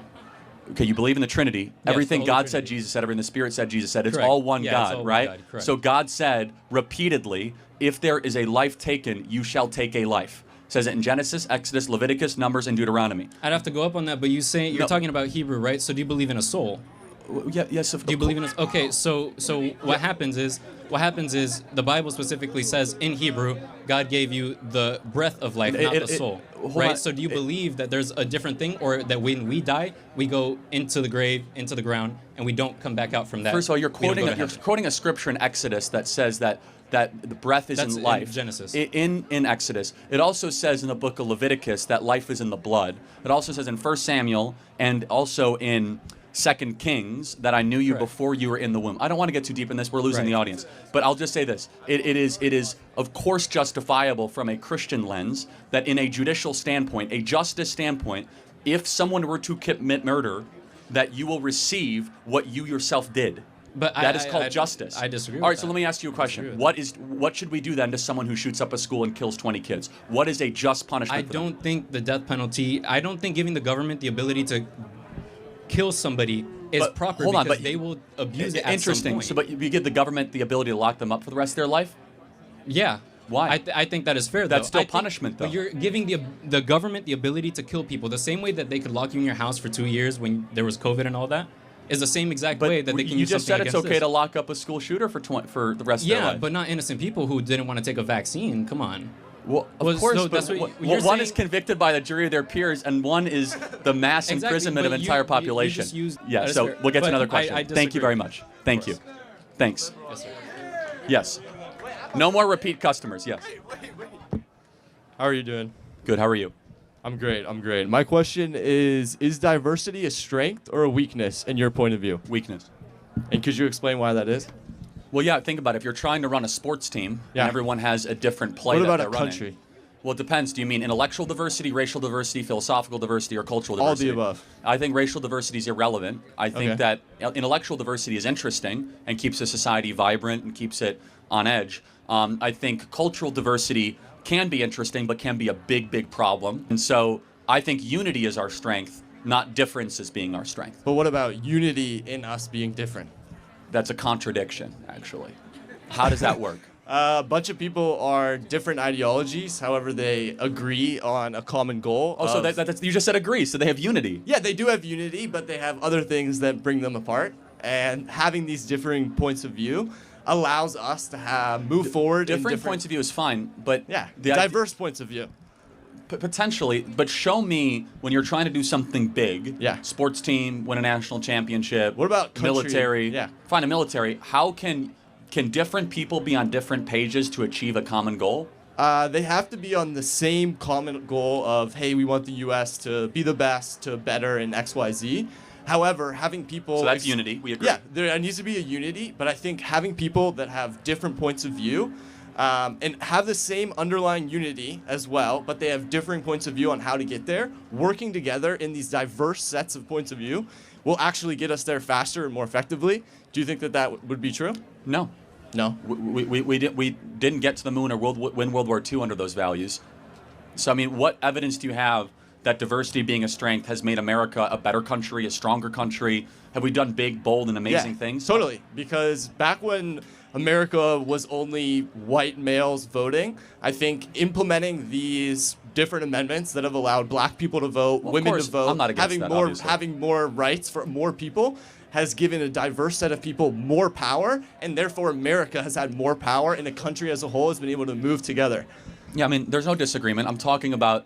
You just agreed that diversity then allowed us to move Well, I wouldn't forward. even say it was diversity. That's equality, my friend. Yeah, totally. 100%. No, 100% agree. You're interchanging terms. It's like equality is a strength. Yes. Unity Equality is a in strength. us agreeing with different ideals. Someone But who again, thinks, hey... I'm not going to spend too much time. You keep on Okay. contradicting yourself. So, Okay. like, we agree that we all have different ideas. Here's the So, problem. for example, we allowed diverse people to have rights of voting, and I think that that made the country more together and move forward faster. Well, what you're talking about is a fulfillment of equality and unity, not Yes. diversity. Yeah, but we allowed diverse people to have that equal access. Yeah, of course we did. Yeah. Okay, so you agree that having that diverse people working together is a strength for America. I wouldn't frame it. You're framing it in two separate ways. But let me ask you a separate question. Okay. Which is, does skin color composition matter when you're trying to build an organization or a company? No, I totally agree. We Okay. should take based off of merit, Okay, we agree. skill. Got it. Yeah. Okay, totally we agree. Thank you. Yeah. Appreciate awesome. it. I almost got you, though, a little bit, right? No. Okay. That was the closest one, no? No? All right, I just got here, man, so you can But you're not dumb, so that's good. Thank you, bro. Thank you. You want a Can I hat? shake your hand? Okay, sure. Yeah. Thank you. Thank you.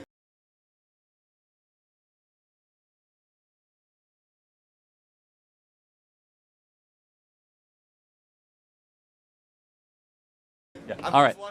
Thank you. All right, cool. Thank you.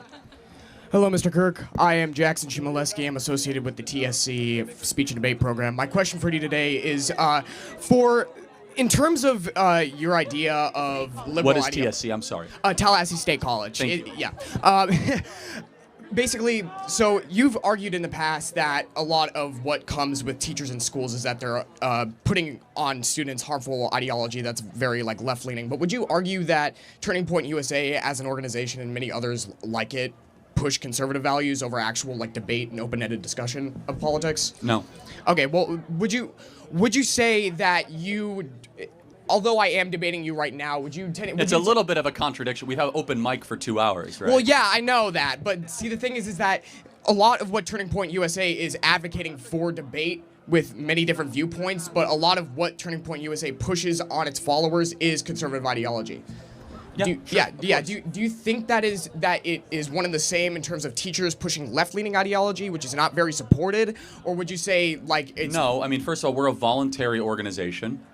Public school teachers are compulsory. Right. They're paid for by taxpayers, which is mandatory, and kids have to go to school. Do they have to push the ideology based on what the school is producing in terms of the learning programs, or do you think it's more or less just a personal choice that they're pushing left-leaning ideology? It's a mixture of both. Most of the teachers, it's a personal choice. It's a viewpoint they have. Okay. Also, just another question. Why do you guys have like a professor watch list in terms of all the liberal professors that you're trying to attack, but you're not giving credit to conservative professors who have shared their views in the past? So why are you specifically targeting liberal professors who are pushing left-leaning ideologies when you're not focusing on right-leaning professors at the same time? Well, we are a conservative organization. Well, yes, I understand that, but So like that if you would be why. Yeah, of course, but why wouldn't you And have also- why would you have a watch list of just only left-leaning professors and not conservative-leaning Because professors the mission as well? is to expose left-wing professors. Okay, well, wouldn't you want to expose the conservative-leaning values and have a more moderate landscape in terms of how we discuss politics as a whole? Well, hold on. I mean, yes, of course, this is what we're embodying, but what percentage of professors at this school would you say voted for Trump? I don't know. How many would you guys say? 5%, 10%, 20%? Okay, so studies show that based on political donations, about 97% of U.S. college professors donated to Kamala. Okay, and then 97%. Who is sponsoring these donations? What organizations are doing this? They're individuals giving $200, $300, $400. Okay. So we can look through campaign contributions. So you would say as a whole, you think that campaign contributions are... Let me finish. Yes. So when a professor gives a donation, you have to fill out your employer. So we're able to see where they gave money from. So yes, if you give money to Kamala Harris, that's a signal that you support her. Fine. But if 97% of an organization, which is American College, all goes to the left, that's a massive imbalance, right? That's not moderate. That's insanely slanted. Yeah, but that's not happening though. Education as a... Let me ask, how many of you guys feel as if you would be punished or treated differently if you say you support Trump or conservative values in your class? Look around. Look around. Every single person. So it is happening. Okay, well, these it's kids happening to me as well and many other... These other kids are being moderate to left-leaning punished people. for their views every day. Yeah, and organizations like yours punish us, moderates and left-leanings. We don't control your grades. We're a voluntary student organization where it's not voluntary for them to take a course. So you're saying if you were an openly Trump-supporting student, you would get lower grades in your classes based on the professors? Do you guys have proof of this? Okay, pull up your canvases now. Come on, bro. Come on. Anyways, Mr. Kirk, it was a pleasure speaking to you. I believe that you're a very good speaker, and I will just say this: you seem like a good-hearted person. You have evidence? You seem like a good-hearted person. You want to chat? Let's hear the Charlie. evidence quick. Super quick. Okay. Super quickly. So on Canvas, I was writing a essay for one of my classes. Sorry, I just pushed through the crowd. So, my professor specifically told me that my essay that I was writing on my major and my school, I was writing an essay about my major, and she kept, what's the word? All of her comments, like her feedback, was the very first thing she said was related back to climate change, which, okay, my thing is about like real estate in Miami. That has nothing to do with it, whatever. Then she said to relate it back to the loss of Kamala Harris. The loss of Kamala Harris and the 2024 election. And you're writing about real estate. Yes, sir. So, and also, there's so much that I wanted to say, but like you said, you want the conservatives out. So No, it's okay. I I'm just giving want, the room. and by the way, we can go the whole audience as an example of this. And so you seem like a good-hearted guy. You want to be a good teacher. I would encourage you to listen to these people because there is structural power bias over conservatives on these campuses. It exists. And what happens then is we are a counter to that to give a voice to these students, thank you, so that they can be heard, that you aren't alone. We want everyone to be treated based on the body of work that you produce in a class, not based if you wear a MAGA hat or a Black Lives Matter t-shirt, right? We want everyone to be treated based on how good of a student they are. And I think you want the same. Well, yes, of course. I, by the way, found it a little bit rude that the mic was taken away from me. And also at the same time, I don't like the fact... I don't like the fact that it's You're just, exerting your white male privilege over this young girl. I mean, do white men always get so upset when the mic gets taken from them? What? It was my turn to speak. I don't understand why it's... Thank you, sir. Thank you very much. Thank you. Thank you. All right. We need better people becoming teachers, please. Yes. All right, I have a couple of questions. So, you had a very great, very influential run upcoming to the 2024 election. I was wondering if you're going to do the same for the 2028. Are you going to keep going as strong, keep going as hard? JD Vance. There we go. There we go. And another very serious question that I'm pretty sure we're all wondering. Who's your GOAT, Bron or James? Or Jordan? Michael Jordan. It's not even close. Jordan, there we go. All right. Thank you. Thank you. And I can prove it. We're back at the Coral Fan Arena for an even bigger season. The Prawn Sandwich Brigade shaking up a free bet after that free lunch. They're all shaking it, and everyone's a winner. Play Coral's free reward shaker to win bigger guaranteed football rewards and offers. Coral, we're here for it. I'm from Chicago, too, so very biased. Yes, sir. How you doing, Charlie? Really quick, can I pause you for a sec? Who wants hats?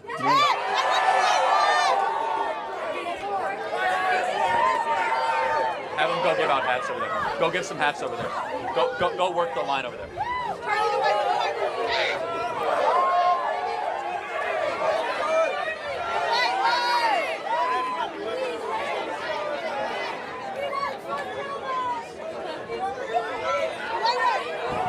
All right. Yes, Hi, sir. How you doing? Good. So my question today for you was, obviously we know the media obviously covers up Republican narratives and things like that. I know it was a while ago, but do you have any opinion on the UAPs, UFOs in Jersey over like a year? Do you think it was more of like a cover-up of the media for like Mangione? I have no like, strong opinions No. on that. Do you think they were UFOs? I don't know. I mean, they're coming out of the water now. They're from China. They're from ours. The Iranian mothership, Yeah, that's right? what I'm saying. Like, I don't know. If, I know you do obviously way more research. Go ahead. You're good. Whatever. I have no strong opinions on that. No, it's all right. I just wanted the hat. Appreciate it. Good question. Thank you. But aliens might be real, so there you go. Thank you. Yes, sir. Hey, Charlie. So I have two questions. The first is a very simple qualifying question. It may sound really stupid. Do you consider yourself a Republican, a supporter of the Republican Party, a member of the Republican Party? You support Republican causes? I'm a conservative first, but I do vote Republican. So you vote Republican, but you don't 100% ideal. Correct. Yeah. I mean, people idealize with the like Republican people like Mitch McConnell and I are on a different planet. Sure. So I guess the question is, how do you reconcile the ridiculous amount of spending that Republicans are responsible for?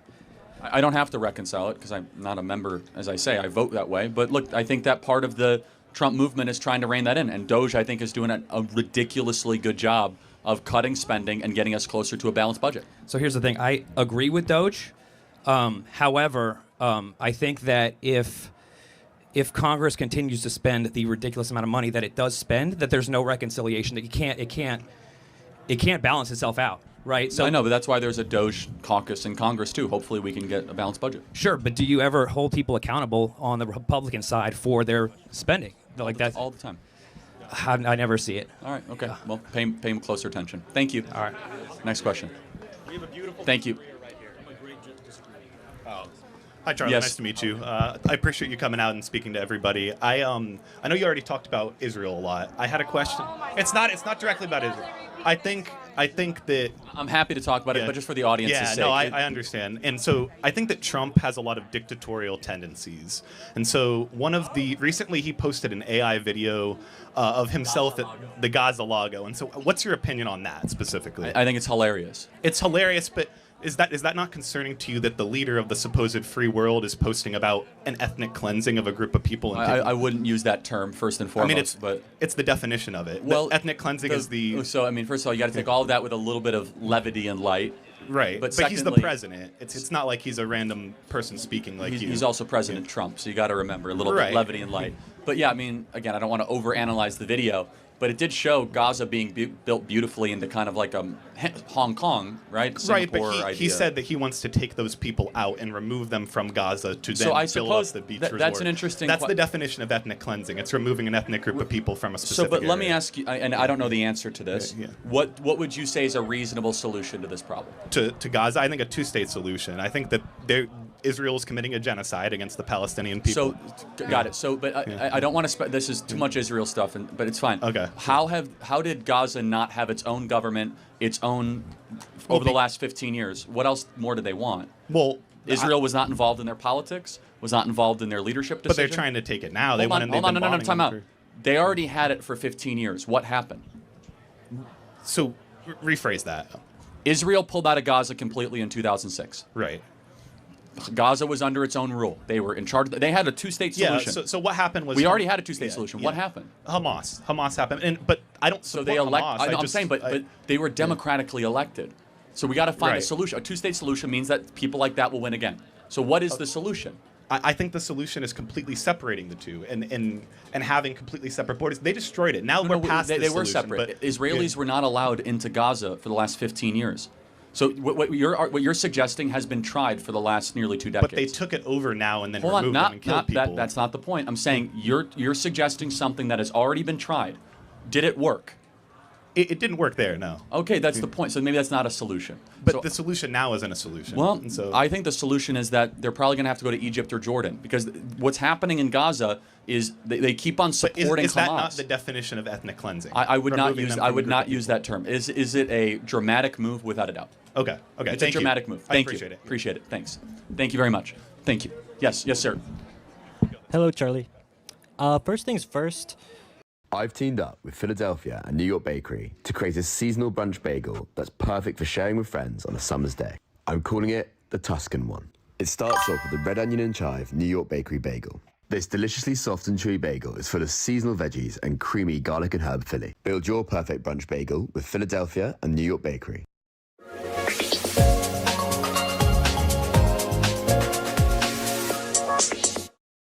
This line is abysmal.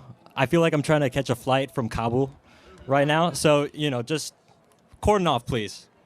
Like, I've been waiting for over an hour. Okay, now I got a real stumper for you. And I'm coming to you with breaking news right now from the White House. So, President Trump and J.D. Vance recently got into a shouting match with Vladimir Zelensky in the White House, where Trump said that they were gambling with World War III. They were being ungrateful. They were being disrespectful. And on top of that, he previously called Mr. Zelensky a dictator. Why do you think antagonizing our ally in this war will hasten the end to it? Thank you. So I'm going to take your word for it. Was it Trump yelling at JD or Trump yelling at Zelensky or both of them were tag teaming him? Good. It was about pretty time. Where that uppity foreigner's been taking $300 billion of our money when we didn't have a border the last 4 years. We don't know where any of that money has gone. I'm glad finally someone's scolding him in front of cameras. Where's all that money going? I don't know, but a lot of people got very rich in Ukraine. So first of all, he is a dictator by every definition.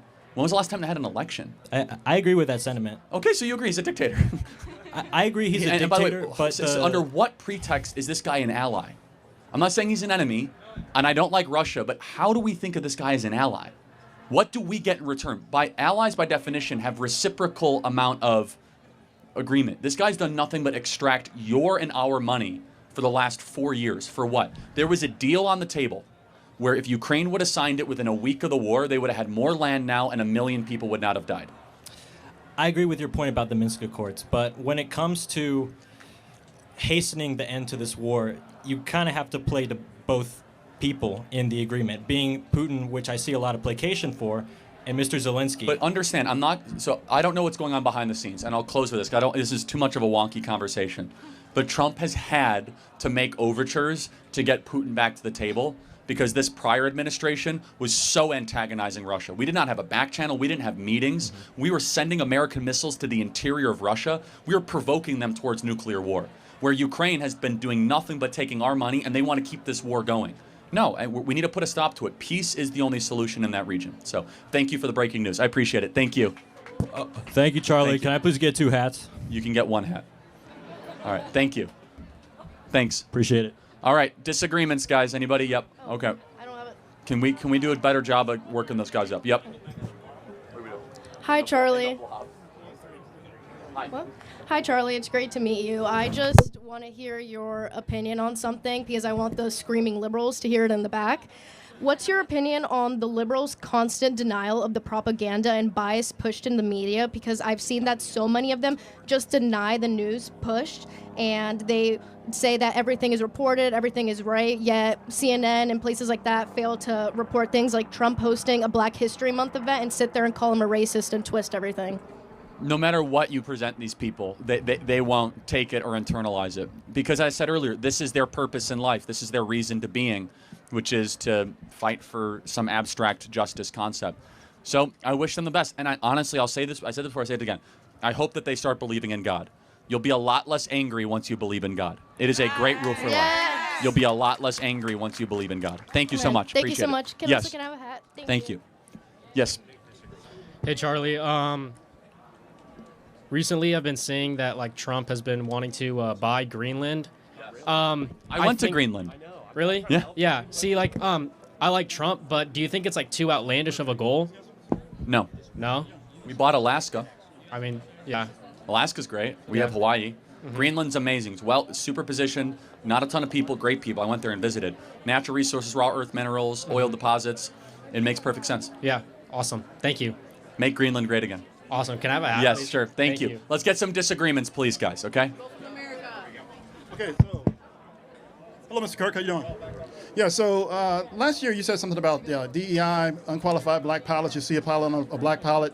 Don't you think it was an irresponsible statement suggesting that maybe these pilots aren't qualified or unqualified? No. But I'll tell you exactly what I said and why I said it. if Okay, that's go ahead. I said the pretext. I went through a whole windup. I said United Airlines is saying that they want 40% of all their pilots to be people of color or women.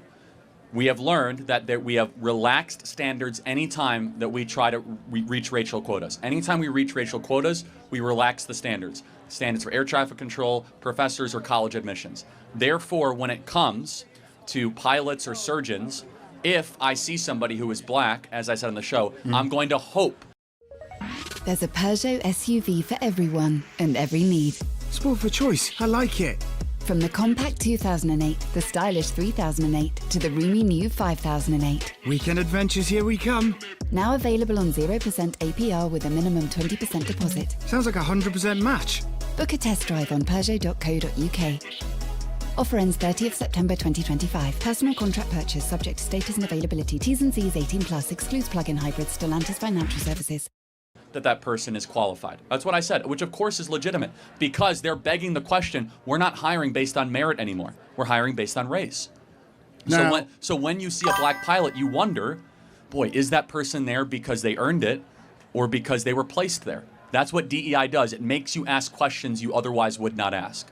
So the airline industry is going to take an unqualified person just based off diversity. Underqualified, not correction, yeah. Underqualified. Unqualified, underqualified, whatever, uncertified, and put them in a cockpit and risk people's lives? Those are two different things. Under and un are two different things. Of course, United Airlines will not take someone off the side of the street and put them into a pilot. But in order to reach a 40% goal, they might cut corners. They might accelerate the process in order to reach a goal. We know this through all sorts of DEI examinations and projects over the last 10 years. You have to choose in life. Either excellence or racial quotas will end up being the most important. And both cannot simultaneously exist. It's never happened before. Okay, so when we talk about DEI, well, who benefits the most? Because black people really don't. It's only like maybe 3 to 4% of black people actually benefit from those programs. So who benefits the most? I'm not sure your question. I mean, theoretically, if 40% of all pilots end up being black people or people of color. But that's not. I actually looked it up. It's only like maybe about 6% of pilots No, their are black. goal is 40%, right? That's the point. It's like that's actually a great point. So they wanted to go from 6% to 40%. And so you have to wonder, boy, you go from 6% to 40%, there's going to be a relaxing of standards. Okay, I guess the way let me see if I can rephrase this. So essentially when you talk about DEI, affirmative action, or anything to that effect. I'm against all of it, yeah. Okay, yeah, and that would be fine. The thing is that now it's actually, referenced as a slur against, essentially if you see a black person in a position or, minority or whatever, the assumption is that that person is not qualified when literally, and, you have to be qualified in order to even to get in that position. Well, so let's take college admissions.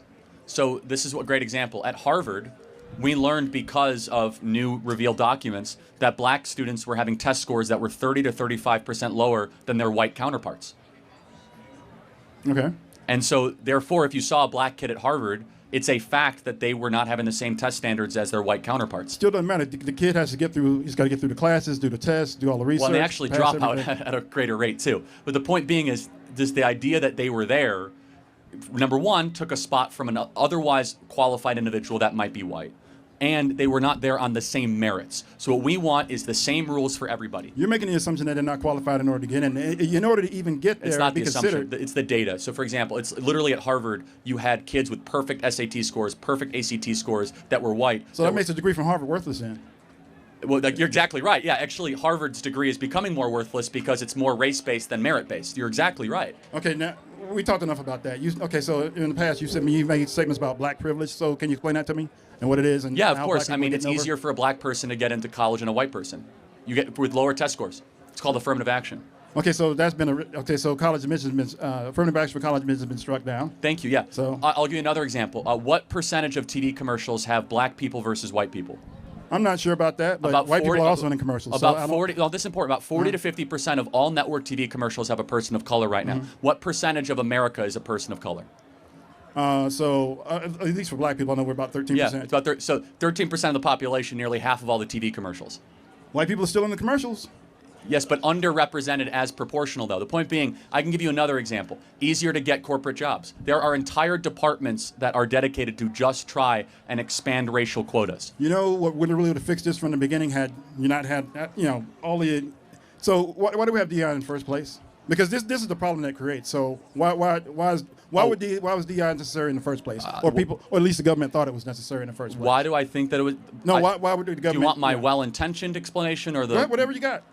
I mean, DEI was obviously about trying to destroy the excellence of the country and elevate racial tribal politics.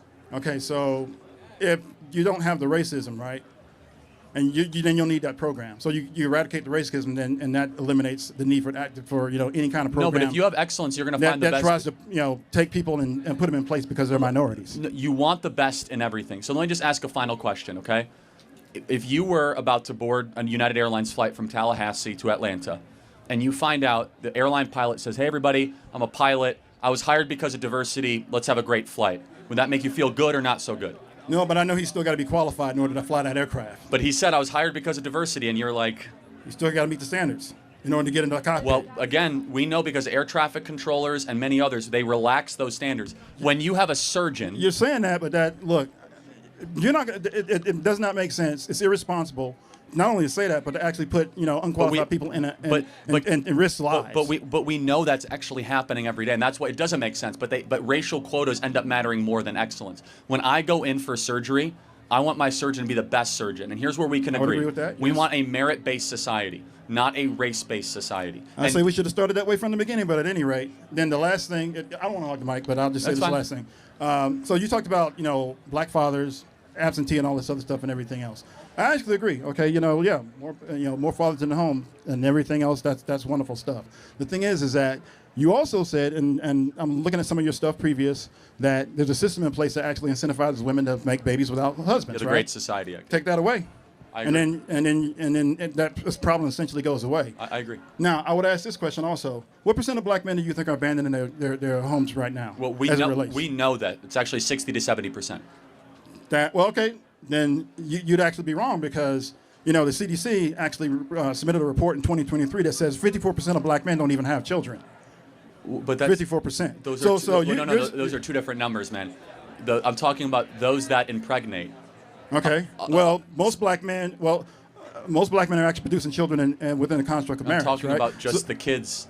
So you're saying black men are getting married and then leaving their They're not families? getting married. That's the problem. What I'm saying is the data. I'm Sir, saying 2 out of 3 black men impregnate women and don't stay with them. Sir, I'm telling you that 54% of black men, according to the CDC study 2023 National Health Statistics reports, literally says that 54% don't even have children. I know that's a complete different stat. Everyone knows what I'm saying and not what you're saying. That's a complete different. That's like a. So what I'm saying is that if you have a black child, which obviously exists for some reason, right?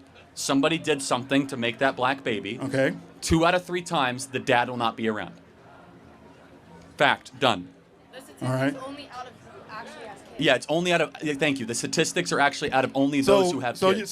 So you got black men who are married also. They're not abandoning their children and families at high rates. But that's not what I'm saying. I'm saying that the vast majority of black babies are born out of wedlock with abandoned fathers. Okay, so let's do this. Now, if that's bad for black It's babies, bad for all. It's bad for everybody. So then shouldn't that be your main line then? It is actually. Everywhere I go, I talk about when you dads. do it, you kind of focus on black men as if somehow we're the only ones. That's part of that problem. Well, no, but it is a black men abandonment issue, of course. I mean, would you agree that's probably the biggest issue facing black America is lack of dads? It's one of the issues. Okay, what is the biggest issue? I don't know. I haven't kind of thought That's about fine. that. I want you to I'll think just about say- it over the next couple of days. We as conservatives believe Because we got a lot of problems, but I'll the go with breakdown that. of family, we believe, is the original sin of what's happening. We think that truth transcends color. It's true for white people, black people, Asians, and Hispanics. Final thought. Okay, fine. Good question. Good conversation. That's just my thing is when I hear you talk about it, it seems like you're framing it improperly, and then people are here saying that I'm doing it improperly. But I'm a black man in America. I That's know okay. something about I'm just offering you grace. I'm not saying that your number is wrong. I'm just saying that it's a statistic that wasn't necessarily relevant to what I was saying. So thank you very much. I All right. appreciate it. Thank you. Thanks for talking. Just real quick. All right. Thank you. Hello. Nice to meet you. Hello, Charlie. My name is Nick. Thank you for coming to this campus. I'm not a big fan of you, but... Oh, okay, yeah, go ahead. All right, so basically, I'm just here to sort of I disagree with what you say about Ukraine. I'll say this from the get-go. I agree with what you say. We shouldn't send hundreds of billions of dollars to Ukraine every year, especially blindly, because, I agree. We got to know where that money is going, making sure it's not being used for corruption and whatnot. But I do question, sorry, I lost my train of thought. I do question, what do you think of, Ukraine, and do you think, we should provide some military support? No, end the war. Well, basically, I understand, we should end the war. I agree with you on that. But, since Ukraine isn't out... We should be friendly with Russia to ensure they no longer do military incursions. Russia should not be an enemy. They should be a soft ally like they were during World War II, and we should work with Russia to go against our true enemy, which is the Chinese Communist Well, do you Party. think Russia actually wants to be friends with us? Yes, absolutely. Without a doubt. No, I doubt that. They don't want to be friends with us. Russia does not need or want more enemies. They wanted to join NATO, actually, 20 years ago, and we told them not. This idea that we should hate Russia is insane and is an antiquated idea. I don't like Russia. They're not a free society. They don't have great ideas like we do. But there's a lot about Russia that is actually okay and is value neutral. It's an unnecessary enemy. What's really good about Russia, though? Because the thing is, Putin has a political... couple things. One thing in particular is that they have very strict immigration into their country. It's very hard to immigrate into Russia. Number two is that... So does China. Yeah, that's right. Exactly. I mean, sometimes bad countries can do things that we like. That's right. Also, in Russia, they value family formation. They try to pay people to have children and try to have more kids. They also... Again, so is China. China's doing the same thing. Correct, yes. And Hitler also had a dog. What's your point? I mean, like, yes, at times, bad people can do things that are, you know, okay, fine, or value neutral. Also, Russia does not put up with transgenderism with their kids. Like, you will go to jail if you do a drag queen story hour in front of kids in Russia. They don't China doesn't like that either. Now, I don't know if China imprisons people However, for doing a drag. But Russia has not hurt anybody in this audience. China almost assuredly has. I understand. Cartels almost. How has Russia impacted a single American in this audience? Russia has been very antagonistic. Okay, yeah, they towards said bad things. What have they done?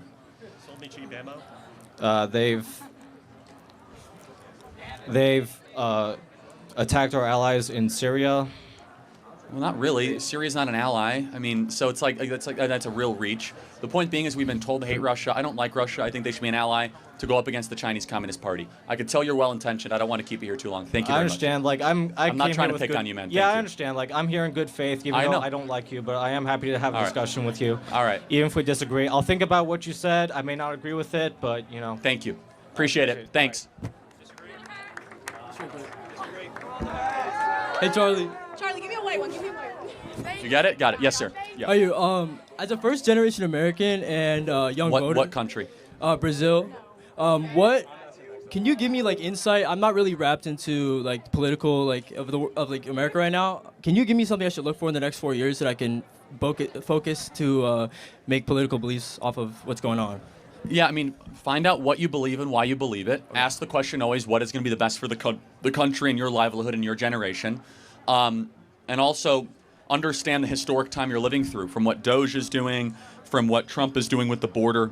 I mean, one thing in particular, you and I both don't want mass illegal migration into a country. Of course. The last couple of days of Joe Biden's administration, we had 10,000, 11,000, and 13,000 people crossing the border a day. It's now down to 150 people a day under President Donald Trump. From 10,000 to 150 people a day. It's incredible. So stuff like that, you know, stay aware, understand, ask critical questions, and always pursue the truth. Thank you so much, man. Appreciate it. You want a hat? Great. Thanks, man. You want red? Okay. Thank you. Sweden. Are you Swedish? A little bit, but you know, okay. I'm white, so I'm kind of It's a very Swedish outfit, yeah. Right. So I have a question, and I think you're a very articulate guy, so you're the best person for the job. I consider myself a conservative, but as a young person, I'm worried about the rise of the dissident right, I would say. People who identify with white nationalism, people who identify with groups like the North Florida Groyper League, headed by Ratman Supreme, and people like that. And I'm wondering, you know, as a very articulate person, as a very educated person, what do you have to say to people like that, and where do you think that they're going wrong? Well, first of all, I mean, I don't want to generalize, but I think number one, we have to understand why. Ticket, please. Thank you. Tickets, please, madam. Sure, let me just... Oh, this jacket's got so many pockets. No rush. Got it on eBay. Vintage, one of a kind. I just need your ticket, madam. Couldn't find it anywhere. Then, ta-da! eBay. Total bargain. That's nice. Oh, thank you. But I still need to see your ticket. Oh, yeah, sure. With great deals on things you love, you can't help but say when it's eBay. Things people love. These groups are growing because there is a war on white men in this country, and it's been explicit and it has been happening. And so therefore you get a response of political groups in response to that. But my contention is this, is that our values must be those that can apply to all of humanity. It's a Christian ideal, neither slave nor Greek nor Jew. We are all one in Christ Jesus. Agreed. And that racial superiority from the left or the right is not what we believe in. But however, I think it does us good to ask, where is this movement coming from, so that we can better understand and seek to bring them back to core American values. Right. And where do you think this movement is coming from? I think it stems out of a reaction to anti-white hatred. Right. So I think there's so much anti-white racism in this country, and it kind of gets fomented, and they are a counterbalance to that. Okay. All right, thank you. Thank you very much. Appreciate it. Thanks. Oh, where do I step out? I'm not sure. All right. Yes, if you guys can find disagreements, that would be lovely. Yes, ma'am. So I was not planning on talking, so I'm giving you that warning. But so recently the government did a federal freeze on the climate change and the Department of Agriculture. I feel like everybody can agree that farming is a really critical industry, and they've been cutting funds, pausing research on soil research and conservation research, and I just wanted to know how you think that's benefiting the American people. Yeah, I mean, have the private sector do it. The government doesn't necessarily need to do it. That's our perspective. That not everything that's a good idea does government need to fund. That's our perspective. So they currently owe Iowa and Midwest farmers $11 million for conservation work they've done. Well, if there's money owed, that should be paid, for sure. Okay. We agree. If a promise was made, a promise should be kept. But future promises and future funding is a completely different issue. But if somebody is owed money for work they did, they should be paid. Okay. Absolutely. Okay, I guess that's all. Thank you for your time. Thank you. Yes. Hi, Charlie Kirk. I would like to debate you on your claim that democracy is not an American value. Okay. I mean, it's a very technical argument, but yes. Okay, well, I say it is an American value because it's established in our Constitution, and it creates elections in Article 1, Section 2 of our Constitution for Congress, and we're a democracy. We have democratic values. Again, this is a semantic argument, but an important one. And so where does the word democracy appear in the Constitution? Its definition appears in the Constitution. But the word does not. Why does that matter? Hold on. As I say, it's a semantic argument. So therefore, in the Federalist Papers, which I'm guessing you are familiar with, right? Madison, Hamilton, and Jay wrote it as an explainer of the Constitution. When was democracy mentioned, and how was it presented? It's mentioned in our Constitution. Okay, well, it's not though. The word is the word is not. So what you're talking about is representative government, which of course we have. However, democracy is something completely different. Democracy, as was talked about in the Federalist Papers, was talked very negatively. Our own founders spoke negatively about democracy in our Federalist Papers. The authors of the Constitution went negative. You might say, but Charlie, we have elections. Of course we do. So what is the difference between democracy and a constitutional republic? There are big differences. In a democracy, the majority always wins with almost no breaks and no slowdowns of a check and balance system to protect freedoms and liberties. In a constitutional republic, the government starts with certain truth claims that are transcendent and irrefutable. Life, liberty, pursuit of happiness. The government is here to promote the general welfare, things of this nature. A democracy does not usually have the same kind of separation of powers. A true, actual democracy. Yeah, we're not a pure democracy. Right, but the word itself is not in any of our founding documents, and it was actually talked about negatively. But the idea that we're not a democracy is ridiculous. We're not, because we though. still vote. But that's not the attribute. Like I said, that's representative government. It's a constitutional republic. And you're thinking way too simple about this. You got to go deeper. And I'm not trying to pick on you. I'm just saying you got to broaden your horizon. Not every place that has elections is a democracy. Right, but you also claimed that democracy is a majority rule. Correct. Yeah. Do the presidents and do our politicians not have to win a majority amount of votes? No, they actually don't. They have to win a plurality of the electoral college. Electoral college, but that's not a majority of. No, actually, it's not. Think about it. You're actually not voting. You're voting for people to vote for you in the electoral college. You're actually That's voting still for. voting. No, that's different. That is a Republican. Hold on. A democracy is that you yourself would vote and there's nothing in the middle. A small r Republican form of government is you vote for people to vote for you. That's what you do with the House, the Senate, and the Electoral College. You actually aren't voting yourself. You're voting for people to go vote for you. The Electoral College gathers to then go cast a vote on your behalf. That's actually not you voting. But that describes a representation, like representatives. Of course, we agree on representative. Right, and that's not a democracy. We elect these representatives through democracy. No, okay. Again, this is semantics. I encourage you to do more research, man. I don't want to belabor this. It's the Constitution. I don't understand. Do you know what a republic is? Yes. Okay, well, tell me the difference between a republic and a democracy. So in a republic, you have representatives. And I'm not saying that we aren't both a republic and a democracy. In a democracy, we elect our leaders. In a republic, we elect representatives. So we vote for the representatives. Yeah, so we're a republic. In a democracy, for example, we vote. let me tell you what a democracy looks like. They'd say, hey, today we're going to have an up or down vote on universal health care. Go to the ballot box. That's what a democracy. You vote. Every person will vote on every single issue in a democracy. A lot of ballot referendums, a lot of things of that nature. Now, states can look in more that way. I don't want to belabor this too much. I encourage you to just do more reading. But it's an American value. It clearly go states ask Grok. What did the founding fathers believe? Go to Grok and say, what did the founding fathers say about democracy in the Federalist Papers, and did the word democracy appear in the Constitution? That doesn't matter if democracy is specifically okay, so then let me ask you, what is democracy? Define it. Democracy is a system or government that's ran by elected leaders. That's not the definition of democracy. It isn't. Thank you very much. It's literally right here. The online definition is a system of government by the whole population. The whole population, exactly. Right. I am right. That's And not so what we that's- have. We delegate our authority to elected leaders. And they still have to have a majority. You still need a majority of Congress to vote on a bill. No, they don't. You have pluralities. We also you need actually 61% of the vote. In a Republican style of government, things are slower. They are arduous, and you have natural rights that are enshrined that the majority of the people cannot overturn. Thank you very much. I'm not going to keep on going this way. Mutually exclusive. They are actually at odds with one another. Again, this is not a civics course. You got to go do more research, man. This isn't about civics. This is just basic. This is Again, how about this? Go take 5 minutes, come back, and show me where the word democracy is in the Constitution. You can't find it because it doesn't exist. Thank you. Yes, ma'am. Yes, you can have his hat for him. Yeah. All right.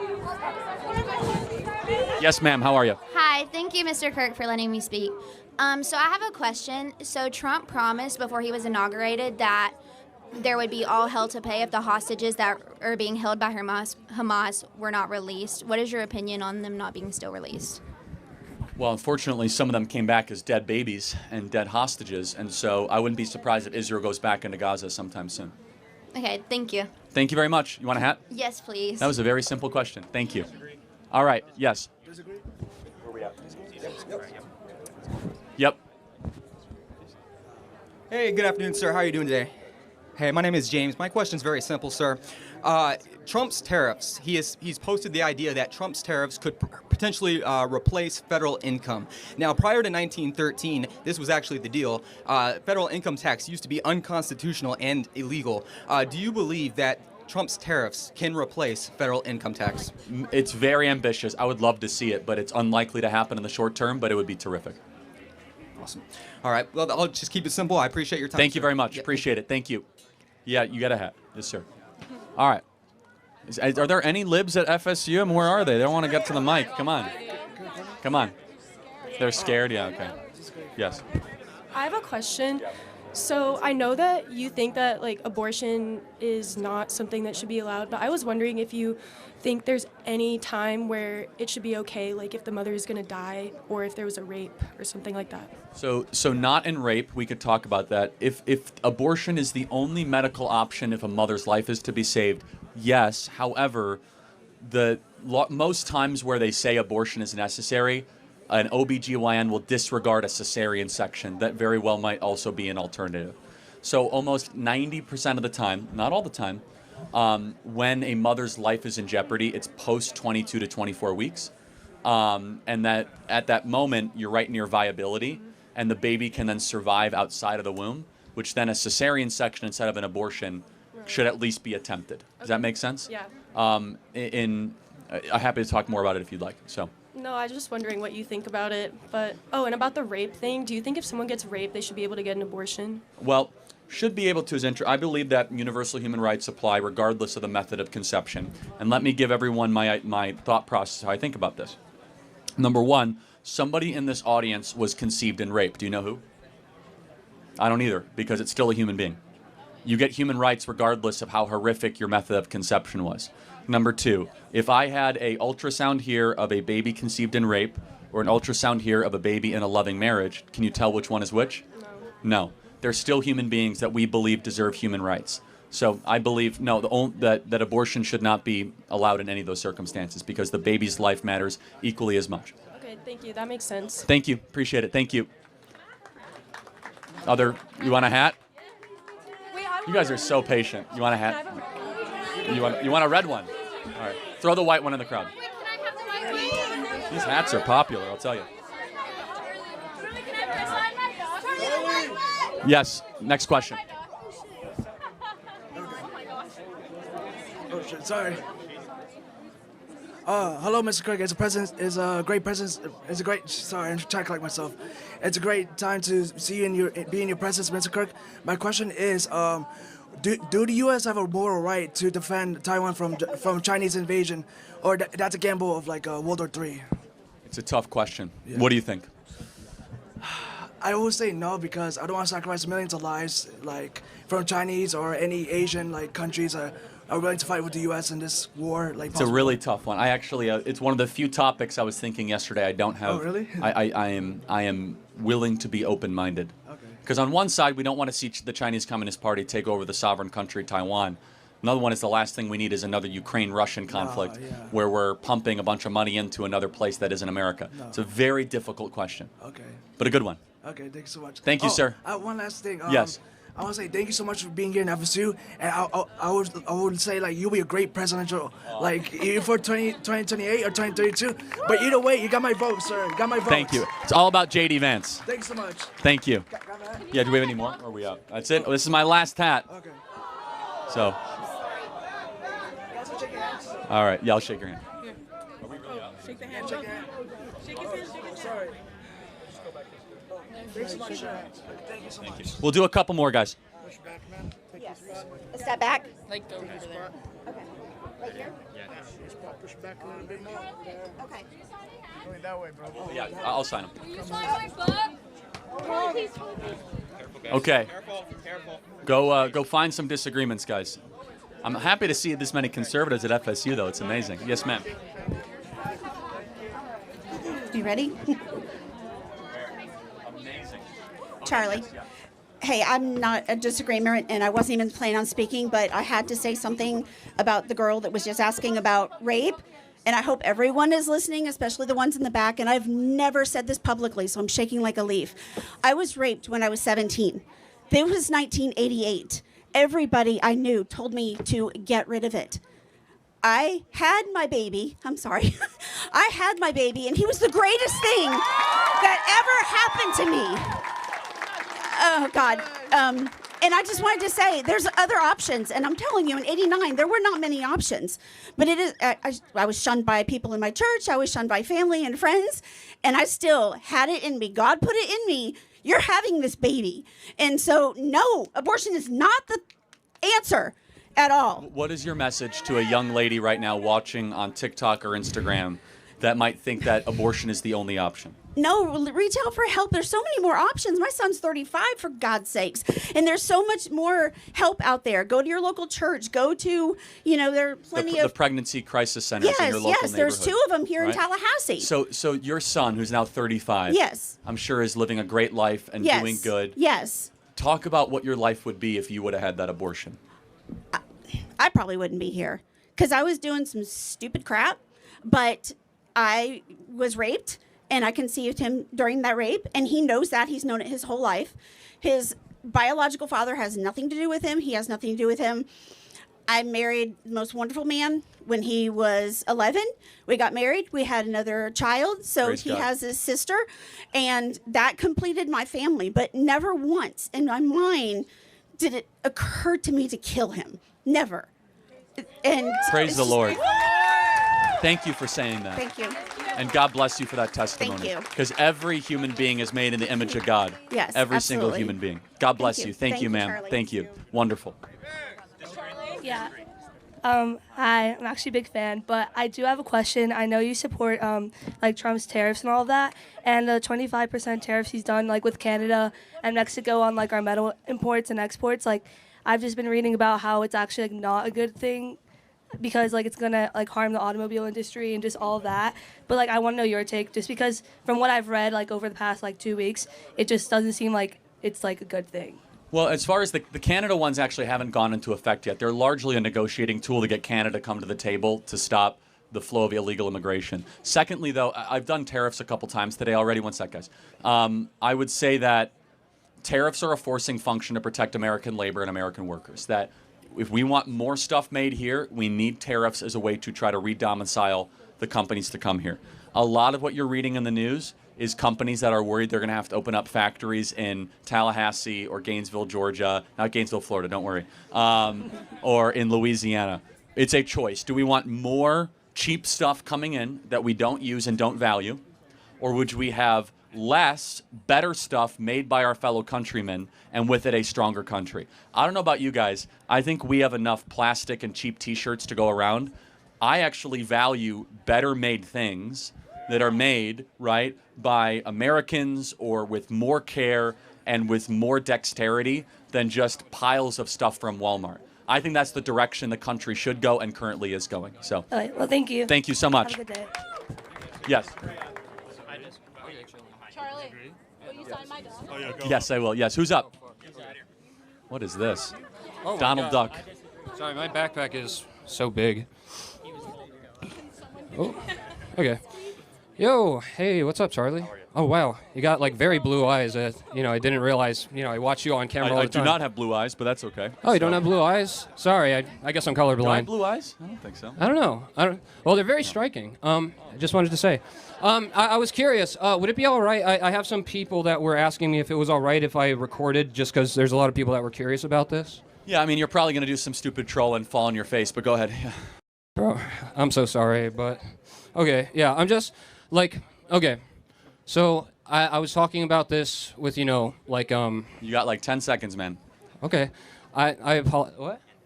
Oh, hand down? Oh, not on the mic? You can record, I don't care. Oh, I'm sorry. Okay, well... What's your question? Yeah. So, yeah, I don't know. I guess that my question would just generally be, like... So, at the front of the line, I was like, hey, I want to talk about, like, LGBT issues and stuff like that. Now, obviously, I feel very strongly about that stuff. And, so I was talking with, Owen Girard about this earlier. I say he's my favorite French friend, if you will. And, I was just, I was curious, because I know that you're a big fan of free speech, man. And so I just wanted to come here to just, like, kind of share in that free speech. And I was just curious. What's your question? I was curious, Charlie Kirk. Would you go on a date with me? Yeah, next question, thank you. They used to be so much, you could tell it because they're so, like, clumsy and awkward and they actually don't get to the troll. It's so funny the audience forgot to laugh. Next question. Yeah. Hello, Mr. Kirk. My name is Chance. And I apologize if one of these has been covered before. It was a little hard to hear. Oh, thank you. So I wanted to know either your thoughts on masculinity and the definition of that, or religious, using religion as the objective morality. Which one would you like me to whatever tackle? hasn't been covered as much. Yeah, Whatever you think. the what it means to be a man hasn't been covered. Okay, yeah, right? let's talk about to be a man is to have self-control over your fleshly desires and an attitude towards courage and defending those that can't defend themselves, fostering a family towards godly purposes, and picking the fights that the rest of society should not be involved in. That's what men should do. Understood. So with the godly purposes, do you believe that if a person is not religious, that they are less of a man because of it? No, I don't. But Okay. I do say, though, by what standard do we say them good or not so good? So if someone is not religious, that's going to be an eternal problem that they'll have to figure out. Understood. However, if someone is not religious, we have to look at how they act and how they raise their kids. By what standard? We view that through a Western Christian ethic. Yep. And so through the Western Christian ethic, we judge what is a good man and what is not a good man. And the Bible is full of great men and not so great men, right? And even the great men of the Bible made a lot of mistakes, right? The great man of Moses killed somebody. The great man of Abraham sold his wife basically into slavery in Egypt. But they also did a lot of good. The best story for young men right now is Genesis 12 of the Bible, which is basically like get off your tail, leave your father's home, and go on an adventure for God's purpose. And of course, all throughout the scriptures, men in particular are called at this time, and it's the Hebrew word hineni, which means here I am, which is God will call you to a place out of comfort and into duty. We see that with the calling of Isaiah, the calling of Samuel. We see that with Moses. We see that with the calling of Jacob. And so we as men need to be called sometimes to not what we want to do, but what we ought to do, which is that word that I love that is being lost in America so much as called duty. Makes sense. So one more question to that is, do you believe that the modern movement to of feelings and men with feelings and stuff like that makes them any less of a man, or things like therapy or whatever? I mean, of course, we as men must have feelings, but women are more emotional. That is how they are wired. However, here's the issue, is that we as men need to do a job as society, in our families, in our marriages, to always make sure our reason triumph over feelings. That is largely what the biblical role is, and what made this country so great, is that we must have deep feeling and also deep thinking in our life, both of which. And if we're honest, we've had way too much feeling and way too much emotion-centric governing over the last couple of decades, especially the last 10 years, and not nearly enough reason, calculation. And so, look, a man who's in touch with his feelings, fine. However, if that verges on the line of self-indulgent narcissism, and towards what end? And by the way, the number one feeling you should have is adoration for a God that made you. The greatest feeling is you should always petition those things to the Almighty. And I guess this might be a little off, but for people that have had multiple experiences trying to connect with God or some sort of higher power in some form, but have not been able to find that, what would that person do, do you believe? Well, what you aim at is what you get. The first thing is you got to read the Bible every day. And then finally, if you want to get closer to God, stop doing sinful things. You know, I always laugh. People say, well, I'm not close to God. Yeah, I was up till 3 a.m. drinking, and, you know, I've been doing weed all day long and watching pornography and eating whatever I want to eat. The flesh dulls the spirit from getting closer to the Almighty. And by the way, this is just good life advice. Mm-hmm. If the flesh dulls your spirit, getting closer to the Almighty. So it's just good life advice. If it makes you feel good in an instant, it's probably bad for you. And a man versus a boy is someone who is able to say no for the things that feel good but aren't good for you over long periods of time. A man versus a boy is someone who's able to have delayed gratification, not go out drinking every night, treat women with honor and respect, stay up late and actually, studying. People are booing, saying not going up, drinking every night. That's fine. But it's like success comes at a certain cost. If you guys want to be average, then, you guys can go be the chief executive officer for, your local Bud Light Club or whatever, right? Instead, if you want to be excellent at something, it means saying no to the flesh, saying no to the things that make you feel good all the time. And our society is highly addicted to pornography, highly addicted to substances, and we wonder why we have the most depressed, anxious, alcohol-addicted generation in history. A lot of these reasons are because of that. So what it means to be a man are a lot of those things, and also standing up against injustice. The most masculine thing you can do is stand up against the injustice and the suffering of others. And this is what bothers me a lot, is that we are called to defend women. We are called to defend women that are being criticized, that are being criminalized, or whatever you say, especially in our marriage. And then finally, we as men are not called to go sleep with like 100 different women. That's BS. Find one woman for your life as a wife, take her as your wife, and have a family with that person. Monogamy takes effort. There is no skill in being a polyamorous polygamist. In fact, you'll end up being a very miserable person if that's the case. That makes sense. I understand your perspective. Thank you. Appreciate it. Would it be okay if I shook your hand? Yeah, sure. Of course. Thank you. Yep. Good afternoon, Mr. Kirk. So I had a question about Latin America. Thank you. I agree with getting rid of the criminals. But I don't agree with, partially. President Trump cut the financial lifeline for the Venezuelans to send up over oil, and in Cuba he restricted travel and business. I feel like that's not really going to get us anywhere. We've had, and 10% of the population is Latins, and since the 1800s, after the Chamber of Commerce, right after the Civil War, is when they started coming in with work visas and staying relatively in the United States and stuff. I think that all these military weapons that we use in the Middle East and everywhere in the world should be used against those leaders in Latin America. Now, I don't want U.S. intervention because, you do something, you expect something back. But that's not up to the United States. That's up to Latin America and them, really standing up for what they believe in and forming a revolution. My ultimate goal is to unite Latin America, one day have unity and peace there. So my point being, with Bukele in El Salvador, we saw a decline in Salvadorians coming into the country. I think deporting is a temporary solution to a permanent problem, because although you're you're very smart on this topic. What would you say is a permanent solution to the permanent problem? is the people rising up and forming a constitution. I agree. Yeah. So we share that goal, but the deportations are necessary for sure. Absolutely. Yeah.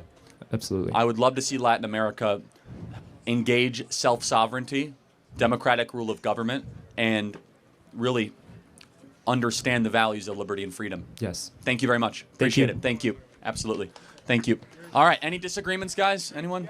I always see the hands of the disagreements, but can we please work them up? Yes. All right. Whatever. Yeah. Okay. Can we work up this gentleman here and a couple there? grab Yes. the mic. And then I got to run. All right.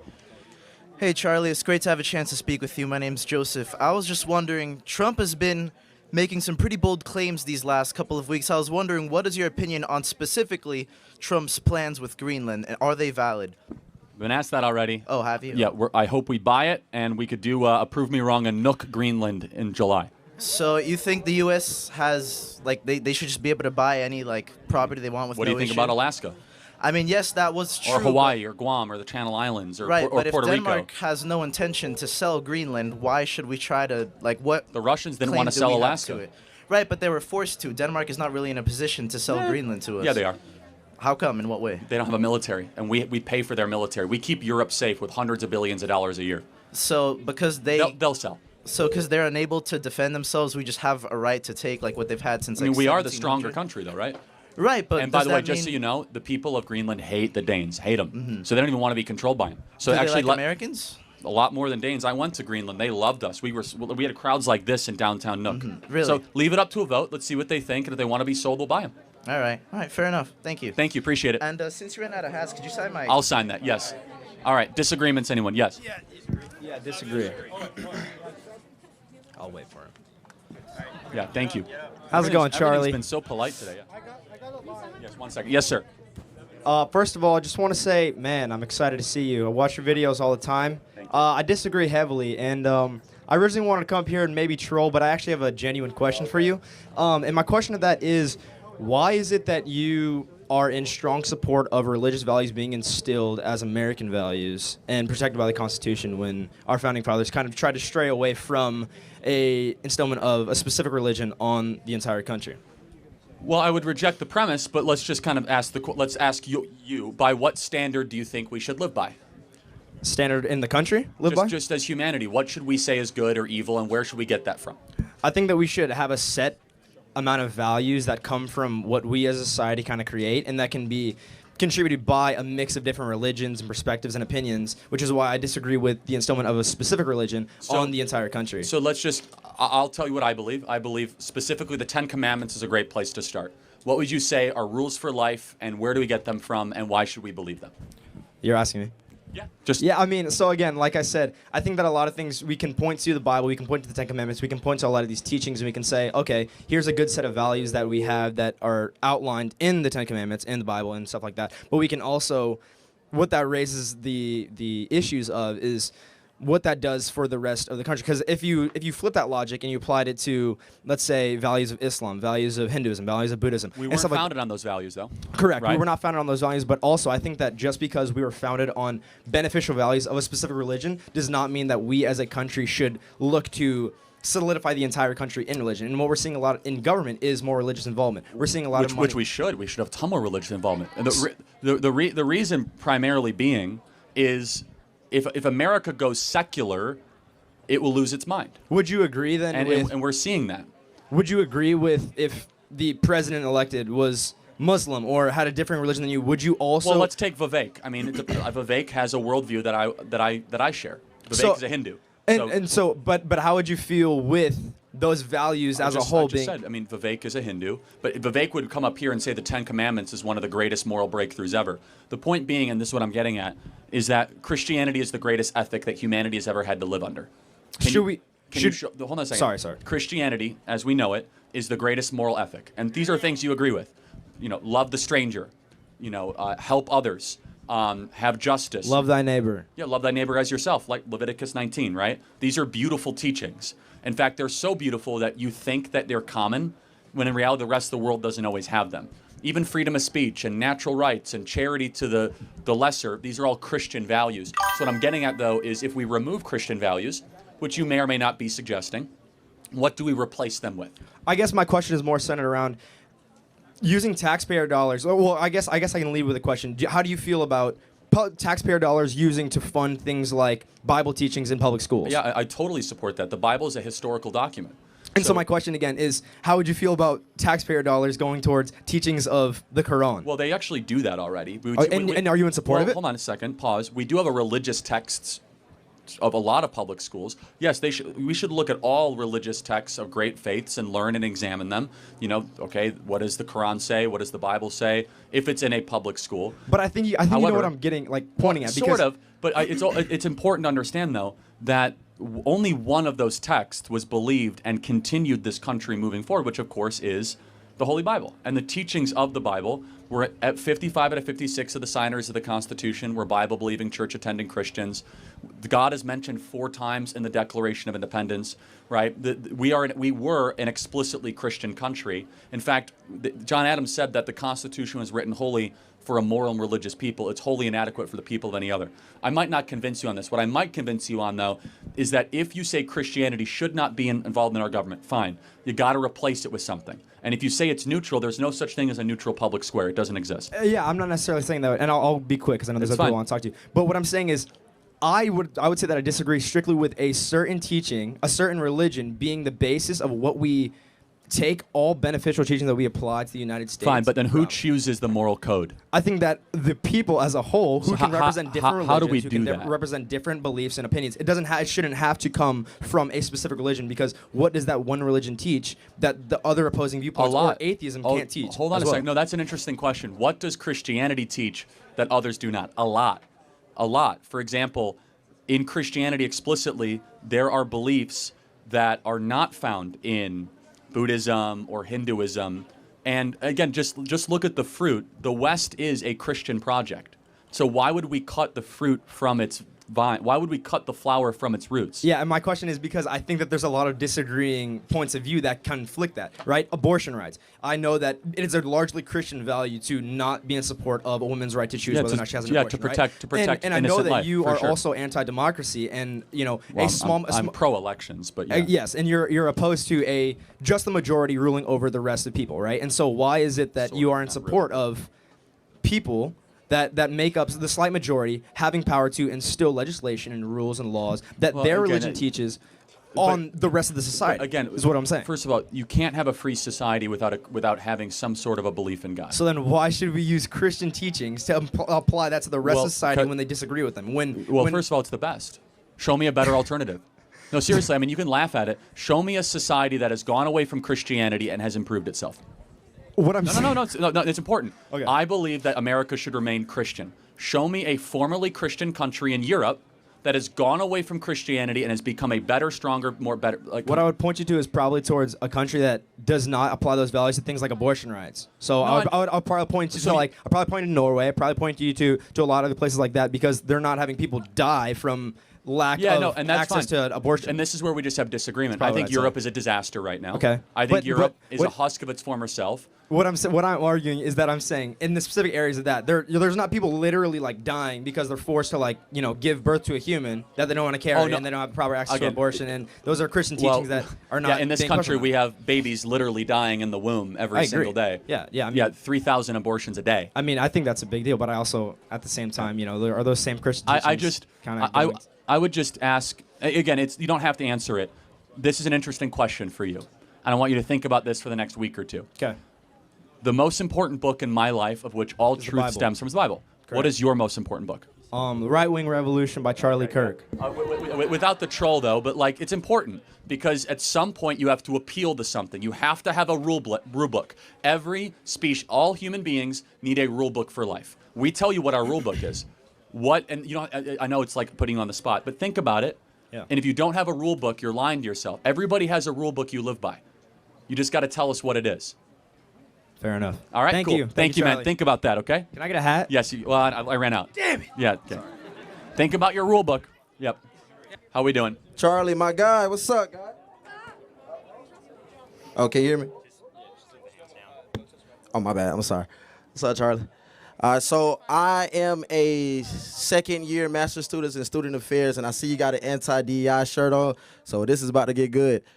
I personally don't I personally believe in DEI. I think that actually helps with creating inclusivity within PWIs and predominantly white institutions. And I also believe that not go to FSU. That's where I go at.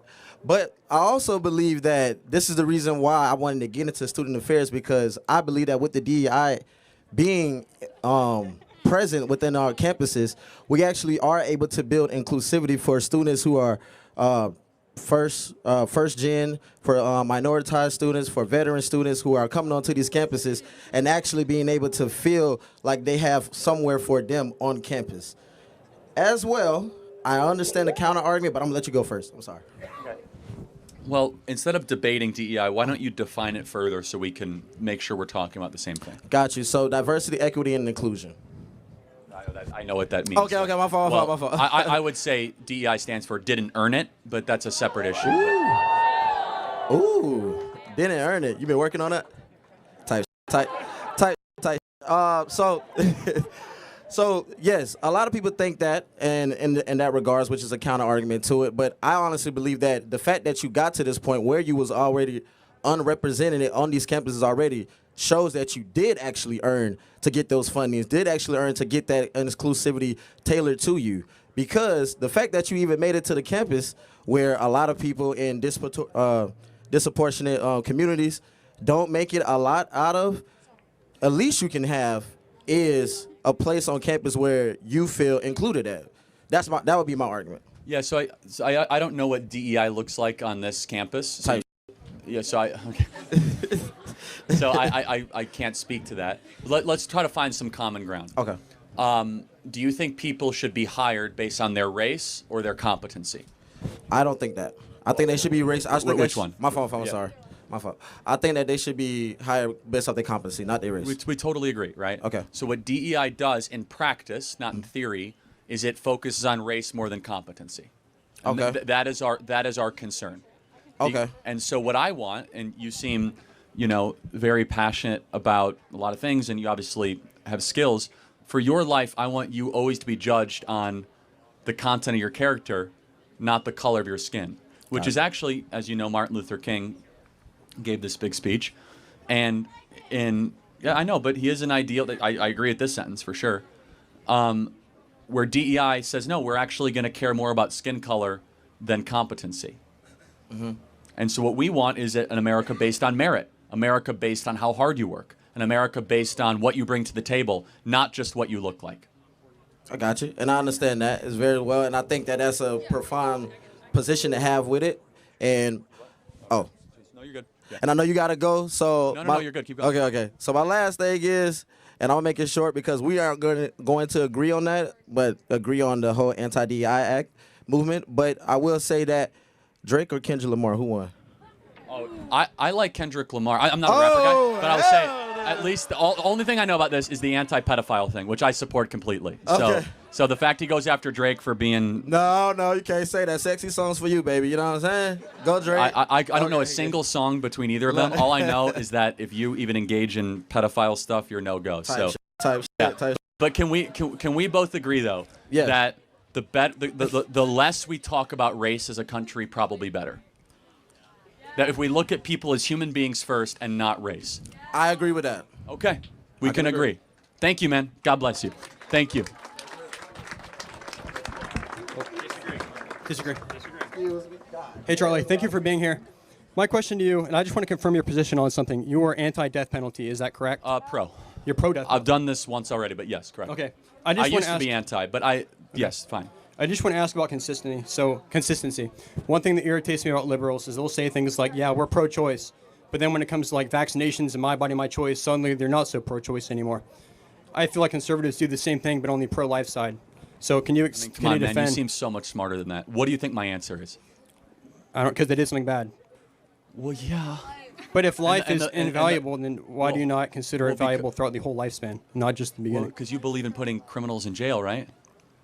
Yes. Which is a taking of their rights. Not their life.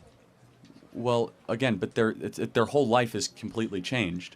So I guess it's also an insult to the victim, isn't it? Saying that your life doesn't matter so much that your murderer can keep on living, but you yourself aren't living. It actually devalues the value of the victim, or the victims, actually, in a lot of times. And you have a hat that says, "Make America Holy Again." Yes. God repeated in all 5 books of the Torah, you take a life, your life will be taken. To the consistency argument, if there is a baby here, in the womb, that baby has done nothing wrong. Whereas a guy who went and shot up a school did a lot wrong.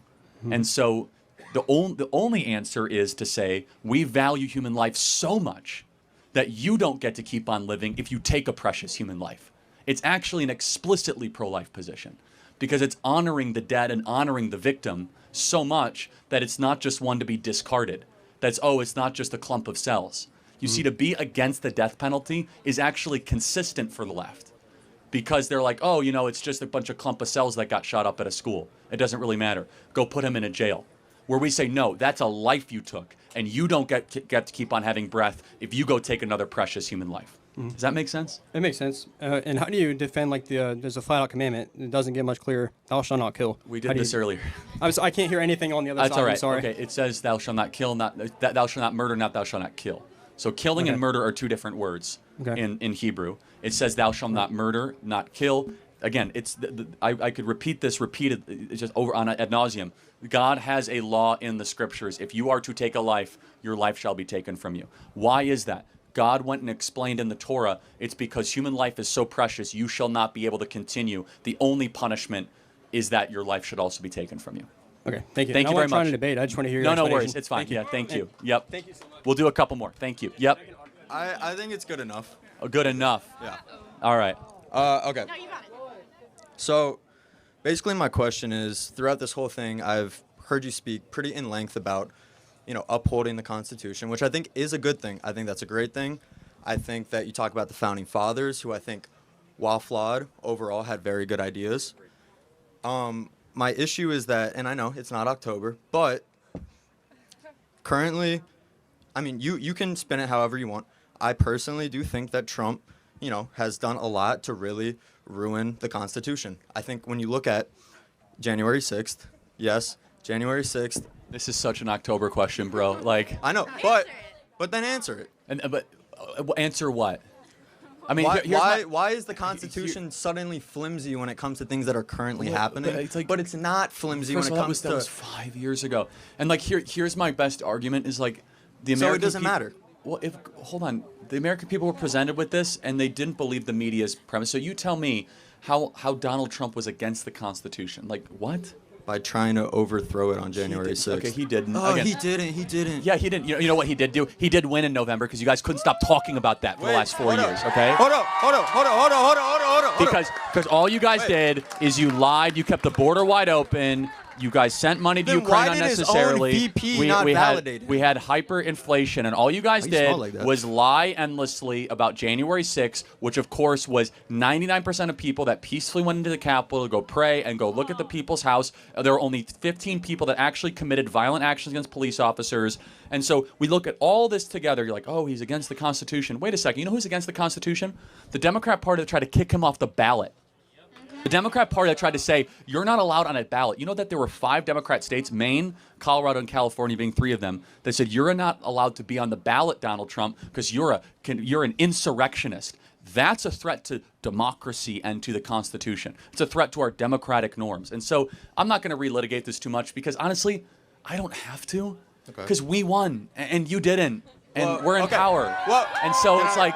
May I speak? Because he's never running again. I haven't really gotten a second to speak. So you kind of did. What I want to say is that, look, I'm not a Democrat. I don't agree with the Democratic Party. I'm not a part of the Democratic Party. I personally believe in upholding this Constitution, and that goes beyond January 6th. I think currently what he's doing with trying to suppress the media is absolutely abhorrent. How is he suppressing the media by doing more media? You know who's suppressing the media? Joe Biden never talked to the media. Donald Trump will sit at the Resolute desk and invite all the media to just announced. Hold on a second. This is so insane. This guy will answer more questions than any president that we've had in the last 50 years. He will literally do a press conference today. He did one at 12 p.m., 2 p.m., and 6 p.m., and that's the 3rd time this week he's done, and anyone can ask any question they want. You're saying he's suppressing the media? Can I say why? Because of the Associated Press? Well, or why? Partially, yes, and because he literally just announced his press conference person. She just announced that they're getting rid of the nonpartisan group that picks the journalists. He's going to pick the journalists. A bunch of bootlickers are going to be in there. That's not free speech. Well, first of all, I don't want to hear from Jim Acosta or Caitlin Collins, and I don't think the American people do either. The point being, though, is that... Sure, and I don't want to hear from a bunch of spray-tan Fox News people. Hold on a second, though. You know, I find it interesting because I'm interested in your psychology. Sure. Like, what do you support? I support upholding the Constitution. I think both sides are morally bankrupt. I think both sides are supported and funded by billionaires who should be taken out of power. You know, and this on is both sides. Fair enough. We'll end with this. It's a great and everybody don't be like this guy, because and I wish for you. It's so easy in life to go around saying that everything sucks and everything's awful, when in reality you have the best government that you've had in 100 years and a reclamation. Of course, there'll be things you disagree with or you don't like. But it's so easy and so cool to kind of be like, I don't like this, and you're kicking out the press. When in reality, they're getting 99 out of 100 things right. And you have Elon Musk, the world's wealthiest man, sacrificing himself to go solve government. No, it's like, honestly, though, the attitude itself, I support the Constitution. I don't like Trump. It's like, it's being cool by half. Why can't both be true? But no, I'm just saying, though, it's just... It's in a general attitude, and I get it. It makes you feel morally sanctimonious and all that stuff. But in reality and in practicality, this is a government that none of us have earned or deserved or expected, that is doing amazing things for us on a daily basis. And so I hope you'll come around to that. And everybody in this audience is going to be better because of it. I think if this government wants to respect the people, wants to not cut federal funding, and wants to overall improve we this country, should cut federal funding. Of course we should. Okay. That's what we got elected on. Do you think there should be a child tax credit? Yes, 3K? that's not federal funding. Do you think that there should be free school lunch for all children? No. Why? Of course not. Because parents should feed their kids, not the government. What if they can't? Go get a job. A child? The parents should go get the job. Yeah. This is important. I don't believe they have jobs and they can't support their children's stare because the minimum wage is so low. No, you are a dumb dude. Don't give me this stuff. First of all, this is really I want children to eat? Of course I do. Show me a single child in America going hungry. Doesn't exist. Number two, we have churches, we have food shelters, we have billions, and it does not exist. We have a child obesity problem, not a child starvation problem in this country. That 50% of our kids are obese or overweight. There's not a single kid in America that has died of starvation in the last 10 years. Show me that kid. Show me. This is a propaganda thing from the Democrat Party. Our kids are so overweight, they have type 2 diabetes by the age of 8. So the number one problem for kids right now is that they're not moving enough and they're eating too much, not that there's child starvation. Instead, let's get back to a time where we say, hey, parents feed your kids, churches feed your kids, communities feed your kids, not big daddy government coming in and doing what the family should do. With that, I say thank you guys so much and have a great day. Thank you. It's time for Lefties Losing It, and we've got a treat for you. The mad, bad, chronically sad Joy Reid was back on TV. No, not hosting her own show like she did for many years on MSNBC, the mental asylum masquerading as a news network. No, Joy was on Piers Morgan's show, and it didn't go well. I think you were fired because your show just got increasingly unpopular. It happens all the time in TV. That's why you got let go. Why play the race card? First of all, I love the fact that your play the race card is your version of the race card. You literally are so fixated on trying to racialize conversations with me, Piers, that I find it actually quite charming. You racialize more conversations in your tenure at MSNBC than any host in history. All right, Mark. All right, Piers. And of course, after being accused of playing the race card, Joy went about proving that's all she knows how to do. And it is so interesting to me that you yourself, as a white European, find that when people of color talk about race, that you believe is racializing conversations. But when people like you fixate on, well, Barack Obama was a black president, why don't you object to that? That is racializing a conversation about the former president of the United States. But you can't put your, and I'm sure you find that charming and funny. I find it hilarious because you're the one. You're the one who said Donald Trump. You and your friend Donald Trump. You said Donald Trump is a white fascist. Are so. He is a well. I agree and with yet Mark when Obama Milley, did the same thing, last time I checked, is I'm not allowed to mention his skin color. No, Pierce, you're not allowed to mention Obama's skin colour, even when it's Joy who introduced race into the debate, because that's all a race baiter knows how to do. Here, Joy proves she doesn't actually care about the issue. She just cares about attacking Trump. Do you know how many people Barack Obama deported in 8 years? I'm sure you're going to tell me. Well, why don't you guess? I don't know and don't care. Well, you hang tell on, me. hang on. You don't know and you don't care. You've just given me... Because it's not the you've issue. just given, hang on, You're hang trying on, to make the issue the hang southern on, border. Joy. You've just given me... Joy, Joy, the point is... Joy, given that you're obviously all over every detail of the Trump deportation policy, and given you were on the airwaves in America on a daily basis through Obama's tenure, how many people did he deport in 8 years? I do not know. You'll tell me, I'm sure. Have a certain. guess. But it's probably more than 1 million people. I'm quite certain. Have a because I guess. think each 2 million. Right, it was 3 million. Okay. And your point being what? Your point being what? The point being you're an unprincipled hypocrite, Joy. I think that was Pierce's point. Now to another lefty, a far more sane one than Joy. Bill Maher has had a realisation. Turns out tariffs didn't tank the economy or the share market. They didn't cause a recession. In fact, they're doing precisely what Donald Trump said they would do. I remember along with probably most people, was saying at the beginning, oh, you know, by the 4th of July, somebody had to think how the country was, the economy was going to be tanked by then. And I was kind of like, well, that seems right to me. But that didn't happen. Now, it could happen tomorrow. I'm just saying that's reality. So let's work first from the reality of that, not from I just hate Donald Trump. Because that's boring and doesn't get us anywhere and leads you to dishonesty. Because the truth is, I don't know what his strategy is. But look, the stock market is at record highs. I know not everybody lives by the stock market, but I also drive around. I don't see a country in a depression at all. Oh, Bill, if you want to know what Donald Trump's tariff strategy is, then just listen to what he's been saying for decades. He's spelled it out so many times. But sadly, despite Bill being much saner than the average lefty, he does still exist in somewhat of an echo chamber. Remember when Megyn Kelly schooled him over and over again? Maher was ignorant of the most basic facts, like this. Hillary Clinton, of course, is the original election denier. I'm sure you voted for her in 2016. Well, she's not an election denier. She absolutely was the OG election denier. First of all, she came out before the sun had risen to concede the election to Trump. And then spent the next 4 years saying he was illegitimate. He was an illegitimate president.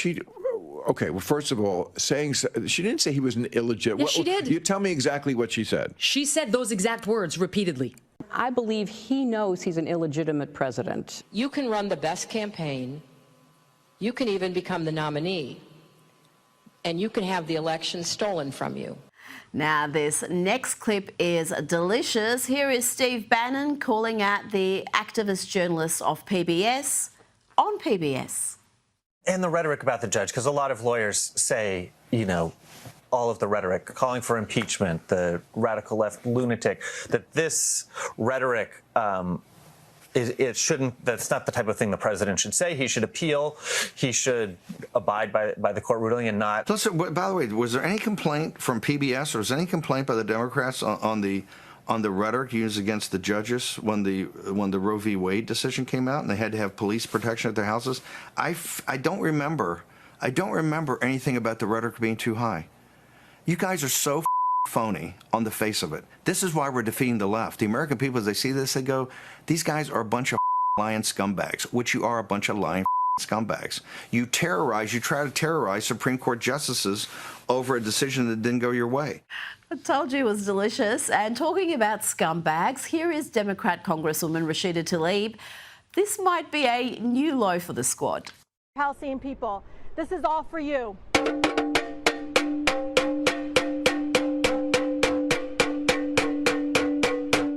Now, here's some news sure to make the average CNN viewer extra sad. Take it away, Harry. The bottom line is this. Despite everything that's going on in the world right now, Republicans are more trusted on Democrats when it comes to foreign policy and the world at large.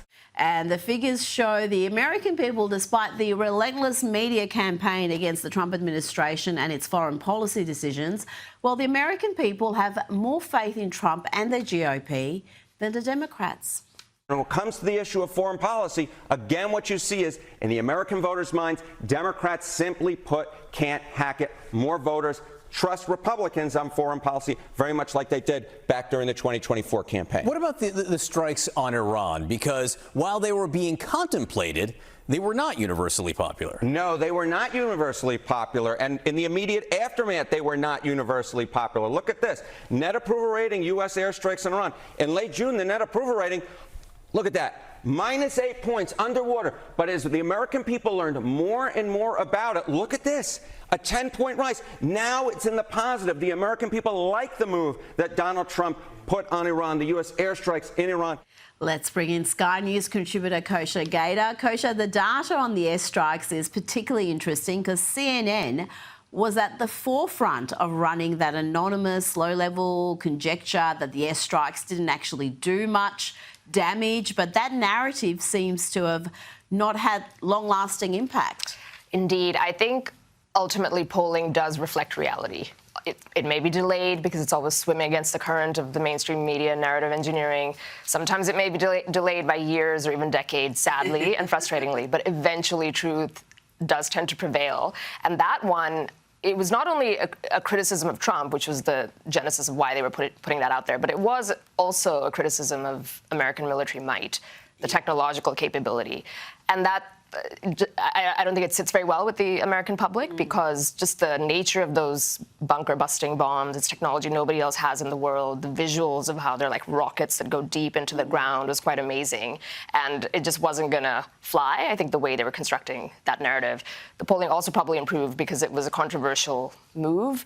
Politically, in terms of foreign policy, that still remains about are we getting sucked into another forever war? But since we didn't, it was sort of an in and out. I think those concerns have been assuaged as well. I think that had a lot to do with it as well. I think a lot of people were very reluctant about America getting involved in another Middle Eastern conflict to that extent and were fearful this was going to be a war.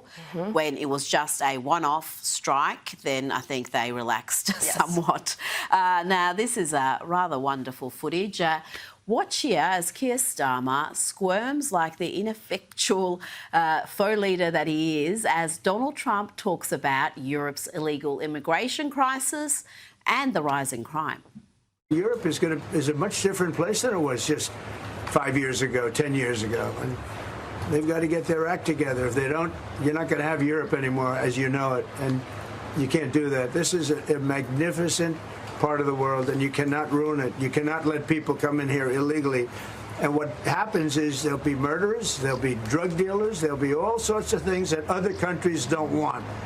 And they send them to you, and they send them to us, and you've got to stop them. And the squirming did not stop there. Starmer was then asked about whether he's envious of Trump's stellar record in resolving the illegal immigration crisis in the US.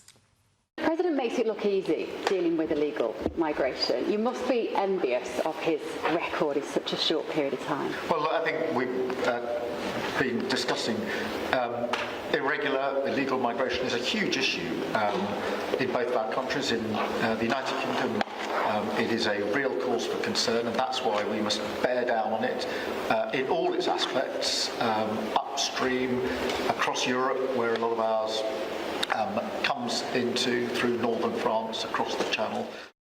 Kosha, Trump's really shown these leaders that the illegal immigration crisis can be solved. It is not an issue that's too big to have an answer. You just have to have the will and the policies to make it happen. And he's did it in such quick time. And I think that's what's shocked so many people. That line in his State of the Union address or joint address that he gave just weeks into his presidency, where he said, we heard for years that you needed more legislation or comprehensive immigration reform, and it turns out all you needed was a new president. Yeah. That's going to go down in the history books because he's done it. As you say, in less than 100 days, border crossings are virtually zero. And we all know that immigration has been really a debacle for Western countries over the last half century. He's laying that bare. He's showing that it can be turned around, and it's just making the rest of the world leaders look totally impotent and feckless, that they're not able to do this. Their populations are crying out for it. They don't want any more of it, and he can just sit there now and take a victory lap and really show them up, as he should. Well, the solution seems to be from some of these countries, including in the UK, to crack down on free speech. And that was another topic for discussion, an issue that we know Trump cares passionately about. Let's have a look at what's happening in the UK. They've got to crack down on people who want to voice their concerns about illegal immigration. Anti-migrant posts on social media are going to be monitored by an elite police squad. And yet we've got Keir Starmer claiming that free speech is very important to him and it exists in the UK. Discuss the importance of free speech today. Well, free speech is very important. I don't know if you're referring to any place in particular. Perhaps they are, but we've had free speech for a very, very long time here, so we're very proud about that. Koshy claims they have free speech in the UK, but this latest crackdown on free speech is coming as protests outside asylum hotels have spread across the country. And we've got people right now locked up for some of them lengthy terms, around 3 years, for things they've posted in opposition to immigration. It's outrageous. Months, even up to 3 years, as you say. One is a 55-year-old mother who was locked up. So these are not violent offenders.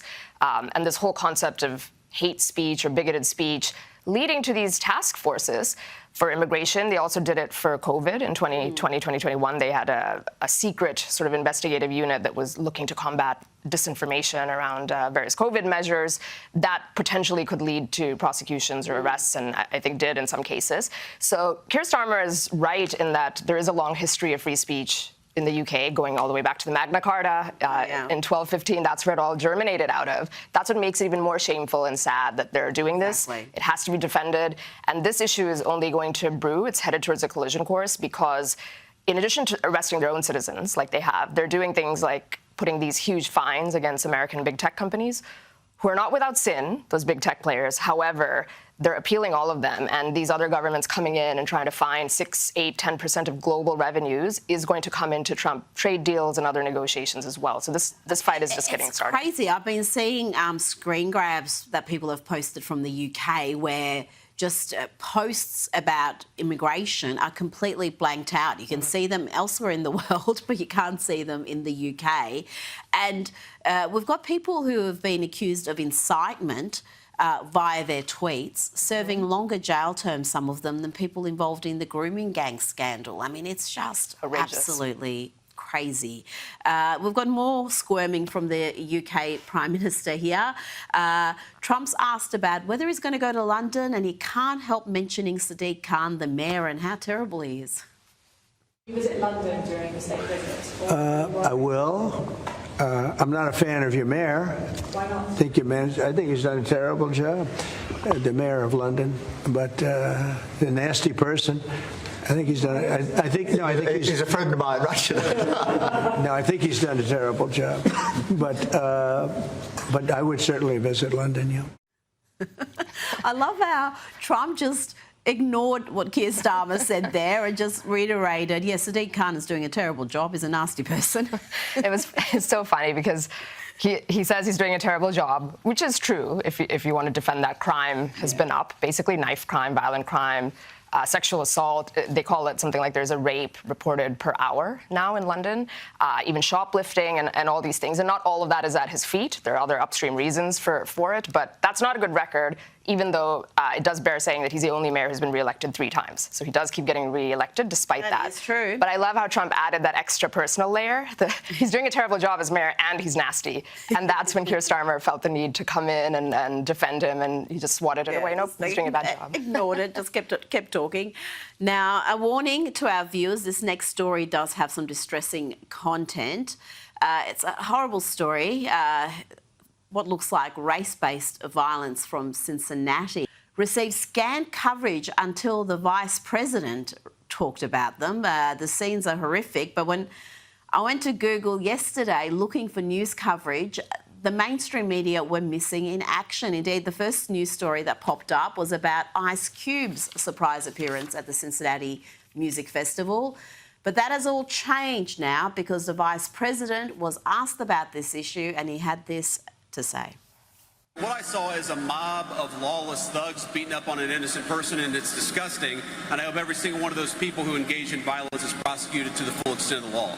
And they will be. They will be so long as law enforcement in the state of Ohio takes their job seriously. I know Dave Yost cares a lot about these things. I don't know the full context. I don't know how the fight started. But the one part that I saw that was really gruesome is you had a grown man who sucker punched a middle-aged woman.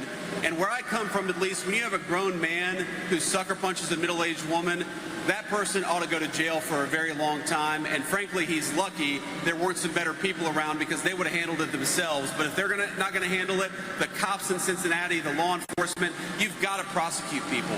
We've had way too much lawlessness on the streets of great American cities. We are now seeing some news coverage on this story, but Kosha, I can guarantee if the races of the victims were reversed, if the perpetrators were mainly white and the victims were black, let's face it. Your AI is only...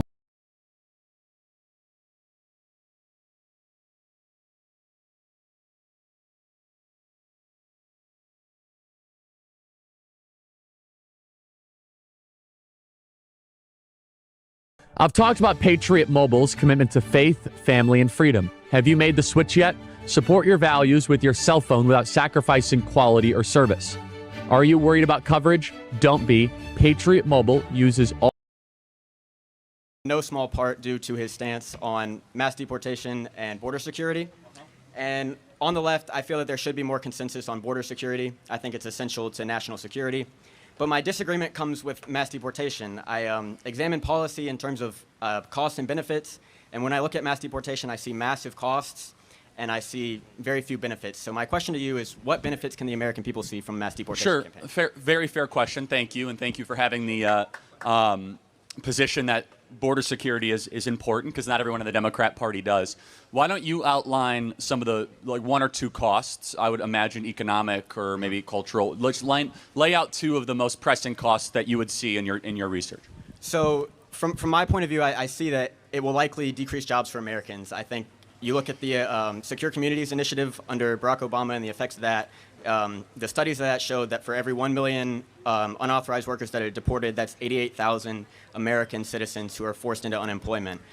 The other cost is the opportunity costs. Obviously, one of the biggest points is to keep people safe. But if we're spending $1 trillion to deport unauthorized workers, there are better ways to spend that money to keep people safe, such as investing in police departments, paying higher salaries, better training, things like that. So there's a third element, which is also fairness. So those of us that are conservatives that support mass deportations think that it's wrong that you can cut in line to come into the United States of America when someone else has to wait 10 or 20 years to be able to come here legally. So it's an issue of fairness. But would you agree that we are headed towards an inevitable massive job displacement problem with artificial intelligence and robotics? Would you agree that that's probably on the near event horizon of 10 to 20 years? Yes, tech will take some jobs away for sure. So if we now agree that tech is going to make a lot of people in this audience basically have to figure out what they're going to do with their life, and let's just take robotics, we're going to see mass application of robotics in the next couple of years in agricultural work and service work. What is then the argument to keep 30 million people in your country illegally if robots are going to be doing those jobs? I mean, if there's any jobs, I guess the question I would ask is, if you're designing a government, should jobs first go to native-born people of your country or to foreigners? Well, my issue with that is that native workers and immigrant workers typically work different positions, right? Unauthorized workers take the construction jobs, the low-level general labor, and those jobs create demand for plumbers and electricians and construction managers, and those jobs are held by American citizens. So the fewer unauthorized workers we have, the less supply we have of the general position, and that means less demand for the middle level. We're going to see in a near event horizon where those jobs are going to be completely replaced by robotics. So then, what's the argument to keep the people here? I mean, do you think that like a plumber could be replaced by by AI? No, by a robot, absolutely. In 10 years, without a doubt. I encourage you to dive deep into actually how sophisticated and how quick robotics is applying. They're building entire houses right now basically with robots, right? So what I'm getting at, though, is if you're getting advanced robotics that are displacing all these jobs, then what is the argument to keep the people that broke our laws to come here? Why keep them here? And they didn't follow our customs. They cut in line. It's an issue of fundamental fairness. So outside of economics, which is not very persuasive to me, isn't it fair to say that if you come here without invitation, you'll be returned to your country of origin? Isn't that an issue of fairness? So fairness is absolutely an issue, in my opinion.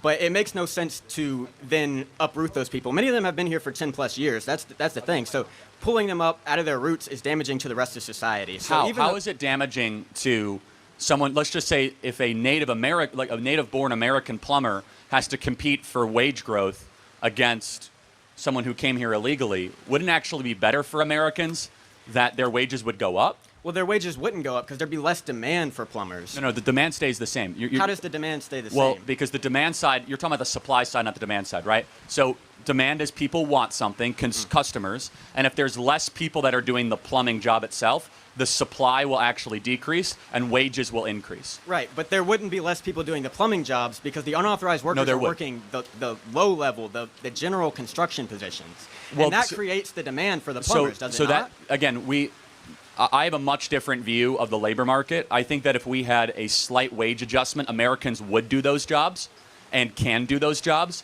In fact, I think we think very too little of the American labor market. But let me ask you one final question here. Why do you think Americans voted for mass deportations?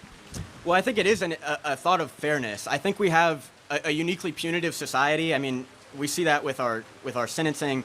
And so it's an idea that, well, one, it's the rhetoric that deporting them will make us safer, which I disagree with. And also, it's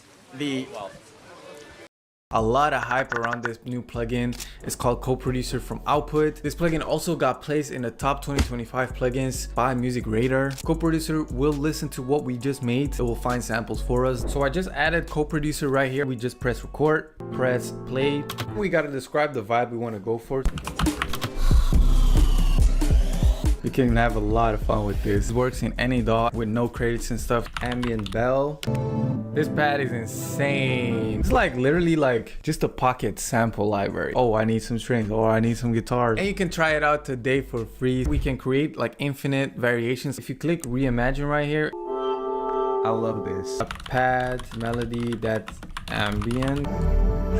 What? Reimagine? Even that is... This shit blows my mind. The crazy thing about this is that it's like royalty free. This came out insane. Try Co-Producer for free today.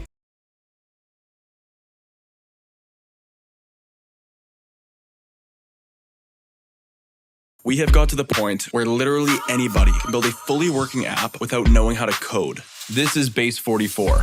This is a first look at the current industry-leading AI app builder, and you wouldn't believe the kind of apps that people are creating. Smart nutrition apps, inventory trackers, onboarding tools, you name it. And if the only thing stopping me from making the app is the idea, then why not build an app that gives me endless app ideas? So let's make it. Pro tip, I draft the full app spec in ChatGPT, and then I drop the prompt directly into Base 44. It gives me super detailed structure. And here it is. Everything I laid out in detail as it goes. This is pretty awesome, but I want to make it playful. So I'm going to add a swipe left and swipe right interface. The same usability we all know. Now I'm going to add one more feature. So every idea that I favorite will turn into a kickoff prompt to start building the app itself. And that's it. Just come up with your idea, any idea, and Base 44 will do the rest. So go to Base 44 and create apps with your name on it.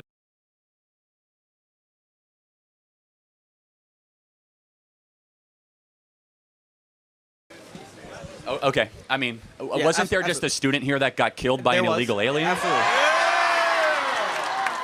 Are there? I don't want to play. I don't want to overplay that card because I know it's I'm not trying to politicize that. And that's a tragedy, and it's. I mean, absolutely every loss of life. Isn't it a material fact that if that illegal alien wasn't here, that student would be alive? Absolutely. But let me ask. Are there American citizens that also kill people? Yes, of course, but they're here with warrant. Yeah. So the question is, if you have a big house party, and a certain portion of the people in your house party aren't invited, and they start stabbing the other guests, say, wait a second, they weren't invited. Right. They're not supposed to be here. We have a process in order for you to come into our own nation, our country, whatever you want to call it. And so the failure to enforce those laws makes you no longer a country. Sure. And just so we are also clear, every single person who crossed the border illegally definitionally is a criminal because they committed a crime. Sure. So I guess my proposition would be a smarter alternative, an alternative where border security is important, where we're limiting those that come across in the future. Fair enough. Let me ask. Also, okay. Sorry. Also, concentrated, dynamic deportation of those who are harmful, and allowing those that contribute to society to stay, so that the rest of us can benefit from their labor. So let me ask. This is a good moral question. So I'll tell you what I believe, then I'm curious what you believe. Sure. If somebody crosses into a country without invitation, without warrant, illegally, I believe that person should be returned to their country of origin. What do you believe the punishment should be, if at all, for somebody that comes into your country uninvited? Going forward, I believe they should be deported. But right now, they have roots here, and my argument is that's a fair argument. So you're saying we've made our bed, and we have to sleep. Got it. So you're saying that there's an event horizon, that if you've been here for more than 5 years, you're off limits. Yeah. But if you've come within 5 years, they could be deported. Absolutely. Yeah. I don't agree with the post 5 years, but that's a much more mature, sophisticated view of immigration, that if the Democrat Party held, our country would be in a much better place. Right. I believe it's a smarter alternative, and I advocate for that. So that is some sophistication and prudence, because there should be a punishment, and you can understand why. Absolutely. If we don't have deterrence, then you're going to have, as it happened under Joe Biden, 10 million people a year coming into your country, and it's full destabilization. So thank you for your question. Really appreciate it. Thanks for being here. Thank you so much for appreciate your it. Thank you. I'll let you guys. You can go ahead. You can skip me. Go ahead. The line's long. Thank you, brother. Sorry about the weather, guys. We tried our best, but. Good. We love you. All right. How are you? Good to go. Make sure you talk right into the mic. Yeah. Sure. Okay, Charlie. I'm not melting from the rain. Make sure you don't touch the mic. Don't touch the mic. Yeah, don't touch the mic. Yeah. Sure. Can you raise it for you? Sure. Thank you.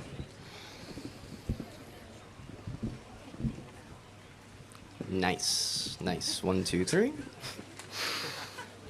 Howdy, Charlie. My name is Ethan. A little nervous. I have a debate background, nowhere near this size, but it's pretty fun. So I am a liberal, and I would like to discuss with you the topic of abortion today.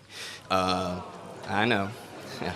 And that's okay. I firmly believe that the pro-life argument is something that is held in good faith, and I used to side with that. But I think from a philosophical background, I don't think it holds the scrutiny, and I'm happy to present my argument for you on that. All right. So before, I would like to establish a few, I'll say foundations that we can probably agree on. So the first argument I'd like to make is that this has to be within a secular framework, which I believe you have said that you can defend from a secular frame. Is that correct? Yes. However, define secular. Not coming from religion, so no appeals to a divine entity or objective, universal rights, for example. Well, can we agree murder is wrong?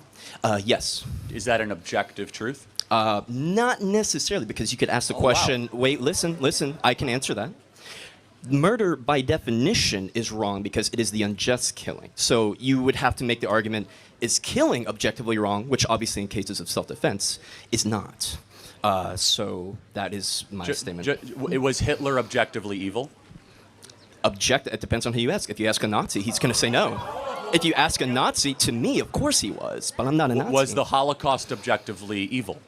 It depends on who you ask. I hope you can see this is where, I did this for a reason. Mm-hmm. This is where A, secular philosophy leads you, where you're not able to say objectively Holocaust wrong, and B, most abortionists at their core do not believe the Holocaust was objectively wrong. That's not a criticism of you. Sure. That is a fact of philosophical morality. Sure. And I'm not trying to be unfair to you. I know you said you're nervous, but that is the furthest extrapolation of basically secular pro-abortion worldview. I interrupted you, so please continue. But at least we can agree murder is wrong. By definition, it has to be. Okay, well, it actually doesn't have to be. I disagree. Okay, but we said is murder objectively wrong? By its definition, it has to be. Okay. You're gonna have to further educate me on that one. Sure. But easy. you mentioned abortion, so continue. Sure. But at least can we agree that for the purpose of this conversation, as you stated in Jubilee, I will not appeal to Scripture or God's Word or like an objective, Christ our like Lord. moral, like unity or in the universe or anything like that. Well, again, at some point we're going to appeal to some agreed upon moral framework. Yes. Which is the same thing as appealing to religion. But for the purpose of this argument, I will use agreed upon Western morality and bioethics, biology, and reason for the point of this discussion. Excellent. Thank you. The second point I would like to ask is I would like to make the statement that we ought to respect and I want to make this statement clear, the wants and desires of the unconscious, such as dead people, sleeping people, comatose people, etc. Would you agree with that statement? Well, what wants does a dead person have? Easy. So I can answer that. So, for example, let's say I have a heart attack right now, but my friends, let's say Charlie, I tell you, I would like to be cremated, right? And let's say you're like, sure, Ethan, I can take care of that. I think that you now have a moral obligation because you have agreed Fair enough, to I got it. But right. actually, the dead person doesn't have the want. It was a wish while you were alive. Yes, I absolutely agree. Got it. I absolutely agree. Fine. But I do believe that there is a moral This compulsion. is a long wind-up, so let's No, get to it's important, I promise you. I promise. But I'm glad we agree on that. Nextly, I want to make the argument that it is not life in of itself that we value, but it is the human experience that we value. No, I don't agree with that. Okay. Should we have let... are you familiar with the Terry Schiavo case? Very. Should we have let her basically be unplugged? There's never been a better time to build amazing products and to do it incredibly fast and to do it incredibly efficiently. Bubble's right at the center of all of that. I went from idea to launch of step one of my MVP in less than 3 months, which is amazing, but also wild. My biggest regret is Bubble wasn't here when I first started. Because I would have saved so much money, so much time, I would be there so much faster. You can come from anywhere, can build amazing things.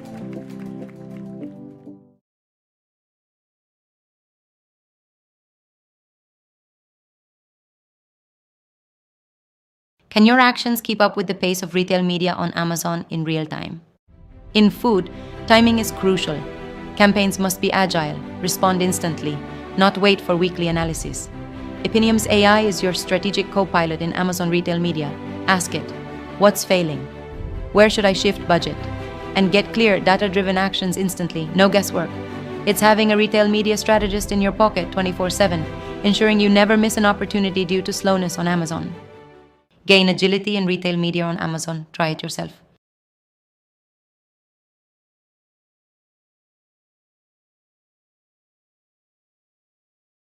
Well, it's a question of we. Who is we? The government, society, or the family that made the ultimate decision? It can be any.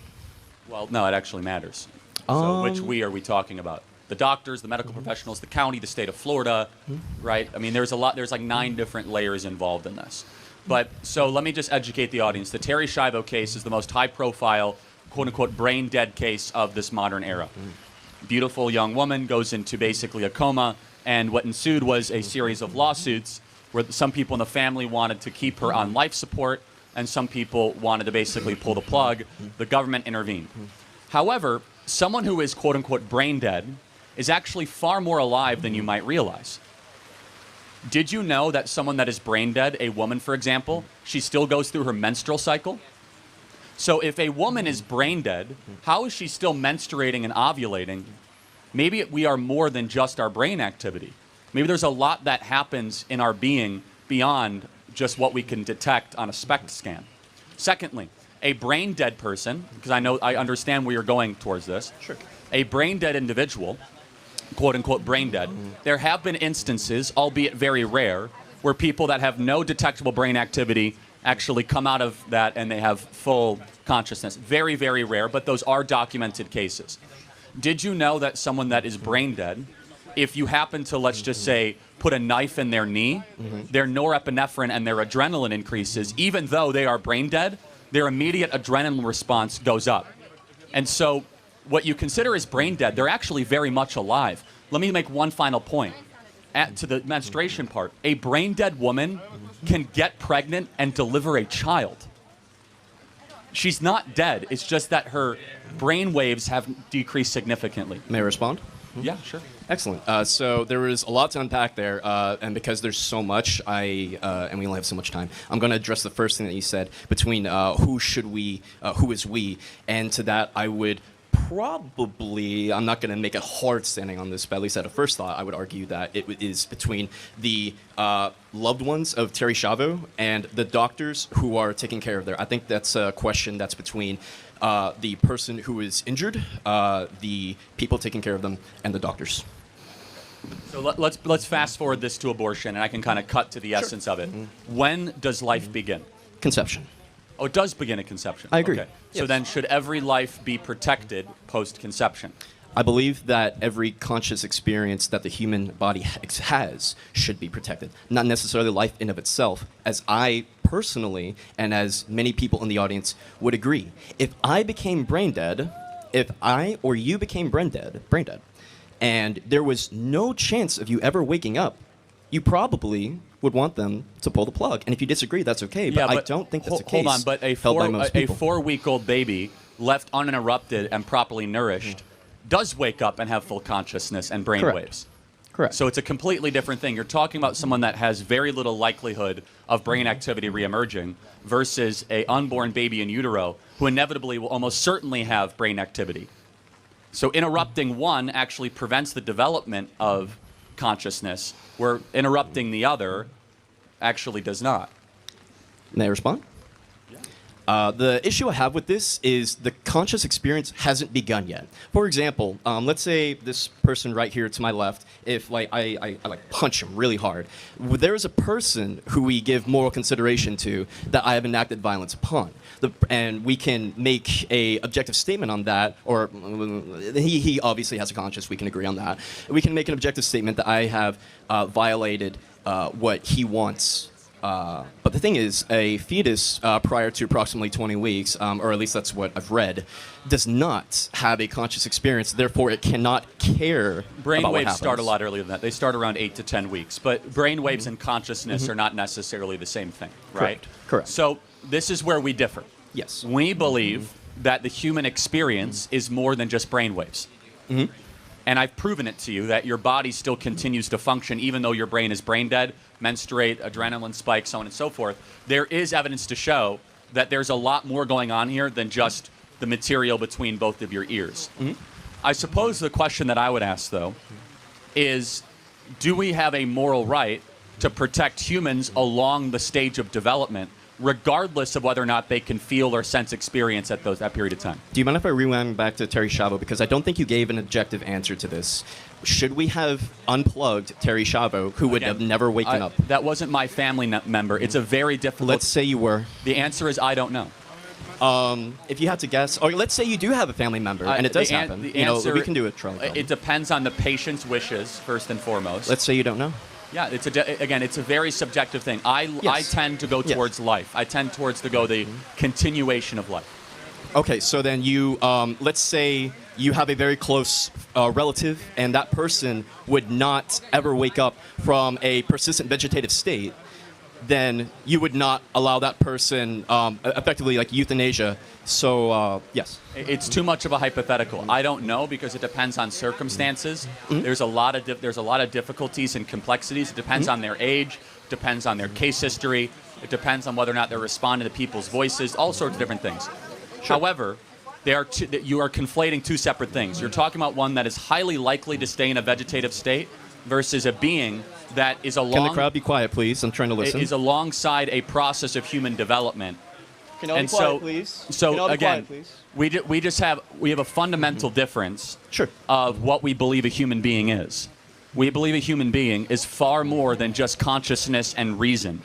And we know this. I mean, this is objectively a proven fact. You are more than your 5 senses. Would you agree with that? This is you. Wait, no. This is you. And you want to conquer the world of Albion? Here's what you have to do. Craft a pickaxe, gather some ore, smelt the ore, make a set of armor, craft a... Huh?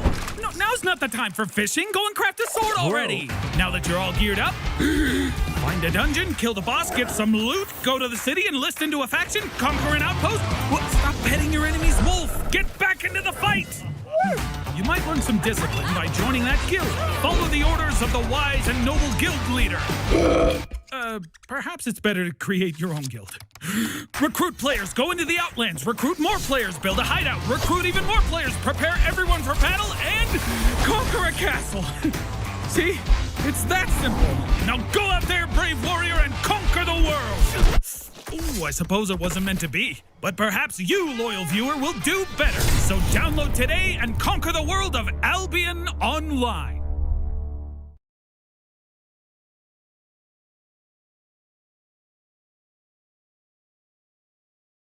Attention video creators, go to Artlist and start generating cinematic videos now with VO3. So, does that mean I can make this train fly? Yeah, of course.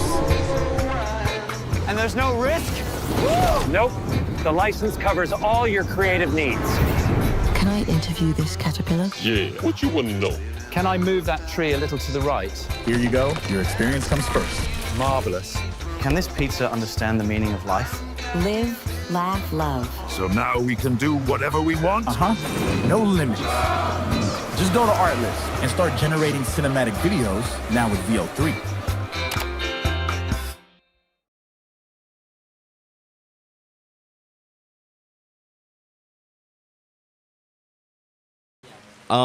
I don't know how to answer that. So I want you to think for a second. Are you only 5 senses? The best I can answer is and this is going to be very vague, but because that's a very hard question to ask, I am essentially me. The 5 senses are a incorporate part of me, but I don't think that necessarily pertains to my No, it does. personally. Well, it does, because basically consciousness is exhibited in 5 senses, right? Maybe. I don't know. Okay.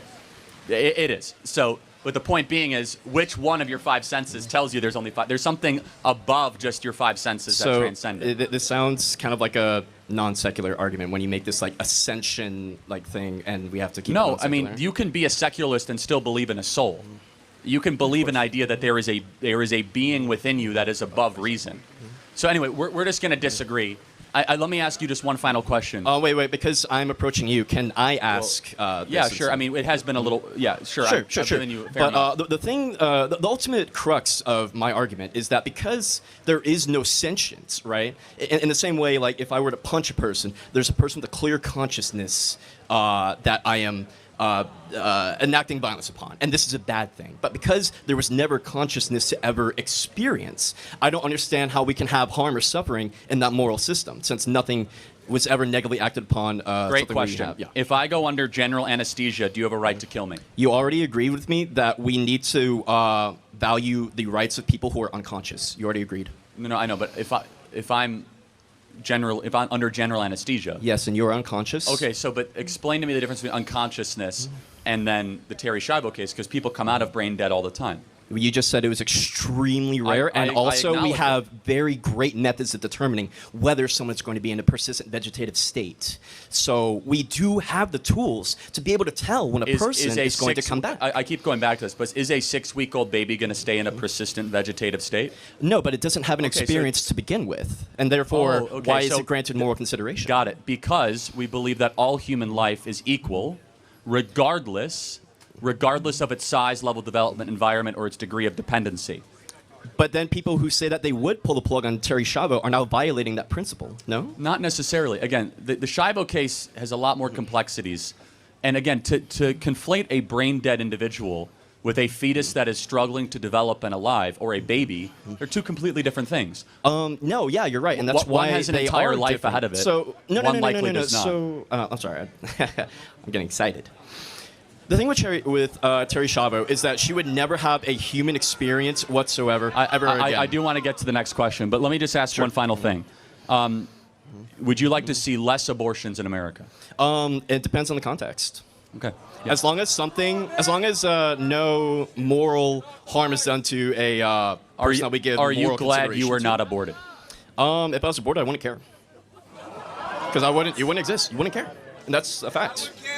Okay. We have We have a big difference of opinion. The final thing I'll say is this. We believe that life is a gift and an amazing thing, and to deprive another being of life is you then using basically your incumbent power structure to interrupt somebody else from being able to flourish and prosper, which we consider to be the apex of immorality. Thank you so much. We appreciate it. Thank you for having me. Thank you all. Thank you.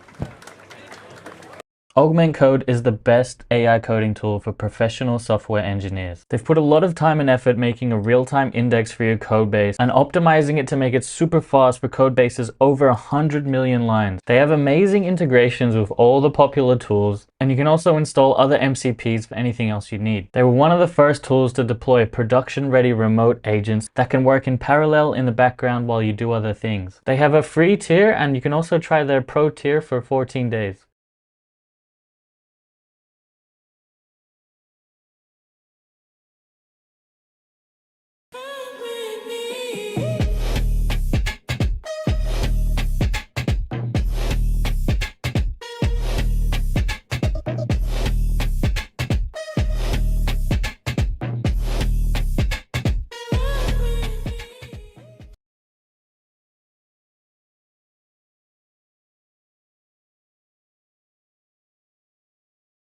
How do I get out of here?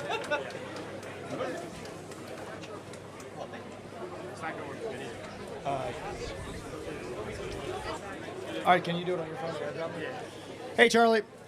So everybody standing in the rain, I think they all need to hear this. I just want to thank you. Like, you come on these stages and you teach people how to debate professionally. You do it from Christian values, and you're very respectful. You let people finish, and I think the world needs to see that. So thank you very much, Charlie. And then, thank you. But before I hop into my question, I just wanted to say, like, listening to that last debate, I was actually in a coma for 3 weeks. I was killed on Airport Boulevard here in Colombia on a motorcycle. And thank God they didn't cut me off, because I found God 1 year later, got baptized 2 years later, and it's the best thing that's ever happened. So, asking my question, this comes from the perspective of I'm the founder and owner-operator of Ballot Access Pros. We knocked over 500,000 doors for Trump last year. We got RFK on the ballot in multiple states, and we fight for causes all over America. And one thing I've always stayed away from is abortion petitions, right? I think that abortions are acceptable only in a very few cases, but I think the liberal side will continue to push abortions, right? So this is where maybe you and I would disagree, and I brought this up to many people, and I just want to hear an honest opinion, especially from somebody educated like you. So it'll take me about 2 minutes to explain. Is that acceptable? Perfect. So right now, if kids grow up in fatherless homes, they're 71% more likely to be incarcerated. They're less likely to graduate high school and college, and they're more likely to hold a lower paying job, right? Now, yet the courts still award custody to the mothers the majority of the time, whether it's a good scenario for them or not. Then if a woman gets pregnant, right, she can choose to abort a child, and the man has zero say-so, even though it was a 50-50 act, right? Now, when you look at a man, if a man chooses to walk away from a child, he's going to spend 18 years in child support, and if he doesn't pay, he's going to go to prison, which there's clearly 11 million people already incarcerated for this right now. So my idea is, what would get me to support an abortion petition? It would be this. So let's say that a man and a woman decide to abort a child. They may do that in all 50 states up to 6 weeks before a heartbeat, right? What they will do is they will pay restitution to the state equal to what a father would pay in child support to programs for fatherless homes, right? So single parent families. They both would pay that fee separately. If a woman chooses to still have an abortion, but the man would like to have the child, the woman may do that, but she will pay restitution to the state for 18 years equal to child support. If the man decides that he wants it and the woman doesn't, right, he may have custody of that child, and then he will pay all medical expenses for the pregnancy and after, but he'll get full custody. So that's the premise of the idea. I want to know, like, what are your thoughts on that? Well, first of all, I'm glad God saved your life, number one. So praise the Lord. Number two, thank you for your advocacy for President Donald Trump. That deserves to be noted. Three, thoughtful analysis. I disagree. Just because human development begins at conception. And we can play games with it and say, well, it matters when the heartbeat or the previous question. Consciousness, it comes down to the question of when did your life begin and when does objectively life begin? And if we start to play games with when, well, they really are a human being at 6 weeks, but they're less than human at 6 weeks before that, then we are diluting and compromising actually what a human being really is. So while your approach, actually I would support in the sense that it would limit the amount of abortion, so it's a very pragmatic step, it would not be the ultimate destination of where I'd like to see the abortion advocacy go. Great. So I'll end it on this.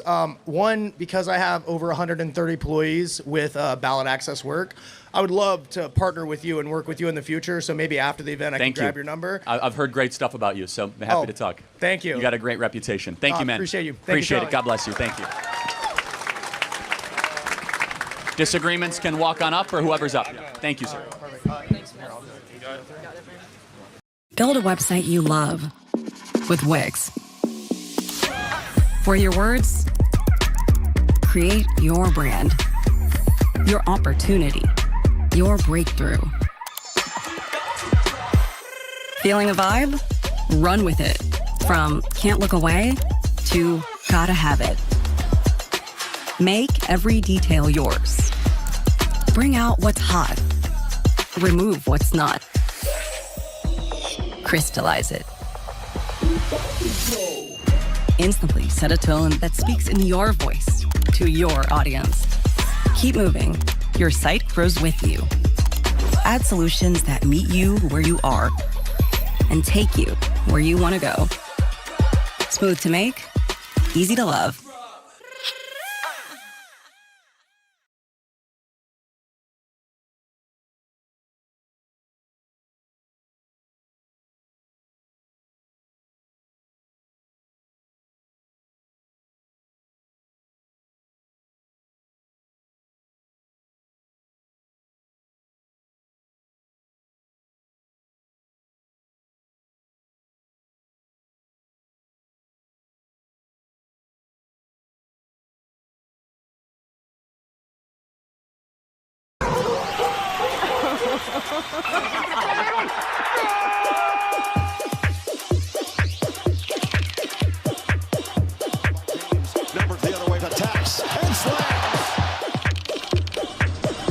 Dreams do come true. I am showering on Netflix.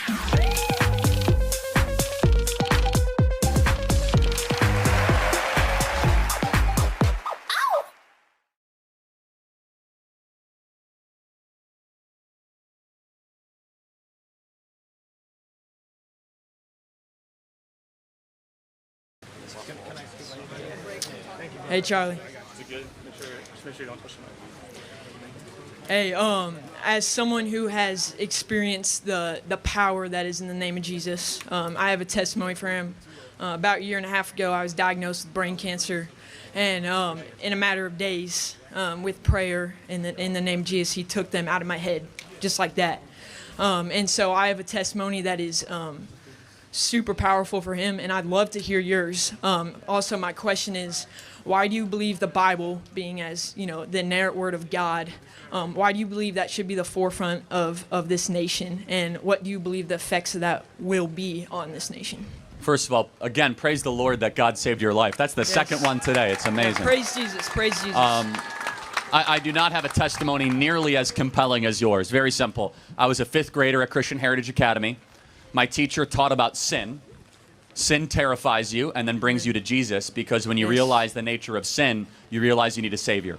I made Jesus Christ the chairman of the board of my life when I was in 5th grade. Awesome, it's been the most important decision I ever made. Everything I believe stems from Scripture, stems from God's Word. We must submit to God's will in all that we do.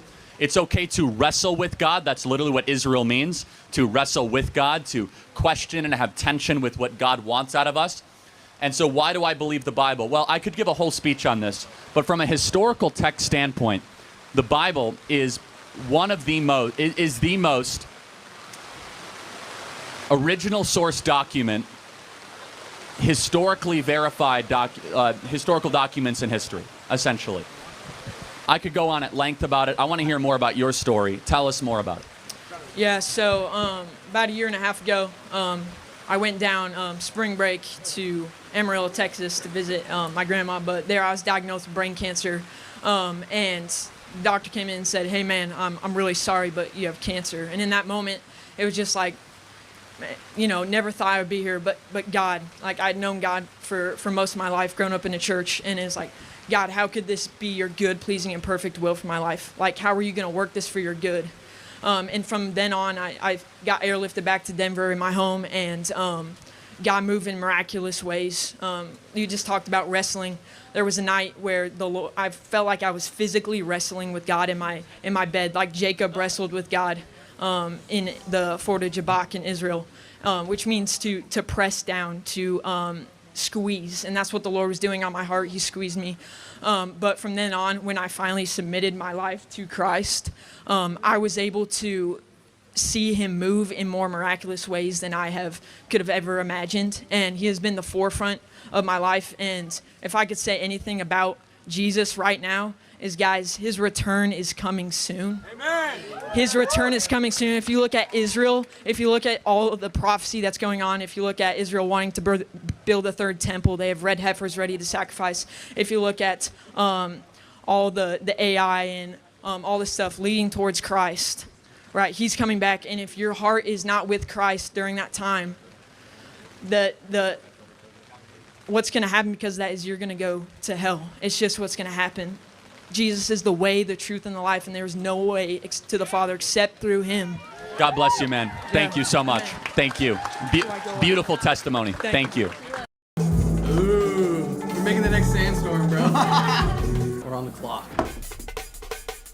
Tony, let's get co-producer on the master. Sade. Yeah, let's do it. Yep, that's it. Bring it in. Bring it in. Let's get like a synth going, like a pad synth or something. Liquid D&D pad 90s. I'll take it. Sick. Keep going. It's not bad though. Boom. There we go. Yeah, this is sick. Dude, we're almost out of time, bro. Alright. Lead vocal? Yeah. Lead vocal. Not bad. I kind of like that. Not bad. Hey. Yeah. Okay, I'll take it. 5 minutes? Not bad. Not bad.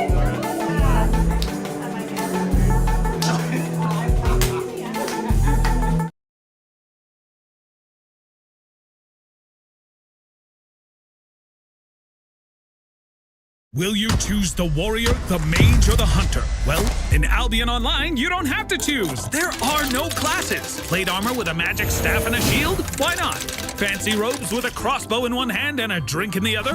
Sure. A bunny suit with a giant cleaver? If you really want to. Remember, it doesn't matter how ridiculous you end up looking. What matters is how good you are at wrecking other players. Download Albion Online and create the character you've always wanted.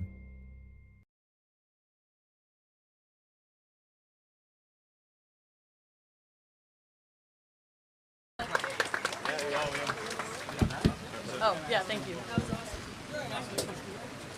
Just make sure you don't touch the mic. Hi, how are you doing today? My name is Ash, and I want to start off this conversation. I do want to get back into abortion a little bit, but I want to start off this conversation by saying I am a Christian. I go to church every Sunday. I believe in God. I've seen his work, and I don't want that to necessarily be a basis for the discussion.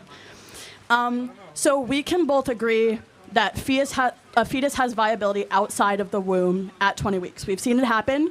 We have not seen a fetus be viable outside of the womb before 20 weeks, right? Okay, so getting into that, we can go back to someone who is brain dead or in a long-term vegetative state, right? They cannot live without the life mechanisms that are helping them breathe, like their ventilators, if they're on dialysis, if they're in kidney failure, stuff like that, right? So could you make the same argument that a fetus that is living inside of a mother's womb cannot live outside, relating it to the life-sustaining like stuff that is keeping a person alive if they're in a coma or something? Right, not to rehash the prior argument, but you understand the moral difference. A 17-week-old allowed to continue to develop will become self and independent, where an individual in a vegetative state will almost assuredly not. They're two separate things. Secondly, it goes back to the question, define viability. There are babies right now that are 27 weeks in the NICU, which is the neonatal intensive care unit, that have all sorts of compartments all around them. Is it morally justified to pull the plug on a baby in NICU? So most women So, like, going to abortion, most women are not getting late-term abortions if it is something that they want. People who are getting late-term abortions are people where the fetus is either, like, already dead, so getting, like, kind of a miscarriage. So that's not an abortion, just so we're clear. The removal of a carcass is not an abortion, but yeah. An instance where a woman is getting an abortion because if she has this baby, she will die. Yeah, but why would they not be counseled to get a C-section? If someone is gonna die from giving birth, whether that's not C-section is not the traditional vaginal birth. It's way safer and quicker than an abortion. It might be safer, but there are still instances. It might be safer. You disagree? So then, shouldn't we counsel women to get the safer option? That there is still a chance that they're gonna die, though. Well, there's a chance they die if they get an abortion too. Abortion is actually the deadlier of all the options for a woman in a crisis post 20-week situation.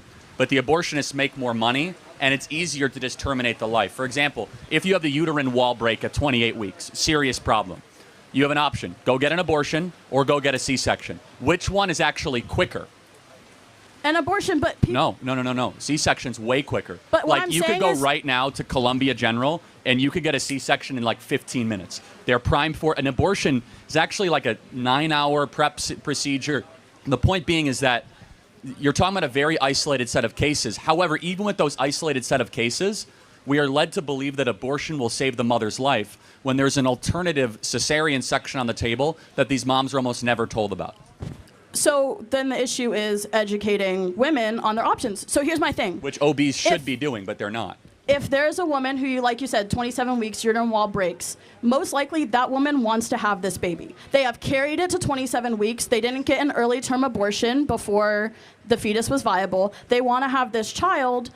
So if they aren't given this option, then what are they supposed to do? So could you see a world in which we give legislation into where OBGYNs, doctors, surgeons are forced to give... Yes, and it gets voted down by Democrats in the pro-abortion lobby all the time. This is our advocacy, is that you are not stuck if your pregnancy goes wrong in the 20 weeks.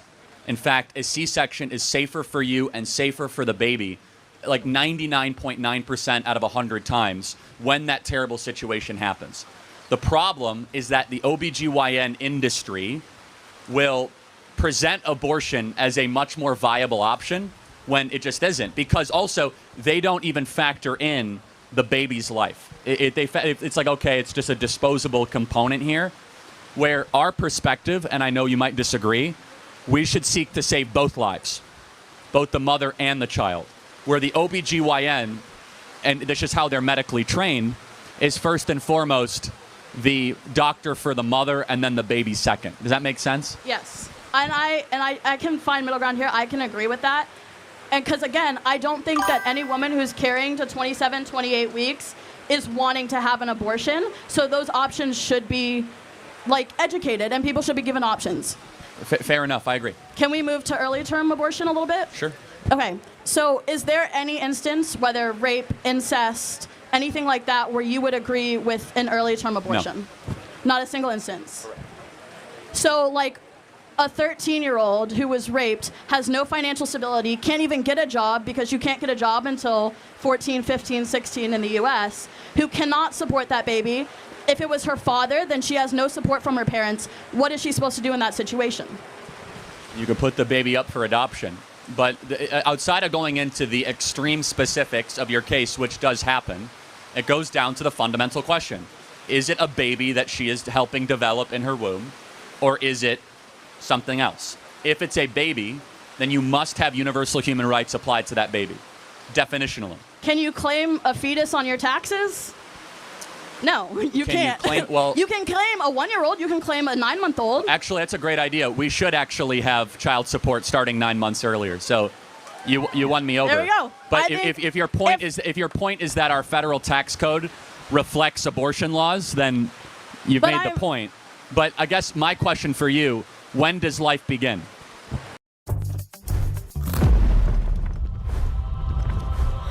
You gotta love Biscoff.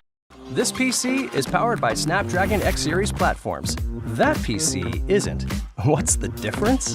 Here's a little intel on what's really inside. This PC runs at max performance when it's unplugged. That PC drops to as little as 55%. In fact, this PC is the fastest with multi-day battery life, while that PC is getting left behind. Snapdragon X Series, the max performance that you deserve.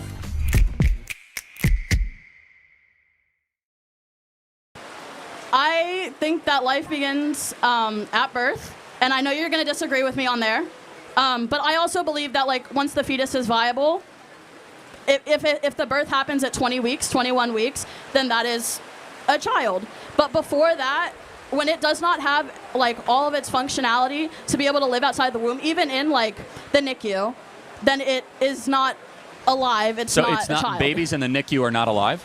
I said when they are able to I know, live but what's with, the moral difference, though? They have machines, they have assistants. you cannot have a 15-week-old fetus and have it live outside of the womb. Bottom line, we don't have the technology to do that. So at one point you were a fetus, right? Mm-hmm. Were you alive when you were a fetus? No. Really? I don't believe that I was alive. I didn't have thought. Okay, so I do want to go back to one component of your argument. You talked about that you are a Christian.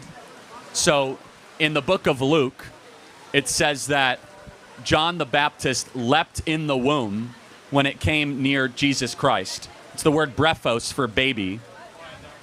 Was John the Baptist and Jesus a baby or a fetus in the womb? I think he was a fetus. So Jesus was not alive in the womb. I think that he had his like functionality, but he wouldn't have been able to live outside of the womb. How do you leap if you're not alive? Babies move all the time. It's instinct. It's not like, it's the same way. It's not like something that they're thinking about doing. Right. So my 6-month-old has a lot of different instincts. When you get a newborn baby, it will wean for its mother's breast. It's not thinking, it's instinct. When you poke a baby in the stomach, it will react. So a baby cannot hunt or gather for itself until it's probably 4 years old. Therefore, it's dependent on the mother, dependent on the father. How is that any different than a baby in utero that needs nutrients from the mother? Because it's in utero, right? The mother doesn't have a choice. Whatever they eat, going to the baby. Whatever they drink, going to the baby. All of that. And sure, they're able to give it up for adoption, and then they won't have to worry about it. And our adoption, the system currently is a whole nother issue. But sure, they are able to give up this baby for adoption, and then they don't have to worry about it. But it's having the choice of if you want to nourish that child, go through all of the pain and struggle and everything that comes with being pregnant. So outside of rape, would you say we should get rid of all abortions except of rape and incest? I think I'm not pro-abortion. I am pro-choice. And ultimately, it's not up to me if she was pregnant and wanted to get an abortion, that shouldn't be my decision. And so I don't think it should be the government. So therefore, but I'm not pro-abortion. I don't think that voluntary late-term abortion should be allowed. I got it. Well, so let me ask you a question. Since you're pro-choice, should a mom be able to choose to abort her baby if she finds out she's having a girl and she wants a boy? So you're pro-choice. I don't think that voluntary late-term abortion should happen No, past 20 that's weeks. not the question. So that's what I'm saying. If that's the woman's choice, then that's the woman's choice.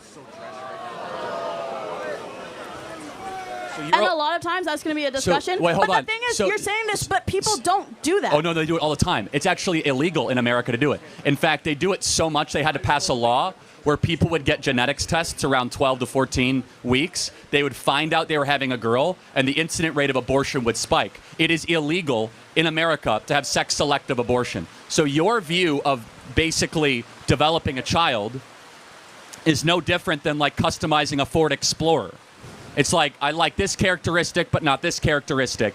Do you think it should be legal if you find out your baby's having Down syndrome to terminate your baby? No. But you said you're pro-choice. So you're not. So you are getting in the way of a mother's decision. The mom doesn't want to go through the pain of raising a Down syndrome kid. She doesn't want to pay for the Down syndrome kid. But that's my personal beliefs, not the beliefs of what thing. Again, No. But I'm saying legally. Should it be legal? I think if the baby is, and I have a little brother with a lot of special needs. He lives off of oxygen. He's in a wheelchair.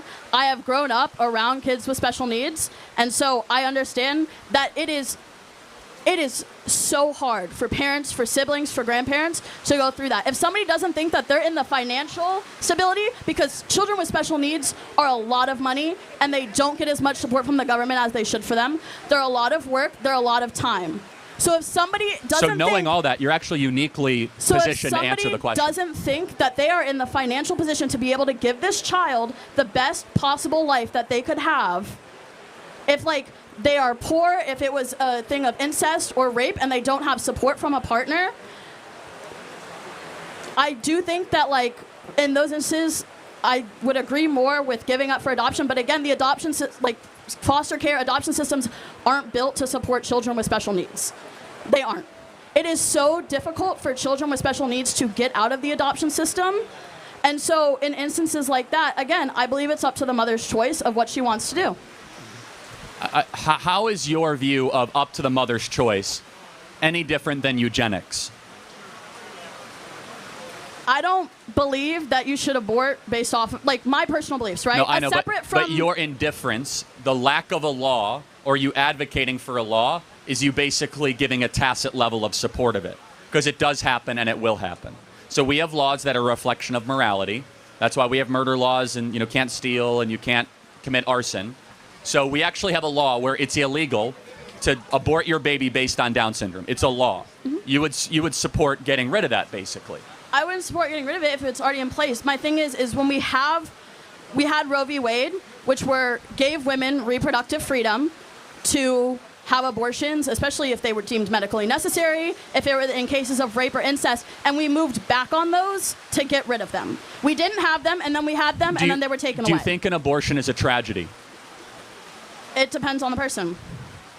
If someone got raped, and they probably are going to carry so much resentment toward this child, and I'm not saying every case, some women won't carry resentment toward this child, but if you're carrying resentment towards this being due to how it came to be, then... So then just murder it.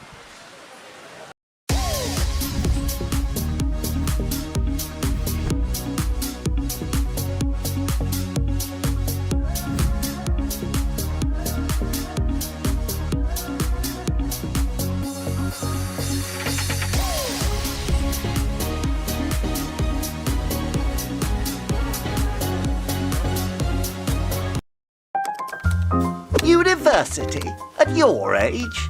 Do be serious. They're all going to laugh at you, dear girl. You'll never get in. Anyway, you're far too busy with all this. Unlike your inner critic, Arden University takes a more positive view with flexible degree courses and the support you need to succeed. Start your degree at any age. Silence your inner critic. Search Arden University to learn more. Essentially, so somebody in this audience was conceived in rape. Can you tell me who? Was it you? No, but someone is. Can you tell me who? No. Do they have a big R on their head? No. So wait, they're just the same type of human being that we are? So Yeah, they're but indistinguishable, so they get God-granted human rights regardless of their method of conception? But that's like, yes, sure, the child is going to be the same or whatever, but we don't know how they're going to end up being raised because, again, the mother might not have the support. She might not have this. She might not be able to give them life. I'm curious, though, how is it morally justifiable from a Christian worldview to, I would say murder, but you would say terminate a life, even if you're not sure how their life is going to work out? By what moral biblical standard is that justifiable? I think people should have their own right to choose. And I have a right to choose to believe in God. Other people have a right to choose what they want to do with their bodies. Should I have a choice to be able to murder my cameraman? You have that choice, and you're going to get punished for it. But no, I'm saying so without law. Meaning if there was no law. Yeah, I mean, get rid of murder laws. I should have a choice to be able to murder him. I guess. Like, I mean, we live in a society where that wouldn't. You're talking about the repealing of murder laws at this point. We live in a society where that wouldn't be an option right now, right? We live in a society where we have these laws. You should be able to say no murder laws, because who am I to judge? You should be able to choose to do whatever you want with any other being. You have to be consistent. But then, that's where we just have a different discrepancy of what a fetus is. Okay, got it. We have a different moral opinion I got of it. what So a fetus is. what species is the fetus? I mean, if it is from a human, it's a human fetus. So if it's from a dolphin, it's a dolphin fetus. Right, if it's but from an ant, it's an ant if fetus. it's a human fetus, then wouldn't it have human rights? But then we don't. They don't have a social security number. They don't have. You're not able to claim them on your taxes until after they're born.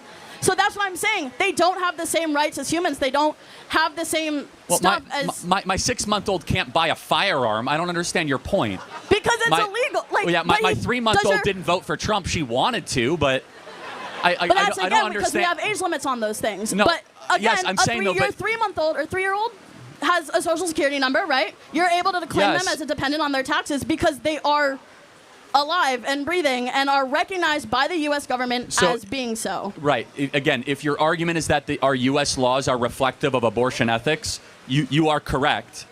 But I suppose the question, you do know a 3-year-old doesn't have a driver's license either. I mean, at some point we can get towards the documentation argument is a little insane, but a fetus is still a human being worthy of human rights. And so when you say it's at birth, just understand the cruelty of that argument, that babies that are 28, 29, 30 weeks hear the mother's voice, they move completely, heartbeats, their own DNA. And I suppose the question I would ask, if it isn't your DNA, why should it be your choice? But what do you mean by that? It is your DNA. Well, no, it's not. A mother has her own separate DNA. Yes. Her baby has different DNA. So why should her DNA should be able to eliminate another set of DNA? Because it is inside of her. Your location means nothing. Whether you're inside utero or live in Columbia, South Carolina, you don't get more or less rights based on your location. Okay, so then take the baby out and have it live in whatever. If it can survive on its own, it can survive on its own. That's what the laws should say. Take the baby out the best we can and don't terminate it. That's the pro-life position. 3 weeks, right? Okay, sure. I don't want to terminate my pregnancy, but we're going to take it out and try to give it the best life it can. It's not going to survive. Well, at 3 weeks, first of all, you have a moral right to allow that baby to grow, which then goes back to my final point. Rape and incest, I disagree, but I think that's valid exceptions. How did the mother get pregnant in the 99% of the other time? Sometimes it happens by accident. No, what do you mean by accident? It's not like catching the flu. What do you mean by accident? Condom breaks and whatever. Even if you're using protection, not using protection, but whatever. You made that's a decision to have sex, right? Sure. You don't have to have sex. It's not like eating or showering. So therefore, we as pro-lifers believe you should take responsibility for your own actions and take responsibility for your own orgasms and not eliminate being smaller than you just because a mistake happened. Murder is not an option for a mistake. Murder is not the solution for a mistake.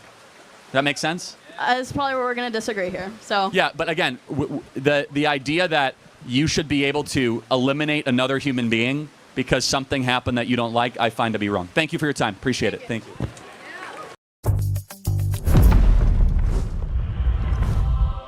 You gotta love Biscoff. Juice, gear, steroids. This is the story of how me and my dad started an illegal steroid empire. I didn't really class myself as a criminal, no. Until it all came crashing down. Confessions of a Steroid Gang. Watch on BBC iPlayer. Pretty intense, right? You guys are champs for going through this rain. Who wants hats, everybody?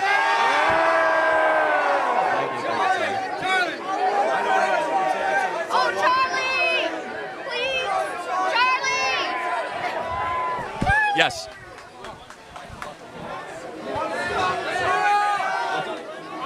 Yeah, sure. I mean. Okay, yes. Yeah. All right. What's up, Charlie? So my position is that I believe Trump is antithetical to everything American, whether that is him abusing powers, going against the Constitution.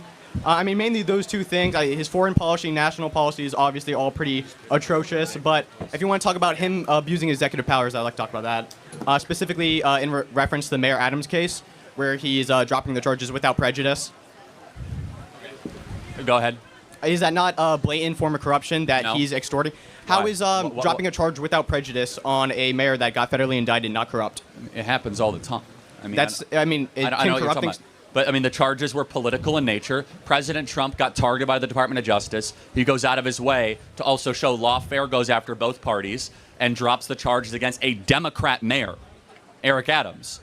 Dropping charges without prejudice happens all the time. Biden did it for a lot of cases that the Trump administration had. If we want to talk abuse of power, maybe we should talk about how Joe Biden pardoned his entire family the last hour of his presidency. How Joe Biden pardoned Anthony Fauci preemptively, and Adam Kinzinger preemptively, and Liz Cheney preemptively, and Adam Schiff preemptively. Not that Donald Trump's DOJ dropped charges against Eric Adams. Joe Biden is the one that had to preemptively pardon his brother and his entire crime syndicate with the stroke of a pen the last hour of his presidency. If anybody is abusing power, it would be the prior president who didn't even know he was president, not Donald Trump. Okay, so, I mean, you kind of pivoted there, but I would acknowledge what Joe Biden did was probably a corrupt abuse of actions. I would say abuse of power, but you also have to acknowledge Donald Trump is also abusing power in the same instant. How? Because you keep saying that. Because yes, he's extorting him because he's now letting ICE run jurisdiction in Rikers Island, which Mayor Adams signed an executive order letting ICE go back into Rikers Island. Okay, so what are your facts? Where are the documents? Where are the first-hand, original source testimony that show there's an extortion at play? That's a huge accusation. So Emil Bove even said himself, the Deputy Attorney General, that he's dropping the charges not based off any evidence, but it would be because it would interfere with his mayor duties. I don't know why we should drop federal charges on someone that for mayor, interfering with mayor duties, that doesn't really make sense to me. I mean, but you would acknowledge I'm confused on why you don't think this is corrupt.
Him federally dropping federal charges. Because it's not corrupt. Again, lawfare is a problem that affects both parties. I mean, but so you would agree what Joe Biden did is corrupt, but not Trump? No. One was pardoning your family for the first time in American history. The other one is inheriting a sloppy, politically targeted case of the Department of Justice and then dismissing those charges. But they said they're not dropping it based on the case of the evidence. They're not dropping it based on any type of evidence. You can drop based on again. That's one Deputy Attorney General's interpretation. But why don't you tell me what Eric Adams was charged with? For bribery, I believe misuse of funds. He defrauded New York for $5 million. Yeah, like taking international flights on Turkish Airlines. I mean, it was like this insane case. I mean, you're downplaying it, but of course I am. Because let's be honest, why is it that Eric Adams was indicted? Because he got caught of committing federal crimes. No, because Eric Adams was the only blue state mayor in the country to speak out against Biden's mass migration invasion. And they used Eric Adams as an example to try to say, if you dare step out of line against the 10 million people that come across the southern border,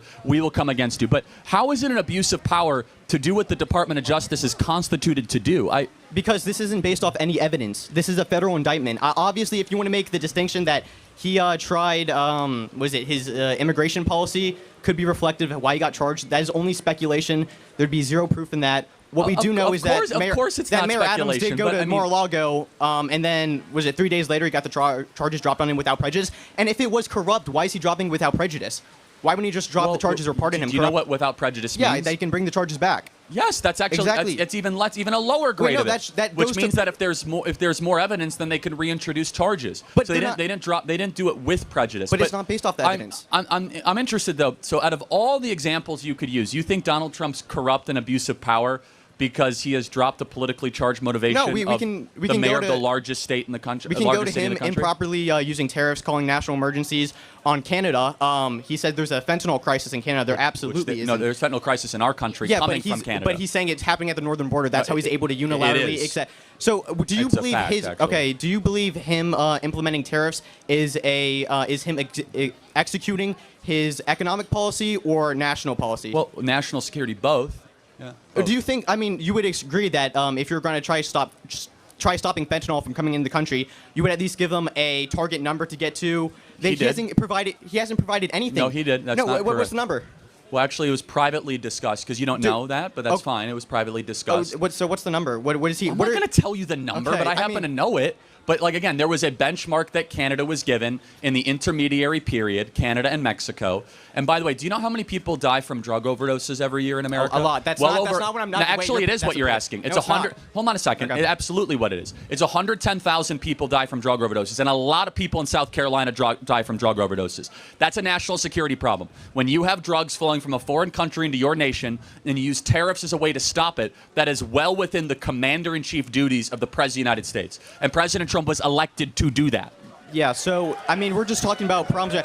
99.8% of the fentanyl that comes in this country does not come from the northern border. The same way he's enacting national emergencies on all the countries to implement his tariffs across the world. Well, just to be clear, the Canadian tariffs were also because more people on the terrorist watch list come across the northern border than the southern border. So it was fentanyl plus the terrorist watch list. But then you would agree the Mexican tariffs are great because almost all the fentanyl in this country come across the southern border from Mexico. I would say you have more of a case, but I believe why Trump is enacting these tariffs is clear for his economic policy. That's probably pretty corrupt. Him revoking constitutional rights is also pretty corrupt. Wait, hold on. What constitutional rights is he revoking? The Fifth Amendment, First Amendment. On who? For what U.S. citizen? Yeah. No, what U.S. citizen does not have Fifth Amendment rights? Okay, so you would agree that other people inside the United States, like lawful permanent residents, are also getting their green cards, also getting their Fifth Amendment revoked, right? but green card holders don't get the same constitutional rights. Do. No, they do Wait, not. hold on, wait, If an MS-13 member is in jail, they don't get Fifth Amendment rights. Garcia is not an MS-13 member. That was all hearsay. Oh, no, hold on a second. He was already charged for it in court documents. No. He's been here for 10 years. He tried to evade, and he actually is back in his home country of El Salvador in a much different type of environment. Would you agree that the judge, I mean, Trump is literally ignoring judges' orders. He got a withholding for removal, correct? Well, hold in on. Maryland. Tension between the second and third branch is nothing new. But explain to me how a circuit court judge, a federal judge, a district court judge has jurisdiction about what happens over international waters. Explain that to me. No, I'm not even talking about the TROs that was implemented. I'm talking specifically about the Maryland case. How? No, the Maryland case is that. So they scoop this guy up. They send him to El Salvador. How does a guy, a district court judge, have jurisdiction when happens international You're waters? referring to Boasberg. I'm not. I'm talking about the Maryland judge that gave him withholding for removal. They violated that completely. They took him out of Maryland. Hold on, you have to answer the question. The guy's in El Salvador now. Yeah, I know. But so then how does that judge have any jurisdiction over that? Because you're referring to Boasberg implementing the TROs. They're both.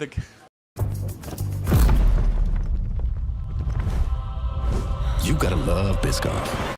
Your ideas backed by AI-powered productivity. Introducing the Lenovo AI PC. That's AI-powered creativity in your hands.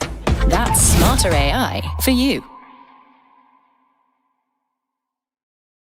I mean, if you're gonna talk about him, This Maryland judge just ordered the return of this guy in El Salvador. Yes. Yes, that's true. Okay, yeah. So how does that judge have jurisdiction? I'm not even referring to that. I'm referring to 2019, way before where he was granted withholding for removal. Correct? Okay, I'm not familiar. I'm not as familiar with that. He was granted withholder for removal, and then the ICE agents took him and deported him. That is completely I do have to take a step back. Do you guys see how far the left fights for MS-13 members? No. You are fighting for that because I'm not. I'm fighting for constitutional rights, not MS-13 hold on a members. second. These illegals do not have the same constitutional rights we do. They don't vote. They don't get to vote. They can't buy firearms. They don't get the same due process. You broke our laws to come into this country. You don't get the same rights as a U.S. citizen, especially if you are part of MS-13. Especially if you are part of an enemy occupying force. No. And what I find, and again, this is a left-wing tactic to try to slow down the deportation effort, try to make saying, well, we need to have human rights for all the people that are coming here. Where were the human rights for the student at University of South Carolina that was just killed? Or the human rights of Laken Riley that was just killed at University of Georgia? And the left is intentionally trying to make permanent the enemy occupation of our land, trying to use our own customs against us for people that have never cared about our customs altogether. It is a giant scam, and I hope the deportations continue at great pace. Once again, my point was not about me caring for illegal immigrants, MS-13 members, gang members. It was strictly on constitutional rights. There has been no case law to say that illegal immigrants don't deserve Fifth Amendment rights or First Amendment rights, which are clearly being revoked. You would agree that he's not getting due process, correct? No, there absolutely is case law. You can repel an invasion. No, if a nation invades you, are you allowed to repel them, shoot them? Are you allowed to do that? Or do you have to stop every person that invades you and say, well, you have a right to speak and a right to an attorney? These are enemy combatants on our land. You don't have to all of a sudden give them a lawyer. I mean, I mean, if you just don't like American law, that's fine. But people under the jurisdiction of the United States. If someone invades America, what are we allowed to do? You're allowed to deport them. Absolutely. No. Forget deporting them. I'm talking about like invasion. What would you consider an invasion? Are you talking about coming over here with guns? Like, oh no, that's interesting. So MS-13 is a state. Right. Is a state-sponsored narco-terrorist organization from the government of Venezuela. This is not just a bunch of moms carrying babies. These are military-aged men that were previously in jail that were here with the intent to sow discord and crime and hurt the American people. Therefore, they are an enemy force on our land. Fair, but Garcia wasn't. You can acknowledge that. No, he was. He absolutely. It was completely hearsay. Marco Rubio and Caroline Leavitt have both lied about that. Okay. It was complete hearsay. And to be clear, so for the 260 other people that have not got due process, you were fine with Trump invoking the Aliens Enemies Act to revoke them of due process. Yeah, we should be 26,000 of them. And they're illegals. Again, by the way, this should send a message to the rest of the world. How do we know where they're illegal? Because they don't have proper documentation. Where's your passport? But they weren't given due process. I don't have one. No. You see, that's not true. Due process is a completely different thing of actually how these flights were loaded up. They went through scrupulous detail of every single individual. They had their identity. They fingerprinted them. They double-checked them with their country of origin. And then they say, hey, are you a citizen? They say no. Can we look in the database? There was an incredible amount of precision that went into this. But if you believe the media's lie, that, they just scooped up a bunch of random 260 people on the side of the street. Just so we're clear, the people on this flight were accused of raping children. These are people. Yes, they are. No, that's 100% true. I know, true. I'm not even making that argument. You're trying to get to a morality argument. No, I'm talking strictly from the American Constitution, right? Because I'm not even. Where in the U.S. Constitution does it say those rights and privileges are applicable to people that come to your land illegally? It gives credence to every person in the jurisdiction of the United States. Yeah, but not if they're uninvited, and that goes back to the 14th Amendment argument that if you come into our land illegally, you're not given the same rights as those that are able to that just break in. I do have to ask a question though, which is why the fight suddenly for the MS-13 members? It's not MS-13 members. Once again, I'm going to state it again. I'm fighting for the Constitution of the United States, right? This is for America, not for, I don't care, like, even the people that murder people, they just still do just to be consistent, did you speak up at all the last 4 years when American citizens that were January 6th defendants didn't have any of their constitutional rights? Were you out there going to open mics advocating for them?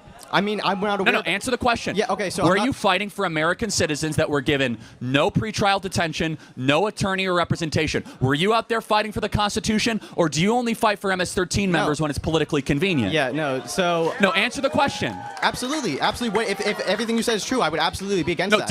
No, did you? I'm not even aware of it. So exactly. That's not exactly. That's the point. I just agree that was with the you. greatest deprivation of constitutional rights that we saw from the federal government of our own citizens. And then out of nowhere, all these groups that wouldn't be found for 4 years, that did lift a finger when moms went into the U.S. Capitol and said a prayer with their pocket constitution on their purse, were thrown into federal jail. All of a sudden, all these advocacy groups come and sue the federal government over people that have raped children. But we're silent over American patriots and veterans that went into the people's house non-violently and said a prayer. Wait, the hypocrisy is stunning. Wait, what? No, first off, I'm agreeing. I'm consistent on that. I agree. No, but you didn't. I'm not trying to criticize you. It's interesting what warrants the advocacy is what I'm getting. Is that all of a sudden we're all like big fans of the Constitution and due process, but the due process for all the other people that did not have the last 4 years was completely radio silence. To be clear, sure. I'm 20, so I've been 16 back then. So well, fine. I'm just. You're not even aware. It's not your point. It's, let me just offer you some grace. It's not necessarily even your fault. It's the propaganda machine. No, okay. The propaganda machine that makes this whole thing like, oh, there's this Maryland father and all this. Meanwhile, we saw thousands of people. What? Like, can I not wait? Sorry. Can I not make the same point about the J6ers that invaded the Capitol that they don't deserve due process for invasion?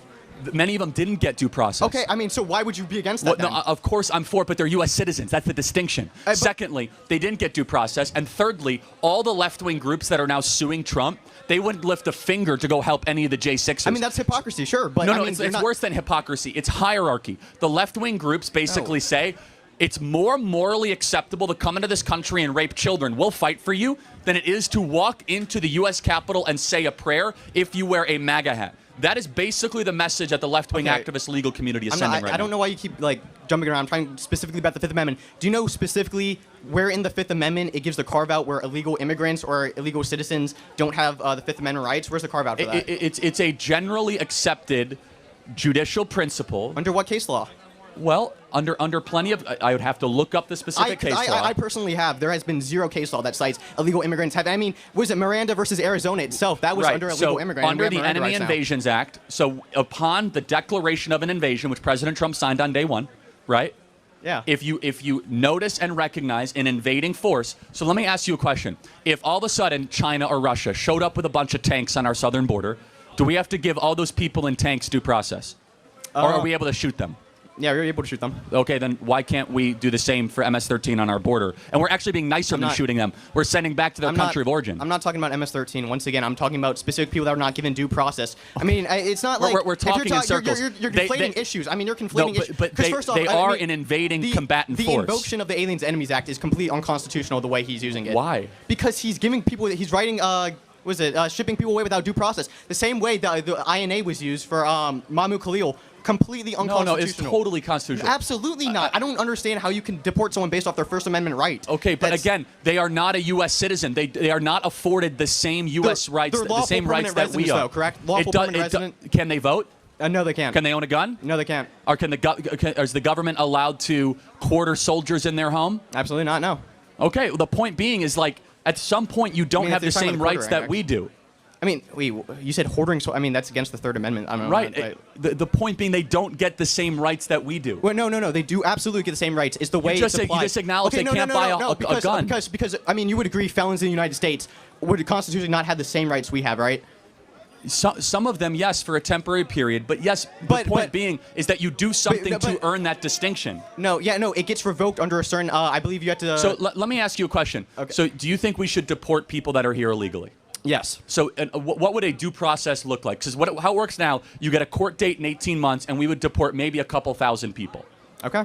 I mean, that's just American law. I mean, I don't know why you're so shocked at that. No. If you want to just so you guys American understand what that means. Because you have a fascist king that you this like. is the left-wing conspiracy unfolding in front of your eyes. You want an let me explain it to you. Well, they'll say, oh, okay, we have to give everyone due process, and that means the deportations you voted for that you want will never happen because left-wing judges will slow this thing down to a grinding halt. When it is so clear and evident that these people are here illegally and they have invaded the country and committed crimes and they should return back to their country of origin. The failure to do that means you're no longer a country. If you want an increase in federal judges, you can make that case, but you're not even advocating for that. You just want to supersede due process, anything in the Constitution, because you don't like illegal immigrants, right? Like that's just. Well, it's not a matter of I don't like it. The people voted for it. Like this is a basic democratic value. Do the people get what they voted for, or do a bunch of unelected judges slow down the will of the people? Yeah, so that's the question. I mean, would you be for if the majority of people voted to overdo the Constitution? No, of course not. Wait, so why? It's the will of the people. Because when the will of the people vote for something righteous and good, of which this is. Oh, so it has to be righteous and good. Of course it does. Who determines what's righteous and good? Exactly. Western morality, the scriptures. We go back to the root cause of the West. But that's extremely subjective, though, correct? No, it's not. It's actually unilaterally objective. No, you see, what was the agreed upon moral principle the United States was formed on? Not sure. Yeah, it was the Bible. It was Western morality. Western morality of do not murder, do not steal, you can't touch kids, you're not allowed to break into a country without invite or warrant, and if you do, you'll return back to your country of origin. At some point, we get back to a truth claim, and the American people overwhelmingly voted for something. Are you a theocrat, or do you believe in the... No, I believe... Do you believe in separation of morality and state? I believe, yeah. You believe in separation of morality and state? Yeah, I mean, we kind of dictate Really? laws based off of morality. No, you just said separation of morality and I mean, state. just because we dictate it based off of morality, I mean... No one believes in separation of morality and state. Every do you law mean? is a reflection of some morality. Every single law. Yeah, I know it's a reflection, but I mean, you can have someone unilaterally just like say what their morality is, and Yes, then we of course. And yeah, that's a separation. No, but separate church and I state mean, is just- not even in the U.S. Constitution. It's a whole separate issue. I'm well, not I going to mean- get into that. I mean, I was just asking if you believed in that, but yeah, just getting or down you're to it, and theocrat. I have to get to the next question. Sure. We are not going to allow orderly deportations to be thwarted by a group of district court judges that nobody voted for and thwart the will of the people to return our homeland back to native-born American citizens. Thank you so much. All right.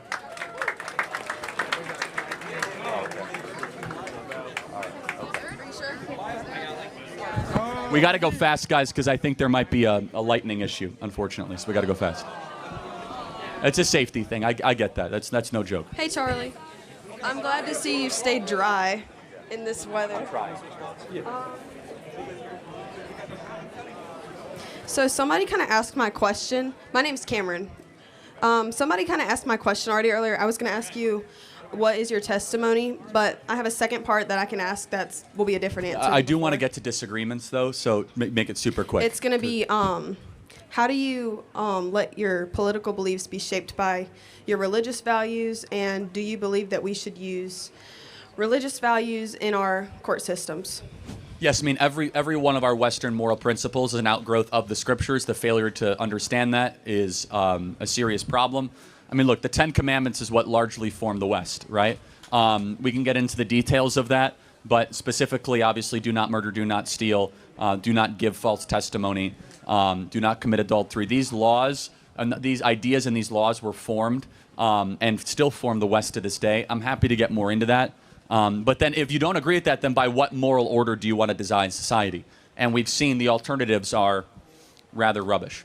Yes, and I do agree, but it's also, I think it's an issue of, like you said before, where can we get morality? Where in the Constitution, if we do have freedom of religion, how can we give people freedom of religion while also upholding those values at the same time? We should and can give freedom of conscience, but at some point you have to have a moral code that you agree on, and we believe that best moral code ever stems from the Scriptures. Okay. Thank you very much. Thank you. Appreciate it. Thank you.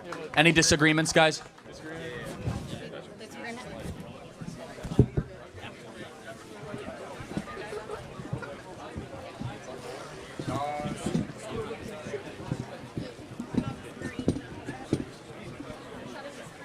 Hey, Charlie. Would you identify yourself as ultra-conservative? Ultra MAGA conservative. Okay. How about that? Awesome. So, I would say that I'm pretty moderate. Both sides hate me, and I'm fine with that. I was just wondering if there was some kind of left idea or left policy that you agreed with, or if there was a policy that Trump has put in place that you disagree with. Yeah, I'm not crazy about Canada being the 51st state, just because we already have enough libs in this country. So, an idea of the left I agree with. Yeah, I'd have to think about that. I mean, if a true liberal is anti-war, then I agree with them on that.